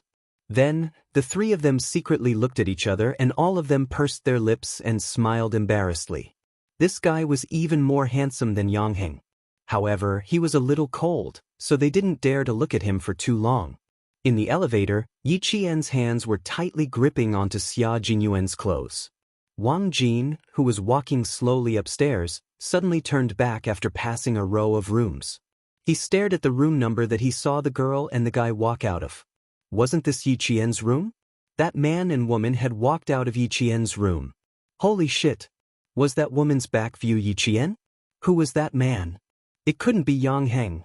Yang Heng was tall, but he wasn't as tall as the man just now. The most important thing was his temperament. Yang Heng didn't have the temperament of the man just now. Yang Heng, you have a love rival. Your love rival even came to your aunt's hotel to kidnap Yi Qian. The other party is very strong. You're in big trouble. I have to find Yang Heng. Something big has happened. Wang Jin threw his backpack and ran toward the elevator. As a brother, he had to tell Yang Heng about it. Wang Jin, who needed to go home immediately, ran straight to the restaurant and found Yang Heng. He said, "You have a love rival." Love rival? What nonsense are you talking about? Yang Heng had already finished his breakfast. Being blocked by Wang Jin, Yang Heng laughed and patted his friend's shoulder. Even though Wang Jin had purposely come to tell him about Yi Jian, Yang Heng's expression was obviously gloating. Yang Heng laughed and said, "Brother, you've really misjudged her. I don't have any feelings for Yi Jian, unlike you guys who were green with envy when she got into the car." Wang Jin didn't believe him. He looked at him with a look that said, "Stop pretending. Who would believe that you don't like Yi Qian? We want to pursue her, but we don't have the ability to do it. We don't dare." "It's not that I don't dare, but I think it's better to be friends with Yi Qian. As for the strong love rival you mentioned, if he really exists, then he is indeed a good match for Yi Qian." Chapter 905. After a while, Wang Jin glared at him and said, "Damn, you really don't have any ideas." "Not at all. You guys are just making a fuss." Yang Heng smiled. His clean and handsome face did not have a trace of abnormality. "All right, hurry up and eat breakfast. I have to go home with my mom." His cousin was coming back to China and would be having lunch at his house, so he had to go home to prepare. As for Yi Qian, Wang Jin was sure he was not mistaken. He had looked for her this morning and did not see anyone in her room. Wang Jin saw that Yang Heng really did not care and felt that it was meaningless. Sigh, to think that he ran all the way here to snitch. He waved his hand and said weakly, all right, I won't send you off. Damn, I'm hungry from running. Let's eat something before we go. Yi Qian's dress was quite nice. Even her back was beautiful. It's a pity you didn't see it. The waiter in the restaurant was clearing up breakfast. Yang Heng pointed and reminded him kindly, you can eat a few pieces of cake to fill your stomach. Otherwise, you can go out and eat some buns. Not only did he see Yi Qian in the dress, but he also saw how she looked in it. The ethnic dress on her was stunning and beautiful. Yi Qian was an orphan, a girl who grew up in the army. It was not strange for anyone to be around her. Therefore, there was no need to find it strange. Wang Jin ran into the restaurant and suddenly ran out to chase after Yang Heng. Let me ask you something. Last night, I told Yi Qian that Yao Jing was her rival. She said something that I didn't understand at all. She said to ask you, you must know. He repeated what Yi Qian said last night, if it's because of Yang Heng, she is not my rival. If it's not because of Yang Heng, she is indeed a rival. He asked Yang Heng with a face full of curiosity, do you understand? Yang Heng understood and chuckled. She meant that if she were to pursue me, Yao Jing is not her rival at all. I would choose her directly. If she doesn't pursue me, Yao Jing will be her rival in life. Do you understand? Damn. So that's what it meant. Wang Jin rubbed his face and chuckled as he asked him, so when you said that Yi Qian wanted to pursue you, did you really agree? Didn't you just say that there was a man with a very strong aura who was more powerful than me who left Yi Qian without saying a word? What you are thinking of simply does not exist.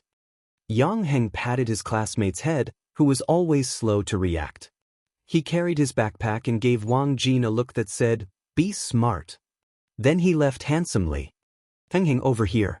When Mother Yang saw her son coming over, she elegantly raised her hand to signal him to speed up.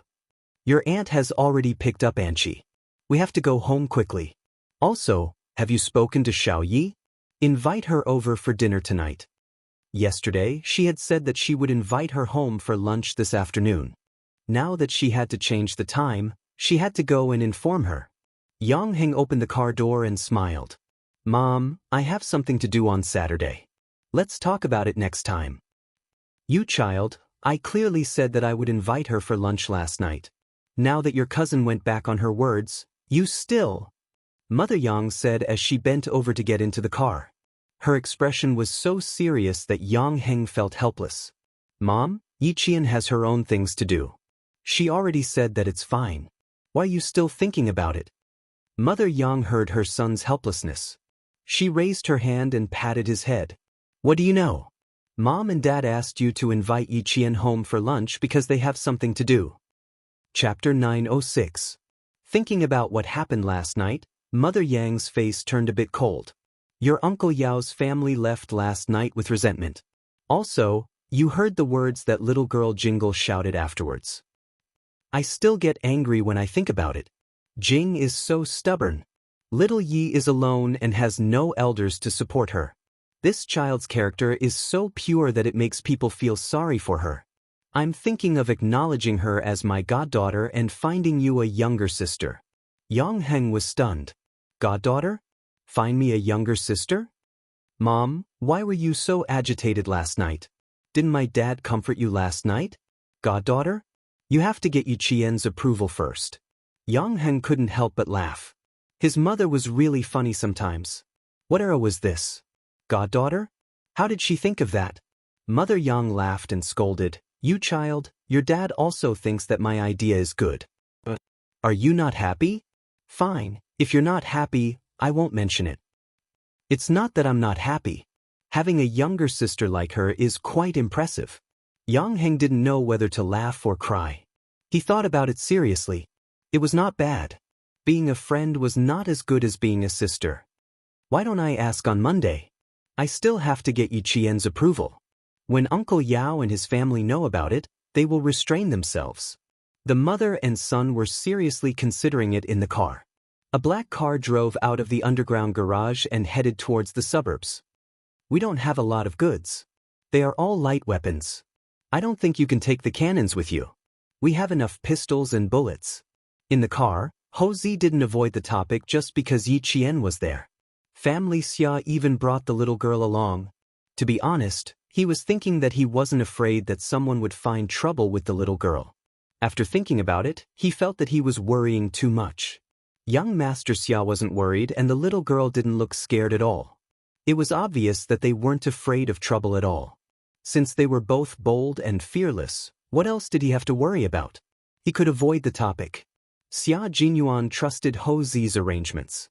He said calmly, "Brother Z, you can make the arrangements. Southern Province is your territory. I don't need to worry about anything. I really can't worry about you. You only said that you killed someone overseas. I don't know what kind of person you killed." Ho Zi had a smile on his face the entire time, and his voice no longer had the coldness that could not be hidden from before, but carried a hint of lightness. "Just now, I told a few brothers in the underworld to pay attention to anything. I've also sent people to the hotel. If anyone sneaks in, we'll know immediately." Not. He came and attacked. It's not like he's a monster with only one head. But the other party is here to take your lives. Aren't you afraid? He didn't believe that a little girl could be so calm that she wasn't afraid of death. Yi Qian wasn't afraid at all. She had been reborn. She already knew what death felt like. What was there to be afraid of? Now, she wasn't afraid that someone would come looking for her. She was afraid that no one would come looking for her. Her eyes gradually darkened and turned cold. A murderous aura appeared in her dark eyes. She maintained her calm smile and said slowly, "What's there to be afraid of? He wants to kill me. I want to kill him too. I'll kill the person who wants to kill me first. There's nothing to be afraid of."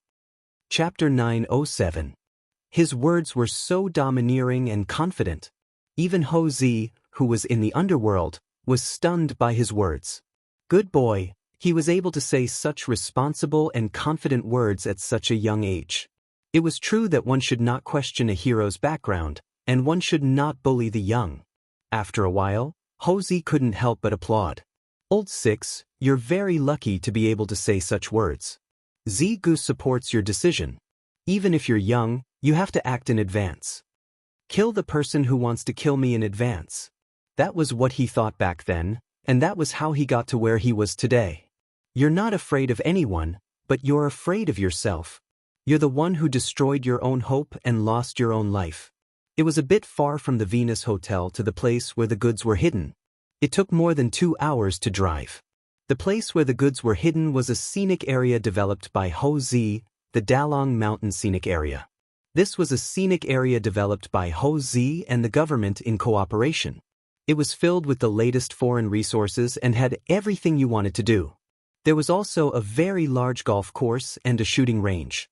Just these 2 projects alone were enough to attract countless rich people to come and visit. At the end of October, the maple leaves on Dalong Mountain were all red. There were also many tourists who came to enjoy the scenery. Yi Qian sat in the car and also enjoyed the beautiful scenery along the way. Ho Zi's personal phone calls were very few. There were only 2 calls in 2 hours. One of them happened to be someone who invited him to play golf at Dalong Mountain. The other party even brought his own client. "You two go back to the villa and wait for me. This person has some background in the underworld in the north. I'll come over after I say hello." The car entered the scenic area at around 11 o'clock in the afternoon. Ho Zi gave a few instructions to the driver before getting out of the car and leaving. On the way, Xia Jinyuan spoke very little. Yi Qian noticed that his hand was in his trouser pocket. He was holding his phone and waiting for his comrade to call. He was waiting patiently. There was no trace of impatience on his handsome face. His gaze was as calm as a city in the sky. Occasionally, he would even raise his eyes to look at the beautiful scenery and point it out to her. From this, Yi Jianjian could see the distance between him and her. The car drove all the way to the villa's parking lot. Xia Jinyuan did not ask the chauffeur to get out of the car and open the door. Instead, he pulled Yi Qian out of the car and said, "You go in first. I'll come over later." He gently squeezed Yi Qian's palm, indicating for Yi Qian to be more careful. Although Ho Zi was someone he trusted, Yi Qian was a comrade he trusted enough to put his life in her hands. After the early autumn, the weather became cooler day by day. When they reached the mountains, the temperature dropped even lower. Yi Qian got out of the car in a dress. The wind in the mountains blew, and she couldn't help but shrink her shoulders slightly. Put on your clothes and go in quickly. Xia Jinyuan's suit jacket was draped over Yi Qian's shoulders. Under the faint sunlight, the man who was looking down at her had exquisite facial features. When the sunlight shone on his face, it made her feel at ease. Yi Qian adjusted her clothes and followed the chauffeur into the villa. The signal in the mountains was not very good. Xia Jinyuan walked for about a kilometer before he stopped. Looking at the pitiful 3 bars of signal on his phone, Xia Jinyuan smiled slightly. His slender fingers quickly typed a set of numbers and sent it out without any punctuation. The mountain road was not easy to drive on, and the car they were in was quite old. However, the G3 never doubted that this car, which came from a small county, would be scrapped. Chapter 908. The phone in his trouser pocket vibrated slightly. As it was shaking, G3 turned his body and took out his phone. He took a good look at it. It was a set of numbers. He could not look at it in reverse. The first set of numbers was the geographical coordinates of the city limits. The second set was the district coordinates. The third set was the county coordinates, and the fourth set was the specific coordinates. After reading the message, G3 immediately erased the message and restored the phone to the factory settings. This was the most direct and safest way. It was simple and fast. If they still didn't receive any news from K7 after 3 o'clock, he and Xia Jinyuan would meet up and get rid of the snake that followed them into Nan province. Then, they would return to the battlefield to find their comrades. Whether they were alive or dead, they had to find their comrades. Never leave, never abandon, never give up. G3, who was wearing a straw hat, covered his face with it and closed his eyes to rest. There was still more than an hour before they arrived at Nan province. He could use this time to take a good rest. At this time, Hou Zi led Xia Jinyuan and Yi Qian to his weapon collection room. The entire room was filled with wooden display cabinets. It looked like a jewelry store. All the handguns were placed one by one on the counter. They were in a mess, as if no one had maintained them for a long time. Xia Jinyuan looked around and said to Hou Zi, "Brother Zi, this is a small handgun arsenal. If something big happens one day, this is the first place you have to deal with." I've already considered this point. That's why I used wood to make all the cabinets. If something really happens in the future, I'll burn it down. Hou Zi replied with a natural expression. Her red phoenix eyes, which were so beautiful that they looked like they were drawn by a painter bit by bit, revealed a trace of coldness that seeped into her bones. A dangerous person who possesses the most dangerous thing is protection. It is also the most direct evidence of a crime. I have a hobby of collecting guns. I know that it's forbidden in our country. After I get them back through some means, I just put them on display. There was no one around Hou Zi. Even his personal bodyguards were outside the villa, which showed how cautious he was when it came to such matters. Hou Zi picked up a shotgun and smiled at Yi Qian. It has a 6-round capacity. Doesn't it look like a shotgun? He didn't want to continue on this topic. Xia Jinyuan didn't talk about it anymore. He turned around and picked out a gun for himself. This gun used to be called a shotgun or a musket. Now, it's sometimes called a shotgun. Brother Zi, it's not about whether it looks like a shotgun or not. This is a 1995 Benelli M1. Yi Jian took the shotgun made by the Benelli company from his hand and gently stroked the barrel with her finger. Under Hou Zi's surprised expression, she said indifferently, "This is developed for the military and the police. It uses the automatic recoil mechanism. This series of guns uses aluminum alloy magazines, which are light, sturdy, and durable. Unfortunately, it wasn't suitable for him and Xia Jinyuan. It had a 6-round capacity. Even if it had great lethality, it wasn't convenient to carry around." Hou Zi's impression of Yi Qian changed drastically. "You even know about this?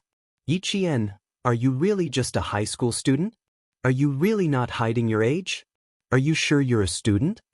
While Yi Qian was talking, Xia Jinyuan picked up a Colt M200 pistol. Chapter 909. The Colt M2000 pistol fired 9mm labellum bullets. The gun was only 190. 5 millimeters and weighed only 0.82 kilograms. However, the magazine had a capacity of 15 bullets and an effective range of 50 meters. Yi Qian put the shotgun back in its original position and glanced at the pistol he had picked. His gaze swept over all the guns and locked onto the Colt M2000 pistol. There are 3 in total. You can pick all of them. She walked to the display cabinet and picked up the other 2 Colt M2000 pistols from 2 different places. The shooting accuracy is very good. The power index is also very high. The ergonomics index is also not bad. You can bring all 3. Isn't that right, Brother Z? She asked him if he was right after she finished picking. Ho Zi raised his eyebrows and looked at the 2 pistols she had picked up in just a few seconds. He looked at Yi Qian thoughtfully and smiled. You know more about guns than I do. If you say it's right, then it's definitely right. Then we won't hold back. Also, Brother Z, you separated the guns and bullets. Where do you keep the magazines?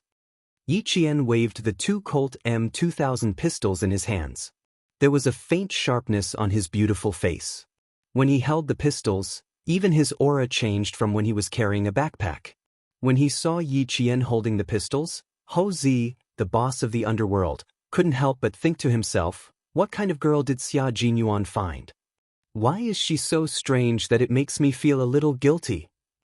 There were no less than 200 guns in his small weapons room. He liked to collect them.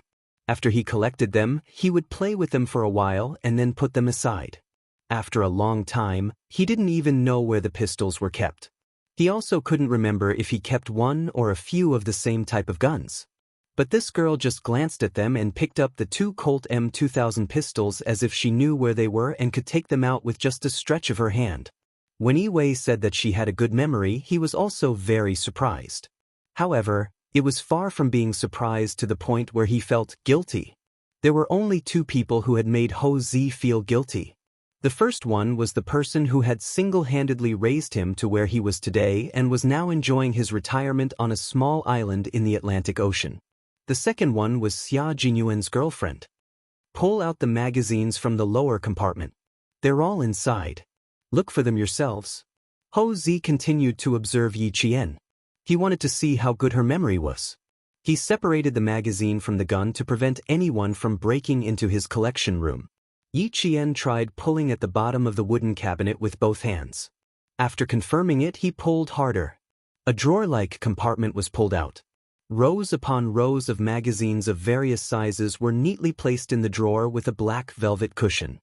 Compared to the guns that were casually placed on the wooden cabinet, the magazines were much neater. Go ahead and choose. After you're done, this place will cease to exist. Ho Zi opened the other 3 compartments together. There were magazines and bullets. Guns need bullets. The bullets in the magazines won't be enough. You can choose the bullets that you can use. He said that this place would cease to exist after you're done choosing. Yi Qian's heart skipped a beat. She instinctively looked at Xia Jinyuan. Xia Jinyuan only smiled at her. Do you see the magazines? Brother Z is right. Guns need bullets. Chapter 9-10. So this is why he brought me and Little Fox here. Madam Xia Yiwei, it seems like your plan is working. This man who can do whatever he wants in the underworld is cutting off his own path of retreat. Seeing the smile on his face, Yi Qian felt a lot more at ease. This meant that before Ho Zi brought them in, he had already made up his mind to destroy everything. This made her feel at ease. No wonder Xia Jinyuan said, if something big happens one day, this is the first place you have to get rid of. In fact, he was telling Ho Zi that this place had to be destroyed. Ho Zi really had the guts to destroy this place. However, Yi Qian felt that Ho Zi seemed to be doing something very important. He had started to destroy some evidence that could directly incriminate him, and the gun collection room was the first evidence he wanted to destroy. As for why, Yi Qian, who had never been interested in other people's private affairs, had no way of knowing why Ho Zi wanted to destroy this place. There were 3 Colt M2000 pistols in his hands, so he needed 3 magazines. Yi Qian scanned through the 3 rows of magazines, picked up the magazines one by one in front of Ho Zi, and threw them to Xia Jinyuan. Colt M2000 pistol magazine, capacity 15 rounds, loaded 15 rounds. She was very fast. Ho Zi, who had been paying attention to her, saw that her gaze swept across the rows of magazines, and she did not even look for them. She was even more familiar with the exact location of the magazines than he was. He was convinced, he was really convinced. Xia Jinyuan caught the 3 magazines that were thrown to him in succession and put them down one by one. He did not even need to check carefully, he just took them and loaded them. His expression was full of trust in her. Ho Zi saw this kind of trust in Xia Jinyuan, and his eyes darkened. He could vaguely see the attitude that Xia Jinyuan had towards relationships. He did not hide it, he was not afraid, he was only going to advance and retreat together. Now, the trust between them was like a lock, locking their every word and action, making it impossible for others to interrupt. Brother Z's collection of guns is very tasteful. These 2 are magazines for the M9, and these 2 are magazines for the Desert Eagle. There's a total of 7 pistols, and that's about it. Yi Qian had picked out the best of the best, especially the Desert Eagle, which was the king of pistols. If they really destroyed this place, it was better to take out the good guns and let Xia Jinyuan and the others use them properly. Ho Zi did not care anymore. He was only responsible for bringing the couple in. The couple was more familiar with everything else than he was. The magazines she picked out were all good magazines. Among the rows of magazines, she picked out the good ones in less than 3 minutes. What else did he need to care about? There's no dagger here. I'll get one for self-defense when the time comes. Just pick a few pistols. The rest of the guns are inconvenient to carry and can be easily recognized. Xia Jinyuan did not say much during the whole process. Yi Qian did all the work. After disassembling the guns, she could even reassemble them from a pile of scattered gun parts. Her eyes and hands were so sharp that from the time she picked up the handle to the time she finished assembling the gun, she did not even have to think about whether the parts in her hand were correct or not. This was because she could accurately pick out the correct gun parts from a pile of parts. He felt ashamed of his own inferiority when it came to such memorizing skills. What Ho Zi saw now was only the tip of the iceberg of Yi Qian. Just this side of him was enough to make him gasp in amazement. Chapter 9-11. Ho Zi had only seen the tip of Yi Qian's iceberg. What she didn't know was that after Yi Qian entered the collection room and scanned the entire display table, her brain was like a mobile high-speed computer, storing the models and positions of all the guns. You take these guns. These 2 are enough for me. After picking out the guns for Xia Jinyuan, Yi Qian picked up 2 HKP-7M8 pistols for himself. These pistols used 9mm parabellum bullets, had 8 and 13 rounds, magazines, and had an effective range of 50 meters. Yi Qian picked this pistol because it had a low recoil and was so safe that it could be carried safely even if the magazine was loaded. If the magazine was loaded, it was easy to misfire, but this pistol wouldn't. Therefore, it could be quickly fired when necessary and could immediately remove the safety and fire. After picking out the guns and magazines, Yi Qian had finally found all the weapons they needed. There were a total of 9 guns and bullets. Xia Jinyuan had gained a lot. Holding Yi Qian's hand, they left the small gun storage room. Ho Zi was the last to leave. Before turning off the lights, he glanced at the collection room where the first gun was placed 15 years ago. After a flash of coldness in his eyes, he pressed the switch and turned to leave. He walked quickly without a trace of hesitation. An underground gun storage room that would no longer exist after tonight. Since he had already decided to abandon it, he wouldn't hesitate anymore. It had only been 10 minutes since they entered the basement and came out. The staff of the attraction had just delivered today's lunch to the entrance of the villa. Xia Jinyuan pushed the fridge to block the entrance to the basement. His eyes fell on a yellow hose pipe. This pipe had appeared by the gun counter before. It was a natural gas pipe. Ho Zi had laid the natural gas pipe in the basement. If there was an accident, it was indeed very suitable to blow up the entire gun storage room. Moreover, it was under the kitchen. When the time came, it could be said that a natural gas leak caused the explosion. Let's eat. After lunch, let's go back to the city. Ho Zi invited the 2 of them to sit at the dining table. He personally opened a bottle of red wine and poured a glass for Yi Qian. Yi Qian, I, Ho Zi, admire you. She was even more ruthless and resourceful than the 17-year-old Ho Zi when he was young. He couldn't admire her. She had single-handedly challenged more than 10 hooligans and crippled 7 of them. Tonight, she had talked about guns as she opened her mouth. This 17-year-old girl had shown him that there was always someone better than her. Yi Jian pursed her lips and smiled.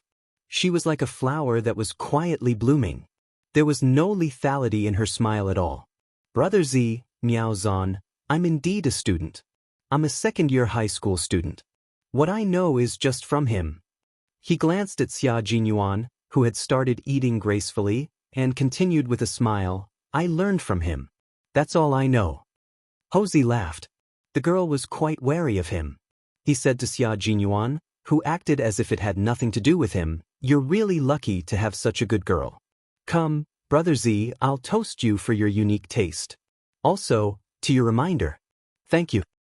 You're welcome. Xia Jinyuan picked up his glass and lightly clinked it with Ho Zi's. I wish Brother Z's wishes come true. Ho Zi was overjoyed. Old Six's words were always pleasant to hear. Now, he wished Old Six's wishes come true. This matter must succeed. Cooperating with this territory was for no other reason than to prevent the woman he loved from being married to another man. Ho Zi, who was sitting at the dining table, was talking cheerfully and wittily. There was no trace of ruthlessness in his expression. Although he occasionally spoke with the arrogance of a superior, his words were always humorous and witty. Unconsciously, one would be deeply attracted to his conversation. Chapter 9:12. Xia Jinyuan's trust in Ho Zi could also be seen at the dining table. After everything was over, he directly told him that he would bring Yi Qian here to enjoy the scenery of Mount Dalong and would leave a little later. Indeed, you can leave a little later. The maple leaves on the mountain are all red. There are a lot of tourists at this time of year. You can enter from the small path behind the villa. You don't have to squeeze with the tourists. This was a tourist area developed by Ho Zi and the government. When it was being developed, he said that he needed a private mountain path. Thus, when he was designing the entire area, he paid a little more money to leave such a path. There was a private mountain road in the tourist area. Just by hearing about it, one could tell that it was extraordinary. Xia Jinyuan knew about Ho Zi's financial resources, so he did not look surprised at all. After thanking him, he was led by Ho Zi's bodyguard into Mount Dalong from the back of the villa. The bodyguard was only responsible for escorting them to the entrance. After watching them leave, he turned around and reported back. G3 will come to Mount Dalong. We will meet up with him later. After walking for a while, Xia Jinyuan said to Yi Qian in a low voice, when the time comes, cover for him and drive away directly. Yi Qian nodded slightly. He knew that Xia Jinyuan did not want Ho Zi's people to discover G3. Soldiers were soldiers and bandits were bandits. Regardless of his relationship with Ho Zi, the safety of his comrades was the most important thing. When G3 arrived at Mount Dalong, they would begin to deliberately reveal their whereabouts on Nanshan Hill. They would attract all the danger to themselves until the danger was over. After the matter in Southern Province was settled, they would set off directly from here and appear on the soil of another country as illegal mercenaries to search for their missing comrades. There were tens of thousands of maple trees on Mount Dalong. When Southern Province was promoting tourism, they would film the scenery of Mount Dalong all year round. However, Ho Zi had left a private path for them to enjoy the best scenery. There were mountains, rivers, and scenery. Yi Qian, who was going to visit Mount Dalong in the future, smiled and said to Xia Jinyuan, looks like Brother Z invested a lot here. Otherwise, the government would not have allowed him to leave a private mountain path. That's not the case. Sometimes, this road is also used by provincial leaders to receive VIPs and to climb the mountain for sightseeing. Xia Jinyuan walked a few steps ahead, occasionally stopping to wait for Yi Qian to come closer. It was rare for the two of them to have such a pleasant time together, and it made him have the urge to shorten 1 minute into 2 minutes. After about 40 minutes of climbing, Yi Qian, who was wearing a skirt, was so hot that her back was sweating. She picked up a fallen maple leaf from the bottom of a huge, towering rock to fan herself. Let's rest for a while. I'm all sweaty. These were Aunt Yangheng's clothes. She was planning to return them after washing them. She didn't want to get her sweat on them after wearing them once. She wouldn't be able to return them when the time came. Xia Jinyuan raised his head and looked at the rock. After circling around it, he put on his suit jacket and began to climb up the rock. When he reached the top, he lowered his head and looked at Yi Qian, who was still wiping her sweat and resting under the rock. Go up there and rest for a while. You can get some wind. When Yi Qian saw him climb up, she immediately went around and heard him say, "The place to enjoy the scenery of Mount Dalong is on this rock. Hurry up." There weren't many climbing points on the rock. It was high and steep, and one wouldn't dare to climb it if they didn't have the guts and skills. Yi Qian lowered her head and looked at what she was wearing today. She looked very ladylike, but none of the things she did had anything to do with being ladylike. Chapter 9:13. With a smile on her face, she walked towards Xia Jinyuan, who had already climbed up. He was at a high spot. She would climb up and enjoy the scenery with him. She had once said that she would use him and his troops as her goal. No matter when, as long as he reached out his hand, she would definitely walk towards him. The rock that no one had set foot on was not steep. Instead, it was flat enough for two people to sit side by side. There was also a backrest, which made it look like a natural stone chair. They could sit together and watch the clouds rise and the sun rise and set. This place is really good. If I hadn't climbed up, I wouldn't have been able to find it. Yi Qian took his outstretched hand and carefully stepped on the chair of the natural stone chair. Then she slowly bent down and sat down. You have a great view. You can enjoy the maple leaf scenery on this side of Mount Del. Xiajing, shall we come again when the maple leaves turn yellow? Yi Qian, who had taken the initiative to suggest a next date, looked up. Although the scenery was good, she was still worried about him. Is this the time for our next date? Xia Jinyuan laughed heartily. He held her in his arms and let her head rest on his shoulder. He said softly, when the maple leaves turn yellow, I will definitely put on my military uniform and accompany you to see thousands of maple leaves. There were thousands of maple leaves on Mount Del. When they were red, they were like clouds, and when they were yellow, they were like gold.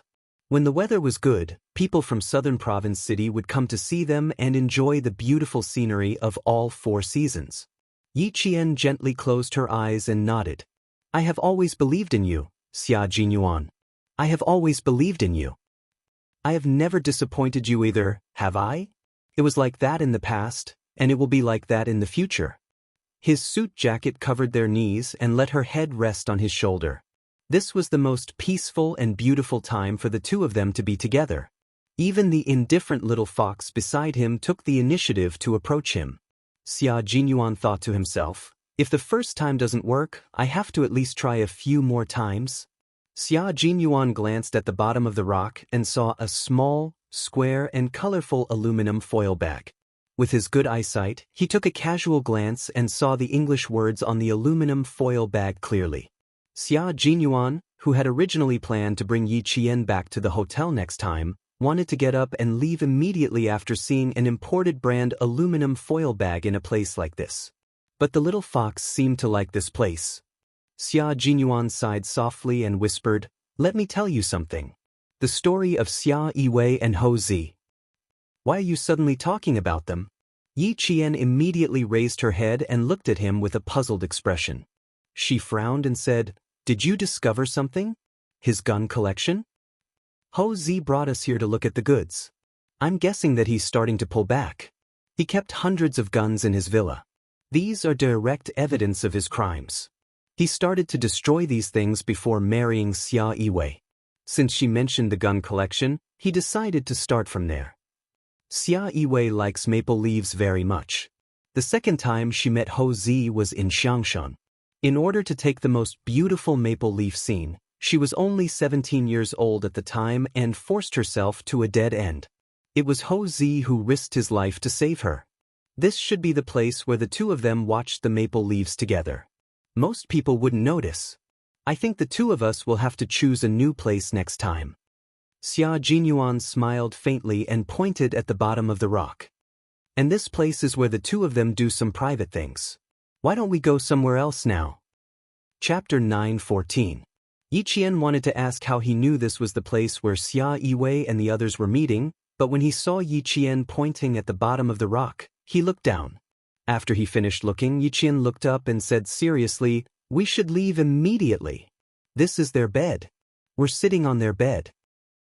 So bold. They're doing intimate things on the rock. Aren't they afraid of falling? Aren't they afraid of being seen doing intimate things on the rock while admiring the beautiful scenery? Yi Qian didn't even dare to think about it. He grabbed the rock with both hands and stood up. He showed his toughness from training and quickly flipped over the rock without Xia Jinyuan's help. Xia Jinyuan was too embarrassed to say anything when it came to this. He had never used condoms before. Yi Qian didn't even need to say anything. He had never used condoms in his 2 lifetimes and had never even tried to understand them. Let's go to the main mountain path. The coordinates are clear, so G3 will be able to find us easily. Xia Jinyuan saw her awkward expression and laughed in his heart. He restrained his expression and said, "He should be here soon. We'll wait for him at the top of the mountain." If they met in a crowded place, they wouldn't attract attention even if they went down the mountain one after the other.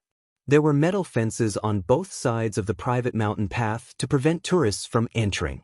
After about 400 meters of the rock, they saw people guarding the end of the metal fences.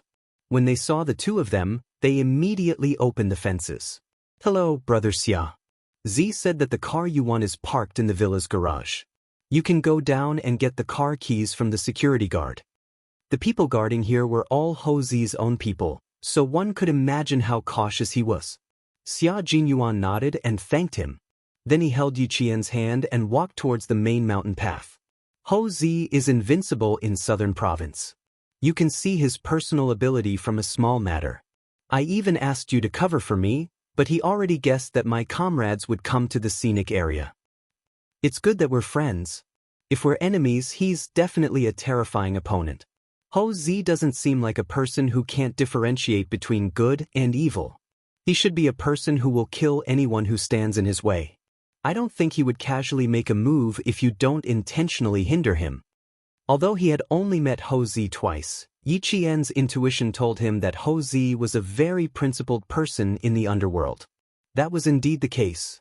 Otherwise, Xia Yiwei would not have been willing to give up the opportunity to return to the capital and choose to stay in the southern province after following him for 17 years. Walking to the main mountain road, because it was Saturday afternoon, there were more tourists coming to the mountain to see the maple leaves. Tourists came and went everywhere. There were also couples holding hands, laughing as they climbed to the top of the mountain. "Let's hold hands too." Seeing the 4th couple pass by, Xia Jinyuan stretched out his hand and smiled at Yi Qian. "Let's climb up together, shall we?" He only stretched out his hand, but he did not directly hold her hand. Yi Qian's fingertips twitched slightly. Then she calmly stretched out her left hand and placed it in his slender and strong hand. She did not even look at Xia Jinyuan's expression and hurriedly looked up the mountain. "It will take more than an hour to climb up. Do you have time?" "Yes, we have a lot of time. An hour is also our time." She stretched out her hand and Xia Jinyuan immediately held it tightly. "We have a lot of time." This was the first time she held hands in public. It was also the first time she stood under the sun with a man. How did it feel? Chapter 9:15. It felt like the warm sun in winter, so warm that it chased away the cold. It felt like the morning breeze in spring, blowing away the dampness of the rainy season. It felt really good. "I'm Yi Qian's boyfriend. Yi Qian, who are you to Xia Jinyuan?" He held her hand and interlocked his fingers with hers. His deep voice was filled with joy as he smiled and asked her, "Who are you to Xia Jinyuan?" Finally, he was able to hold her hand in public like an ordinary couple. They were able to walk hand in hand intimately, letting others know at a glance that they were a couple. Xia Jinyuan felt like he had walked halfway through a long journey and finally saw the light of dawn waiting for him. In the face of the insatiable man, Yi Jian glanced at him and said calmly, "Who can I be to you?" "Captain Xia, don't think too much. I just don't want people to keep looking at me from time to time." He lifted his chin slightly and looked up. He chuckled softly and said, "I just don't want the people upstairs to keep looking at me. Am I thinking too much? It doesn't matter. We've already held hands. Are you afraid that I won't be able to win your heart? Xia Jinyuan smiled until his dark eyes sparkled. He looked up calmly and swept his gaze across the faces of the single men in front of him. The moment his gaze landed on them, his indifferent eyes turned cold and ruthless. He immediately retreated with his gaze and looked at the men of Yiqian repeatedly. Little Fox was dressed beautifully today. Even without her school uniform, she looked much more mature. Although she looked young and inexperienced, she had a calm temperament and did not look like a high school student. She looked more like a college student. She looked like a college student.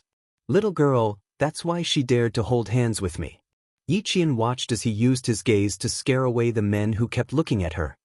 He lowered his head and pursed his lips into a smile. She could always see a different Xia Jinyuan, a real Xia Jinyuan. It still felt good. His palms were dry and his slender fingers could still wrap around her hands. This was a pair of hands meant to protect the country. At this moment, he was holding her tightly, as if he was afraid that she would pull away in the next second. Yiqian looked sideways at Xia Jinyuan, whose face was as perfect as a jade carving, and said softly, "Let's be together after I finish my college entrance exams. How about that?" Happiness came suddenly, but Xia Jinyuan's reaction was even faster. He even stopped walking and stared deeply at Yiqian. "It's a promise. Can I go back on my word now?" Looking at his happy face, Yiqian suddenly felt that she seemed to have agreed too quickly. So be it, he would always think of her. If love was the first thing that came to his mind, then she believed in him. She believed in love. She believed in a love that was so illusory that she had never thought of or embraced it. Xia Jinyuan raised his eyebrows. "You dare? Why wouldn't I dare? I'm not a gentleman." Under the urging of the passers-by behind, Yiqian's eyes were filled with sweetness. He laughed and said, "I'm going back on my word now. What can you do to me?" What else could he do to her? That might not necessarily be the case. There were many ways to do so. Being able to stand side by side sweetly in action, this kind of love was too difficult to come by. He had thought of what he wanted to do to her 1,000,000 times in his heart. 1,000,000 times in his heart. Just thinking about it made his heart beat faster. Xia Jinyuan, whose smile was much more restrained, looked meaningfully at the smirking little fox. Later, he would find a deserted place and kiss her properly. Chapter 9:16. Previously in the hotel, she only touched him lightly. How was that enough? She couldn't do anything else, but kissing was still fine. A 17-year-old kiss was pure and innocent. Having her at the age of 17 was the luckiest thing for the 23-year-old Xia Jinyuan. Xia Jinyuan kept holding Yiqian's hand as he pondered. When they passed by a stone tablet with a simple mountaineering map, he glanced at it and saw a green path labeled Lover's Path. Lover's Path. It's time to walk it. They were still climbing the main path with stone stairs. One step after another was enough to make one's knees weak. Some elderly people who were tired would rest in the stone pavilions. Ho Zi had put in a lot of effort to develop this scenic area. No wonder so many elderly people came to climb on Saturdays. There were many elderly and middle-aged people. There are a lot of people up ahead. Let's go this way. After walking for about 100 meters, Xia Jinyuan held Yiqian's hand and entered a small path. He was so fast that Yiqian, who was focused on climbing, didn't see a wooden sign with the words, "Lover's Path," on it. Lover's Path was a path for young people. It wasn't paved with stone slabs. It was a mountain path made by stepping on foot. If the trees on both sides were trimmed slightly, it would be a winding path suitable for lovers to climb. "It's too steep here. Let's go out, okay?" "Aya, it's too hard. My feet hurt." A woman's coquettish voice came from up ahead. A man coaxed softly, "It's not steep. It'll be fine after we get past here. How about I carry you?" After the sweet conversation, a woman's soft voice came from behind. Yiqian stopped in his tracks and whispered to Xia Jinyuan, "Let's go later. Don't disturb them. This is a lover's path. It's a path for lovers. We can do what lovers do and not disturb each other." Xia Jinyuan was a man who was good at seizing opportunities. When she stopped, he pulled her into his arms and said, "Let's do a lover's thing." He didn't give Yi Qian a chance to escape. His voice was low and seductive. How was that enough for you at the hotel? You want to leave just because you've piqued my interest? Little fox, things aren't that simple. This road is fast. Don't think that it's very steep. It's straight and steep. It's not like the mountain road that goes up in circles. The last time we passed by, it was really fast. Someone was walking towards them, and it wasn't just one person. From the sound of the footsteps, there were at least 4 people. Yi Qian's body stiffened. He pushed against Yi Qian's chest and said, "Xia Jinun, let go of me. Someone's coming. Let go of me." Not only did he not let go, but he also hugged Yi Jian even tighter in his arms. However, he also knew that she was shy in this kind of thing, so he hugged her and hid behind a maple tree. He let her lean against the maple tree, and her back was also facing the 4 young people who were walking over. What are you afraid of? They're all young people. They're all holding hands. This is a lover's path. Kissing and hugging are the most normal things to do. His voice was very low, as if he was enduring something. Listen, someone's kissing right in front of us. Yi Qian wanted to slap herself. She must have been muddle-headed to agree to hold hands. Then, she made a mistake and promised to be together after the college entrance exam. One wrong step after another, and she ended up in Xia Jinyuan's hands. Chapter 9:17. Other people are other people. What does it have to do with us? Don't push your luck, Hugh. Xia Jinyuan blocked all her words. Looking at her gently moving red lips, his heart itched like a cat was scratching it. She even said to wait until after he kissed her. Be it a beast or a minor, a 17-year-old Yi Qian was an apple in the Garden of Eden. He wanted to eat her. No, he wanted to kiss her. He couldn't eat her now. If he really did, he would be a beast. After being teased by her a few times in the hotel, he couldn't hold back anymore. He held the back of her head with one hand and kissed her fiercely. Yi Qian was stunned by his fierceness. She made muffled sounds of resistance and felt a sense of danger.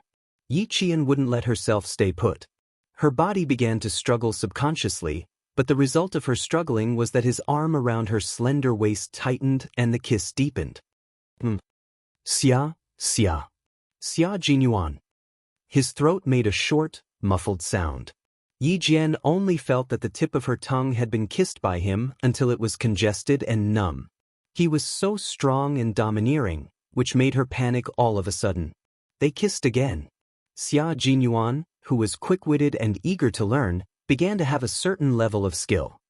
He gently sucked on the tip of her tongue and slowly teased her lips with an irresistible gentleness. Yi Qian couldn't resist such a skillful kiss. She accidentally let out a mm. After the sound came out, she felt all the blood rush to her face. Her face was so red that it was burning. Xia Jinyuan chuckled. It seemed that he had improved again. Practice makes perfect. If he was given more opportunities, he would definitely improve his professional skills. Look, who would notice us, silly? No one would come to watch us. Just like how when we find people kissing, we would be kind and try not to disturb them. Let's walk over quickly. His voice became more mellow and hoarse. The ambiguity in his tone became more obvious. How is it? Did I improve? Yi Qian closed her eyes. That voice just now made her shy to speak. That voice was very unfamiliar to her. It didn't sound like her voice at all. It was delicate and soft as if water could drip from it. Yet it was his own voice. She kept her eyes closed. She was so shy that even her eyelashes were trembling slightly. Xia Jinyuan couldn't help but lower his head and place a gentle kiss on the lips. How can you be so shy? We are lovers, we will have intimate contact. What we do is a normal process for a man and a woman. Little fox, are you shy? Or are you resisting? Why don't we give it another try? He lowered his head as he spoke, and his hot breath blew on her face. Yi Qian was so shocked that she quickly opened her eyes. However, she didn't look at him first. Instead, she looked around guiltily. Then, she gritted her teeth and said, Xia Jinyuan, do you want to see how old the girls kissing are? I'm still young. How dare you kiss in public? Aren't you afraid of being discovered? Also, your identity. Oh, so she wasn't resisting. She just couldn't kiss in public. Xia Jinyuan had an epiphany. He smiled and said, well, let's find a place where there is no one around next time. A place where no one will see or discover us. For example, in a room. What do you think? Chapter 9:18. You're not even qualified to be a Special Forces soldier. How on earth did you pass the test of lust? Yi Qian, who had gone from blushing to gritting his teeth, glared at him with a harmless gaze. It's obvious that you can't pass the test of lust. They had all undergone special training in this area. The male Special Forces soldiers had undergone a series of brutal physical and psychological training to ensure that lust had no effect on them when they were held captive. With the crisis averted, Yi Qian regained his sharpness. Look at you, you're always thinking about such nonsense. Your special training was all for nothing. When the time comes and a prettier woman stands in front of you, won't you just surrender? This was an interesting topic, and it was also a question that had puzzled him for a long time. They had indeed undergone special training in lust. They were so strong-willed that they had no interest in such things. In the words of the G3, the Snowfield Brigade soldiers were all vegetarians. But Yi Qian's willpower was as weak as a piece of paper, easily broken with a poke. For this operation, they had appeared in the black market as illegal mercenaries. The naked women in the black market had walked past him one by one. The wine he wanted had been pushed to a black mercenary. He had no interest in it at all. There was nothing wrong with his willpower. Women's charms had no effect on him, except for Yi Jian and the shy little fox in his arms who looked like a peach blossom. He was certain that as long as the person in his arms was her, his breathing, heartbeat, brain reaction, and thoughts would all be affected. Especially when they were alone, he would want to do something naughty. After he was done, he felt so good that it was as if he had slept for 3 days and 3 nights. He was so energetic that he could crawl 2 kilometers with 20 kilograms of weight on his back. I definitely won't surrender. I've already encountered what you're talking about 10 days ago. I didn't act on impulse at all, so don't worry, I'm fine. I won't embarrass my little fox when I walk out of here. He used the tip of his handsome nose to touch Yi Qian's slightly wrinkled nose. He smiled faintly and looked at her with eyes as gentle as water. The faint fragrance of her body lingered at the tip of his nose, allowing him to peacefully enjoy this brief moment of peace. He had already met her 10 days ago. Had he met a great beauty? Yi Qian turned his head away and harumphed. You think you're reassuring? I really don't feel at ease. Do you still want to go to the mountaintop? If G3 doesn't see you when they come over later, they'll write delayed military intelligence in their report and you'll be in for it. Don't worry. I don't have any feelings for other women, except for you. However, we really need to leave quickly. He's probably already in the scenic area. Xia Jinyuan seemed to know that she would be angry because of what he said. After finishing the first half of the sentence, Xia Jinyuan immediately talked about the serious matter in the second half of the sentence. He successfully stopped Yi Jian from punching him again. However, the corners of his mouth curled up subconsciously. There was a hint of complacency and pride.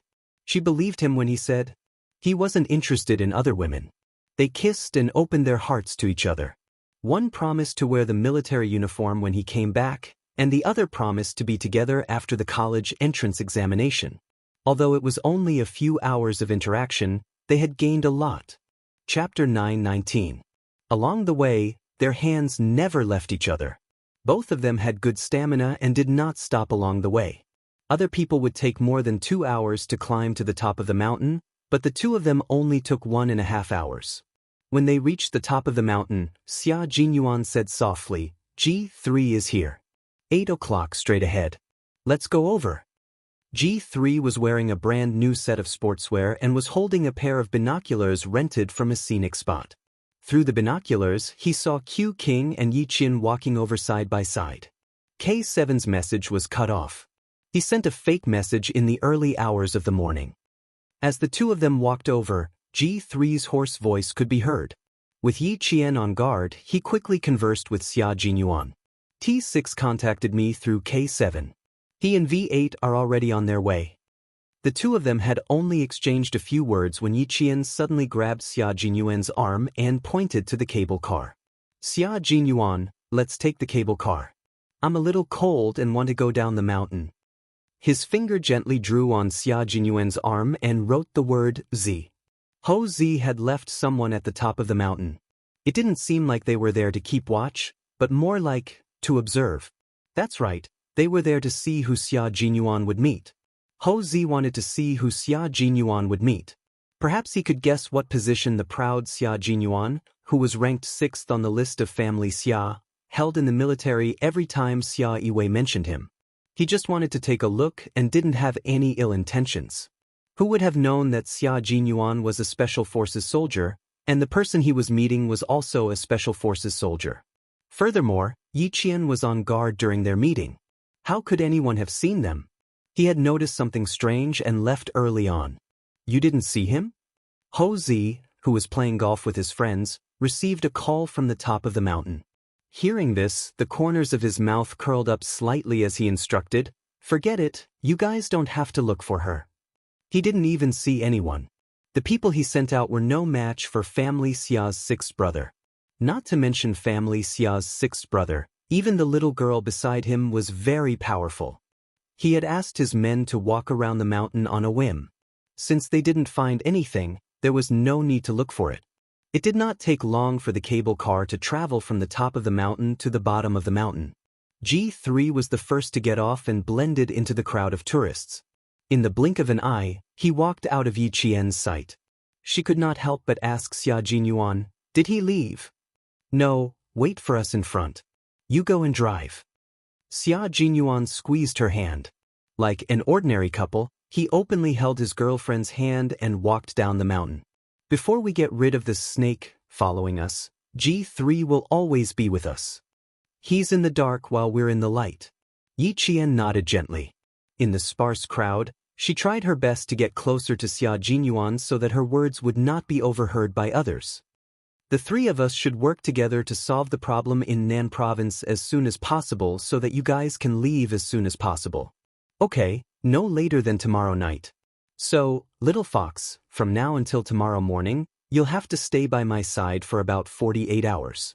Let me see if you've regressed within 48 hours. You haven't trained for more than 10 days since you came back from Ba." It was easy for her to become rusty if she did not train for more than 10 days after her hand was grazed by a bullet. She did not train with the soldiers, but she had been training under Principal Chen's arrangement all this time. She raised her eyebrows and her beautiful chin slightly. "It's just that I didn't increase the amount of training. My daily basic training is 365 days, and it won't be interrupted no matter what." Chapter 920. Not even on special days? Looking at her smiling face that was like a flower and her eyebrows that were filled with sunshine, Major Xia inadvertently started to become energetic again. This energy was like the tip of a bamboo shoot that emerged from the spring soil. It could not be broken even if one pinched it, and it grew day by day. Yi Qian unceremoniously elbowed him in the chest, causing Major Xia to clutch his chest and twist slightly. "I was wrong, I was wrong, I was wrong." Despite the pain, he quickly grabbed her hand and did not let go. He softly begged for mercy. "I was really wrong, I deserve to be hit. But I didn't mean anything else, I was just concerned. Don't all girls have special days? You're still growing, you can be harsh on yourself, but on special days, you really don't have to." "Xia Jinyuan, I want to tape your mouth shut." Yi Qian forcefully shook off his hand, her pink face flushed red, as if she was angry. But in her anger, her frown and smile made passers-by think that she was an angry girlfriend acting coquettishly with her boyfriend. Xia Jinyuan's voice became softer and warmer. "It's not too late for you to seal it when we're back in the room. Now is not the time. G3 is in front. He'll laugh at me if he sees it." "Laugh at you for what?" Yi Qian snorted and glared at him coquettishly. "Does he dare to laugh at you?" It was a good sign that she was already protecting him before they were even together. Xia Jinyuan's smile deepened. He did not realize that in his deep eyes, there was an almost unconditional affection for her. "Yes, he doesn't dare to laugh. If he dares to laugh, your fists won't let him off." That's not what I meant. I meant that he doesn't dare to laugh at you because of your status. Yi Qian was angered by his twisted logic. Just you wait, there will be a good day for him. Don't talk about things that make me embarrassed. If you do, I'll remember it. Sooner or later, I'll settle the score with you. This threat was big enough. Xia Jinyuan, who understood the situation, immediately shut up and naturally changed the topic. Silly, no matter what our status is, he won't laugh. He'll only give us his blessings. Although her chest was still aching, it could not beat the sweetness in her heart. It was so sweet that her heart felt as if it had brewed honey from 100 flowers, fragrant and sweet. Holding her hand tightly, he strode forward and said in a low and deep voice, as if he was making an oath, "We'll make them give us their blessings and never let go of each other's hands. You are my lover and my comrade." Yes, you are my lover and my comrade. I have to thank you for holding my hand throughout the journey, teaching me step by step. Xia Jinyuan, I'm really grateful to you. Holding his slender and broad hand, Yi Jian walked out with her head held high. She was as cold as the young major beside her. She hoped that they would continue to walk together like this, through all the hardships, and never leave each other. At this moment, she was indeed hoping for that. Unknowingly, they caught up with G3 again. The three of them walked at a moderate pace and even communicated secretly when no one was paying attention. When they reached the foot of the mountain, Yi Qian said to Xia Jinyuan, "I'll get the car. Wait for me." G3 also knew that she could drive. After Yi Qian left, G3, who was standing under a tree, said to Xia Jinyuan, who was standing in front of him with his hands in his pockets, "Yi Qian seems to know something. Did you tell her?" Chapter 9:21. She doesn't know who we killed, but she knows everything. Xia Jinyuan looked at the end of the decapitation operation and quickly separated from his comrades. He raised his fist and smiled. "Congratulations." G3 extended his fist. After the two men's fists lightly bumped, G3 understood. The fact that the military agreed to let Yi Jian join must have something to do with you. Otherwise, they wouldn't let her join such a dangerous mission. That's right, but I really didn't tell her before. Xia Jinyuan tapped his head, and the smile in his eyes was brighter than the blue sky. She's very smart. I only told her that I was changing my clothes along the way, but she suddenly reacted so quickly that I almost told her everything. G3 was speechless. Why did he sound like he was showing off? After a moment of silence, he said, "J5 is recuperating. This time, the team suffered a heavy loss. After this is over, think of a way to get someone to write the 10,000-word report. Let K7 do it. Although he's a forensic doctor, he's very logical. Let him write it." He hadn't found anyone yet, but he had already agreed to let him write the report. Of course, he also hoped that his comrade could return safely. There were some words that couldn't be said while crying like a girl. Saying it in a different way would make him feel much better. We're all waiting for him to come back and write it. The car is here. There's good stuff in it. Get in the car and check it out. Yi Qian picked them up for us. She finished picking them out in 5 minutes. The sound of a car engine came from afar.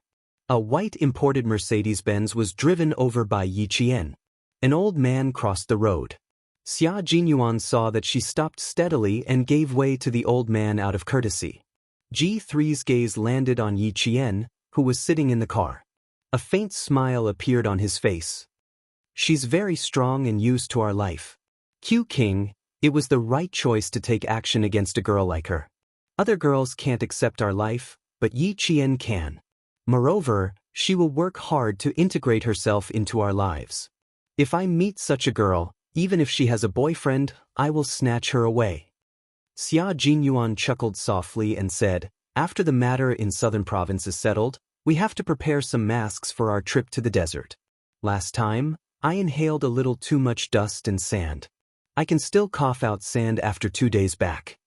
After settling the domestic affairs, Xia Jinyuan needed to go to a country near the desert where there was little rain.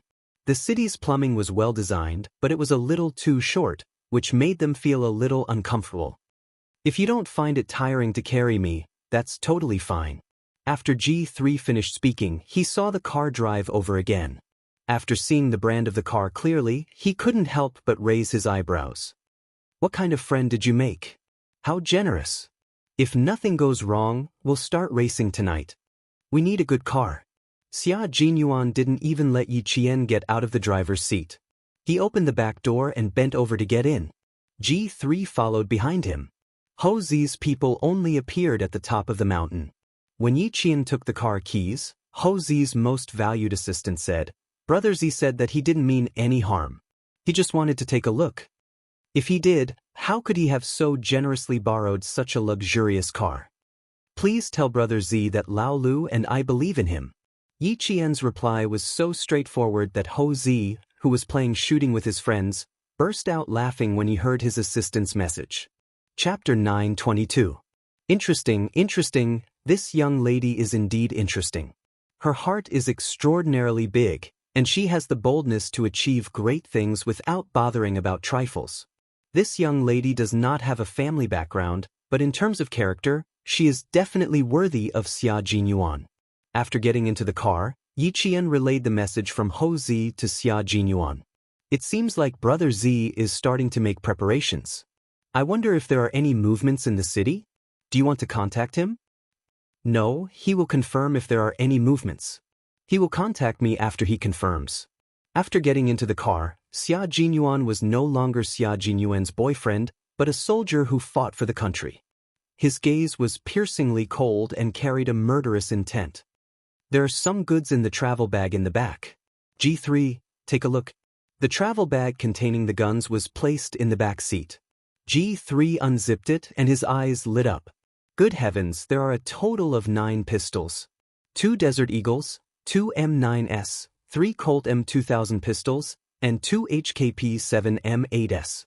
They were all top-notch pistols. They are all good stuff. Q King, your friend has good taste, but there is also a big problem. Illegal possession and illegal possession of firearms and ammunition is a violation of firearms regulations. A prison term of 3 to 7 years is inevitable. G3's voice sounded like gravel grinding on gravel from the back seat, and there was a hint of coldness in his voice. Xia Jinyuan turned around and looked at G3, who obviously had "very satisfied" written on his face and was secretly warning him. He smiled and said, It is indeed a big problem for him to risk his life to get the guns for the 3 of us. Even the military knows about it. I don't care if the military knows about it or not. I only care about you. G3 fiddled with each gun before putting them back into the travel bag. He stared coldly at Xia Jinyuan. I only care about you. I don't care about anyone else. I only care about you because you are my comrade. Knowing but not reporting is also a crime. Yi Qian tightened her grip on the steering wheel. What was G3 worried about? She had been worried about it before. Knowing and not reporting it was also a crime. Xia Jinyuan knew that Ho Zi had a gun, but he concealed it. This was a crime. The few tails that I left in Hongkou City yesterday should have already entered the southern province. Check their tracks first. You can have a good rest now. I will take care of things that have nothing to do with our mission. Xia Jinyuan knew what his comrade was worried about. He did not need to deal with these things. Ho Zi would naturally take care of it. Yi Jian's straightened back gradually relaxed. She knew that Ho Zi would deal with it, but she was afraid that G3 would mention in the report that they were carrying out a mission in the southern province and the source of the guns and ammunition. Xia Jinyuan would definitely be brought in for questioning. Now that even the military knew about it, there was no such thing as Xia Jinyuan. G3, who was no longer worried about the source of the guns, got into the car and closed his eyes. The tracks are easy to check. Check the provincial records. I will take a nap. Looking at King Q's refreshed appearance, it was obvious that he had slept soundly last night. But he didn't. Last night, he had walked for half the night before sitting in the county minibus that was still making clanking sounds. He had to take a nap to recover his energy. Yi Qian glanced at him. G3's skin was a healthy wheat color. The dark circles under his eyes were not as obvious as Xia Jinyuan's, but the tiredness on his face was obvious after he got into the car. Just like Xia Jinyuan, he did not have a good rest. Go to sleep. Yi Qian and I will watch over you. K7 was missing and J5 was recovering. Although the mission was successful, they had paid a high price. Chapter 923. The Snowfield Brigade members who were scattered all over the country reported their situation after their condition stabilized.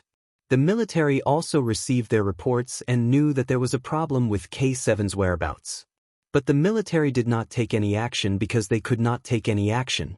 The foreign snake had entered the country, and there were also people monitoring the movements of the military. The spies operating underground could also appear at any time. For the sake of caution, the military decided to wait and see. With the Shuiyu regiment, a sharp sword that could both attack and defend, the Central Army believed in their abilities.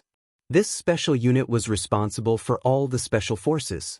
They were the country's shield and spear. If there was an accident, they had enough ability to deal with it. Yi Qian drove towards the city center. Bureau Chief Yang, who had been looking for her, had sent a few groups of people to look for her. The school had sent people to every place Yi Qian usually went to, such as the library, etc. They even sent people to the single-player arcade on the streets to look for her. Yang Heng, see where else she goes?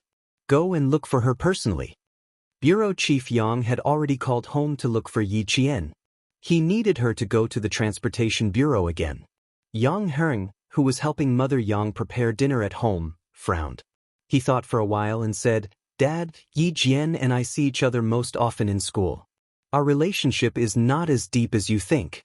I really can't tell you." His son did not know.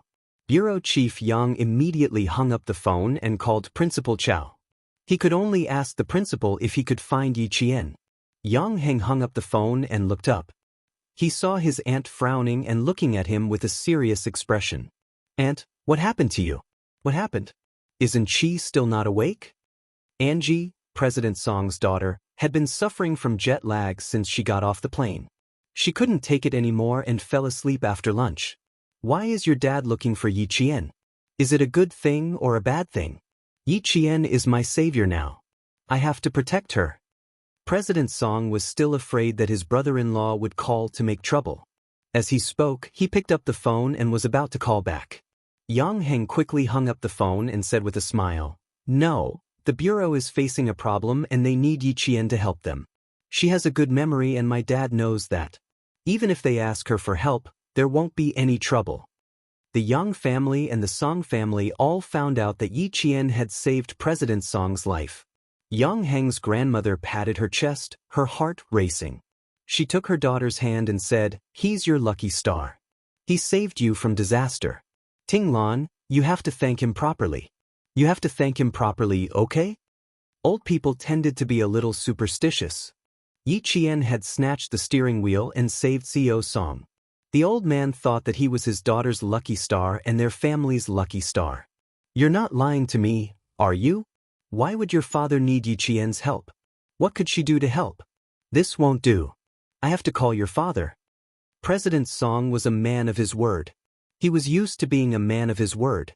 If he was worried, he could not just listen to others. He had to find out for himself. Yang Heng knew his aunt's temper. He took his hand away from the phone and said, "Go ahead. But the line might be busy." Chapter 924. He was looking for Yi Qian everywhere. Was his father planning to treat Yi Qian as a non-staff member? He should at least pay Yi Qian a salary. He couldn't let Yi Qian work for him for free. "Auntie, can you tell my father that he always asks Yi Qian to do things for him and ask him to pay her a salary?" Director Song, who was on the other end of the call, immediately smiled. "You really know how to help your classmate. Okay, I'll pass the message to you." He dialed back. Just as Yang Heng said, the line was busy. Director Song could only call back later. Director Yang was on the phone with Principal Chow. After explaining his intentions, Principal Chow laughed heartily. "You can only look for me if you want to find Yi Qian. Otherwise, you might not be able to find her even if you turn the entire southern province upside down." He had sent a few groups of people to look for her, but all the hotel receptionists said they didn't see her. Yi Qian hadn't checked out of her room either. There were still people guarding her room to see if she would return to the hotel. Finding Yi Qian was harder than finding the governor, mayor, or principal. There was no other way. She didn't have a communication device with her and was always elusive. It was indeed difficult. Principal Chow couldn't find Yi Qian directly either. He just knew how to find Yi Qian. It wasn't until 4 p.m. that Yi Qian found out from Regiment Commander Liu that Principal Chen was looking for her. She had promised Regiment Commander Liu that she would go for training this afternoon, but she didn't go. She should at least give him a call.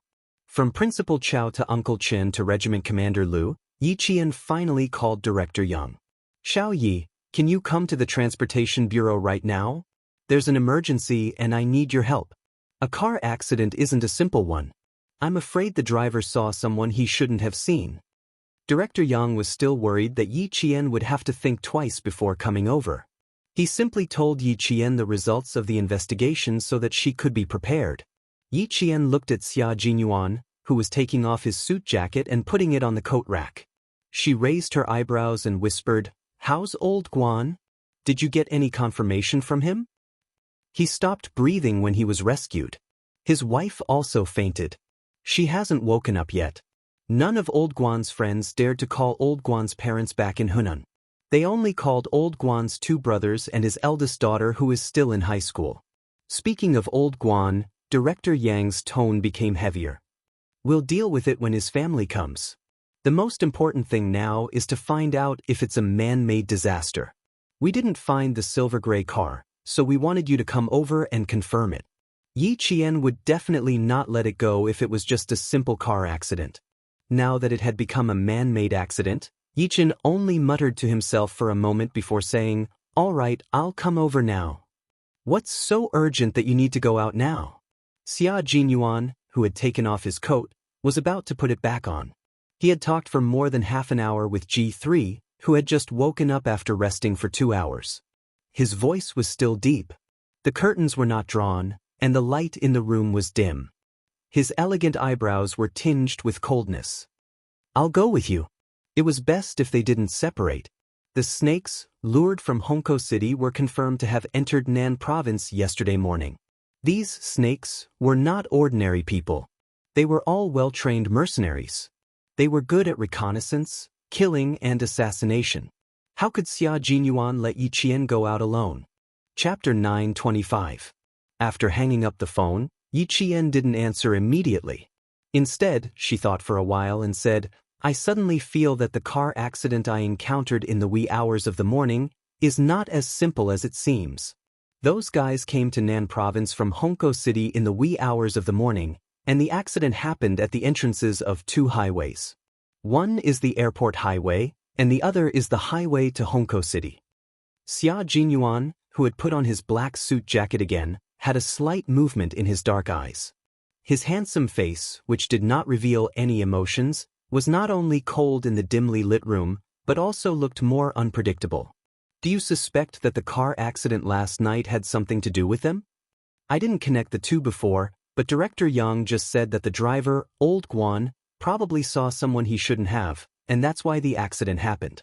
The wee hours of the morning, car accident, Hongkou City, mercenaries, death. If we look at the incidents separately, they are not connected, but if we string them together." Before Yi Qian finished speaking, Xia Jinyuan suddenly grabbed her hand. "Let's go and take a look. I trust your intuition. Bring a gun just in case." Of course he trusted her intuition. A woman's sixth sense had always been much sharper than a man's, and Yi Qian had been trained as a special forces soldier, so her intuition was more accurate. When he saw her bloodied school uniform in the morning, he naturally wondered if a foreign snake had bitten Yi Qian. The incidents that seemed like they wouldn't be connected, but if they were really separated and thought about it carefully, they would be connected. "Looks like we don't have to wait. I'm afraid they've already found us." Yi Qian quickly opened a paper bag and took out a set of pure cotton sportswear. "1 minute, I'll change." On the way to the hotel, Yi Qian bought a set of sportswear from a clothing store on the street so that it would be easier for him to fight. After changing out of the skirt, Yi Qian put on the sportswear that could be used as a boxer, and when he walked out of the bathroom, he didn't look as stunning as he did in a skirt. Instead, he looked clean and valiant. Compared to wearing a skirt, Yi Qian preferred the sportswear that was convenient for him to move around. G3 was also staying at the Caesar Hotel. He, who was in the dark, did not need to go over for the time being. Instead, he rested in the hotel first and took a hot bath. Now that Ho Zi would not come up to the 23rd floor of the Caesar Hotel, Xia Jinyuan had the final say. G3 said to the two of them, "Be careful." Without saying anything else, he turned around to take care of his personal hygiene. From the hotel to the traffic bureau, it only took about 40 minutes. In 1997, the southern province's provincial capital was not as busy as it would be 10 years later. There were very few private cars, and the roads were mostly filled with motorcycles and bicycles. There was no need to worry about traffic jams, and they soon arrived at the traffic bureau. Chief Yang was already waiting at the guard booth. When he saw a white car stop in front of the police station, he saw Yi Qian get out of the car. Chief Yang immediately went over to greet him personally. "Someone from the Public Security Bureau is here too. You've seen him before. It was all from last time. Isn't this Secretary Xia's brother? Xiao Yitu? How did you meet each other?" Xia Jinyuan, who got out of the car one step later, smiled at the chief of the traffic bureau who recognized him and said, "Hello, Chief Yang. I'm Secretary Xia's cousin." I know you. Last time, you and Xiao Yi."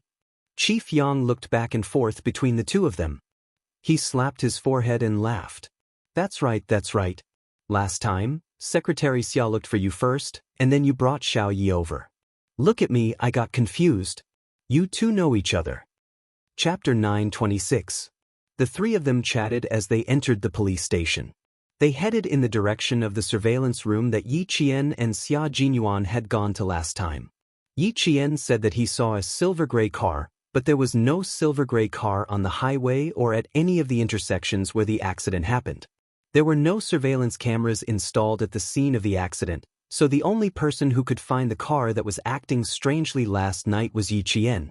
The workers at the repair shop were very sure that every wheel of the car was carefully checked.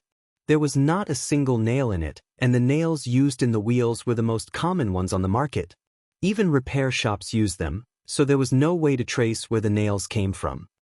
Old Guan's friend said that Old Guan is usually kind and never quarrels with others, so he doesn't have any enemies.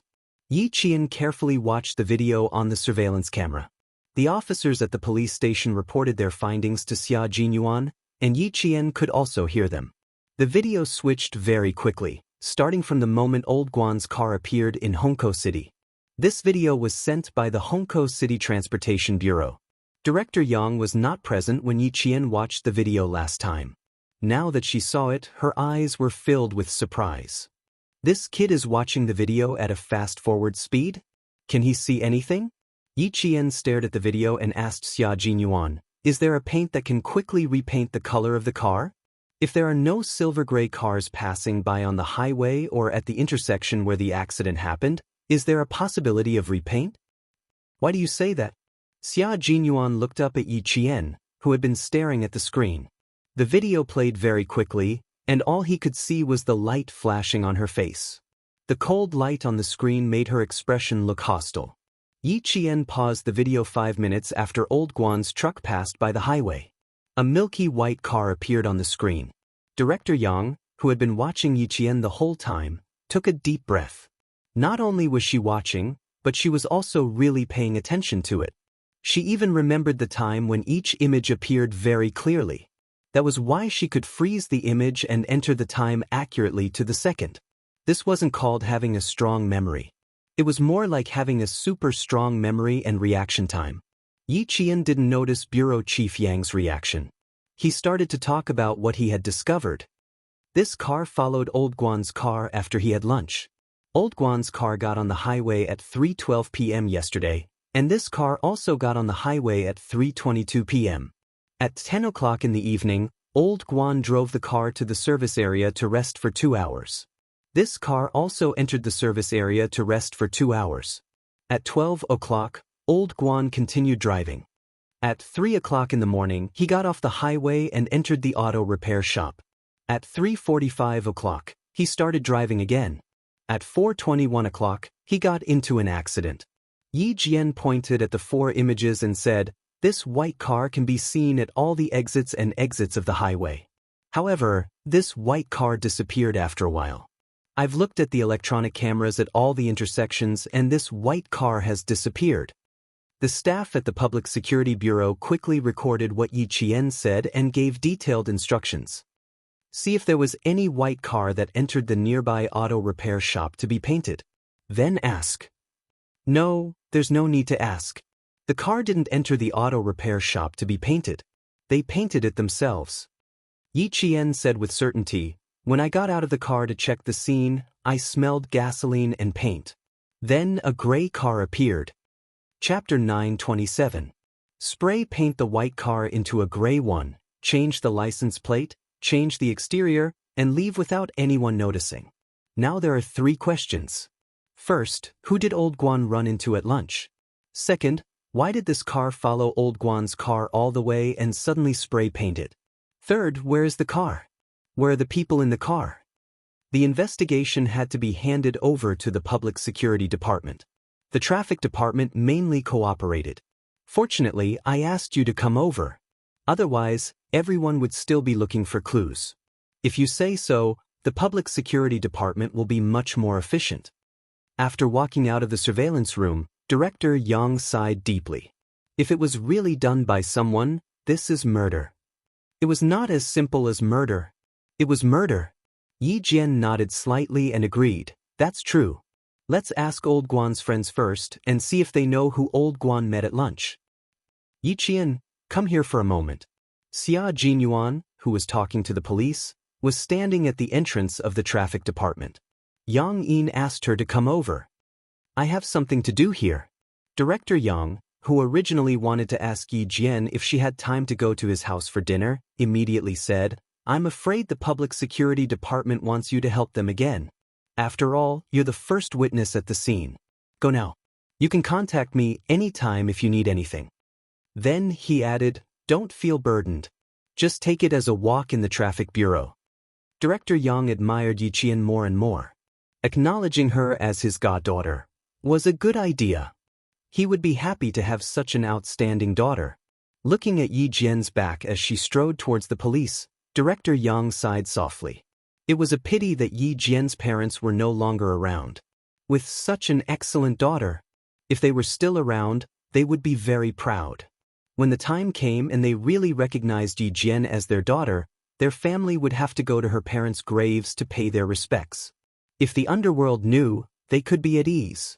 In the future, Yi Jian would be taken care of by the Yang family, and she would have a home. The white Mercedes-Benz started up. Yi Qian got in the car and immediately contacted G3. G3, go to the provincial hospital on Zhongshan Road now. It's very likely that they came in 2 batches. The first batch entered Nan province at around 4:20 a.m. G3, who had taken a hot bath in the hotel and shaved his beard, immediately jumped up from the bed with 2 pistols in his hands. I'll be right there. Okay, Q King and I will rush over as well. The patient's room is room 07 on the 5th floor of the inpatient building. Who exactly did Old Guan meet at noon yesterday? He had to ask Old Guan's wife and friends, and they were all in the hospital now. On the way from the traffic bureau to the hospital, Yi Jian told G3 about the car accident she had encountered in the early morning, as well as the results of her analysis. If Old Guan saw someone he shouldn't have seen, and it was really them, being silenced is something the mercenaries would do. The foreign mercenaries were originally here to kill people.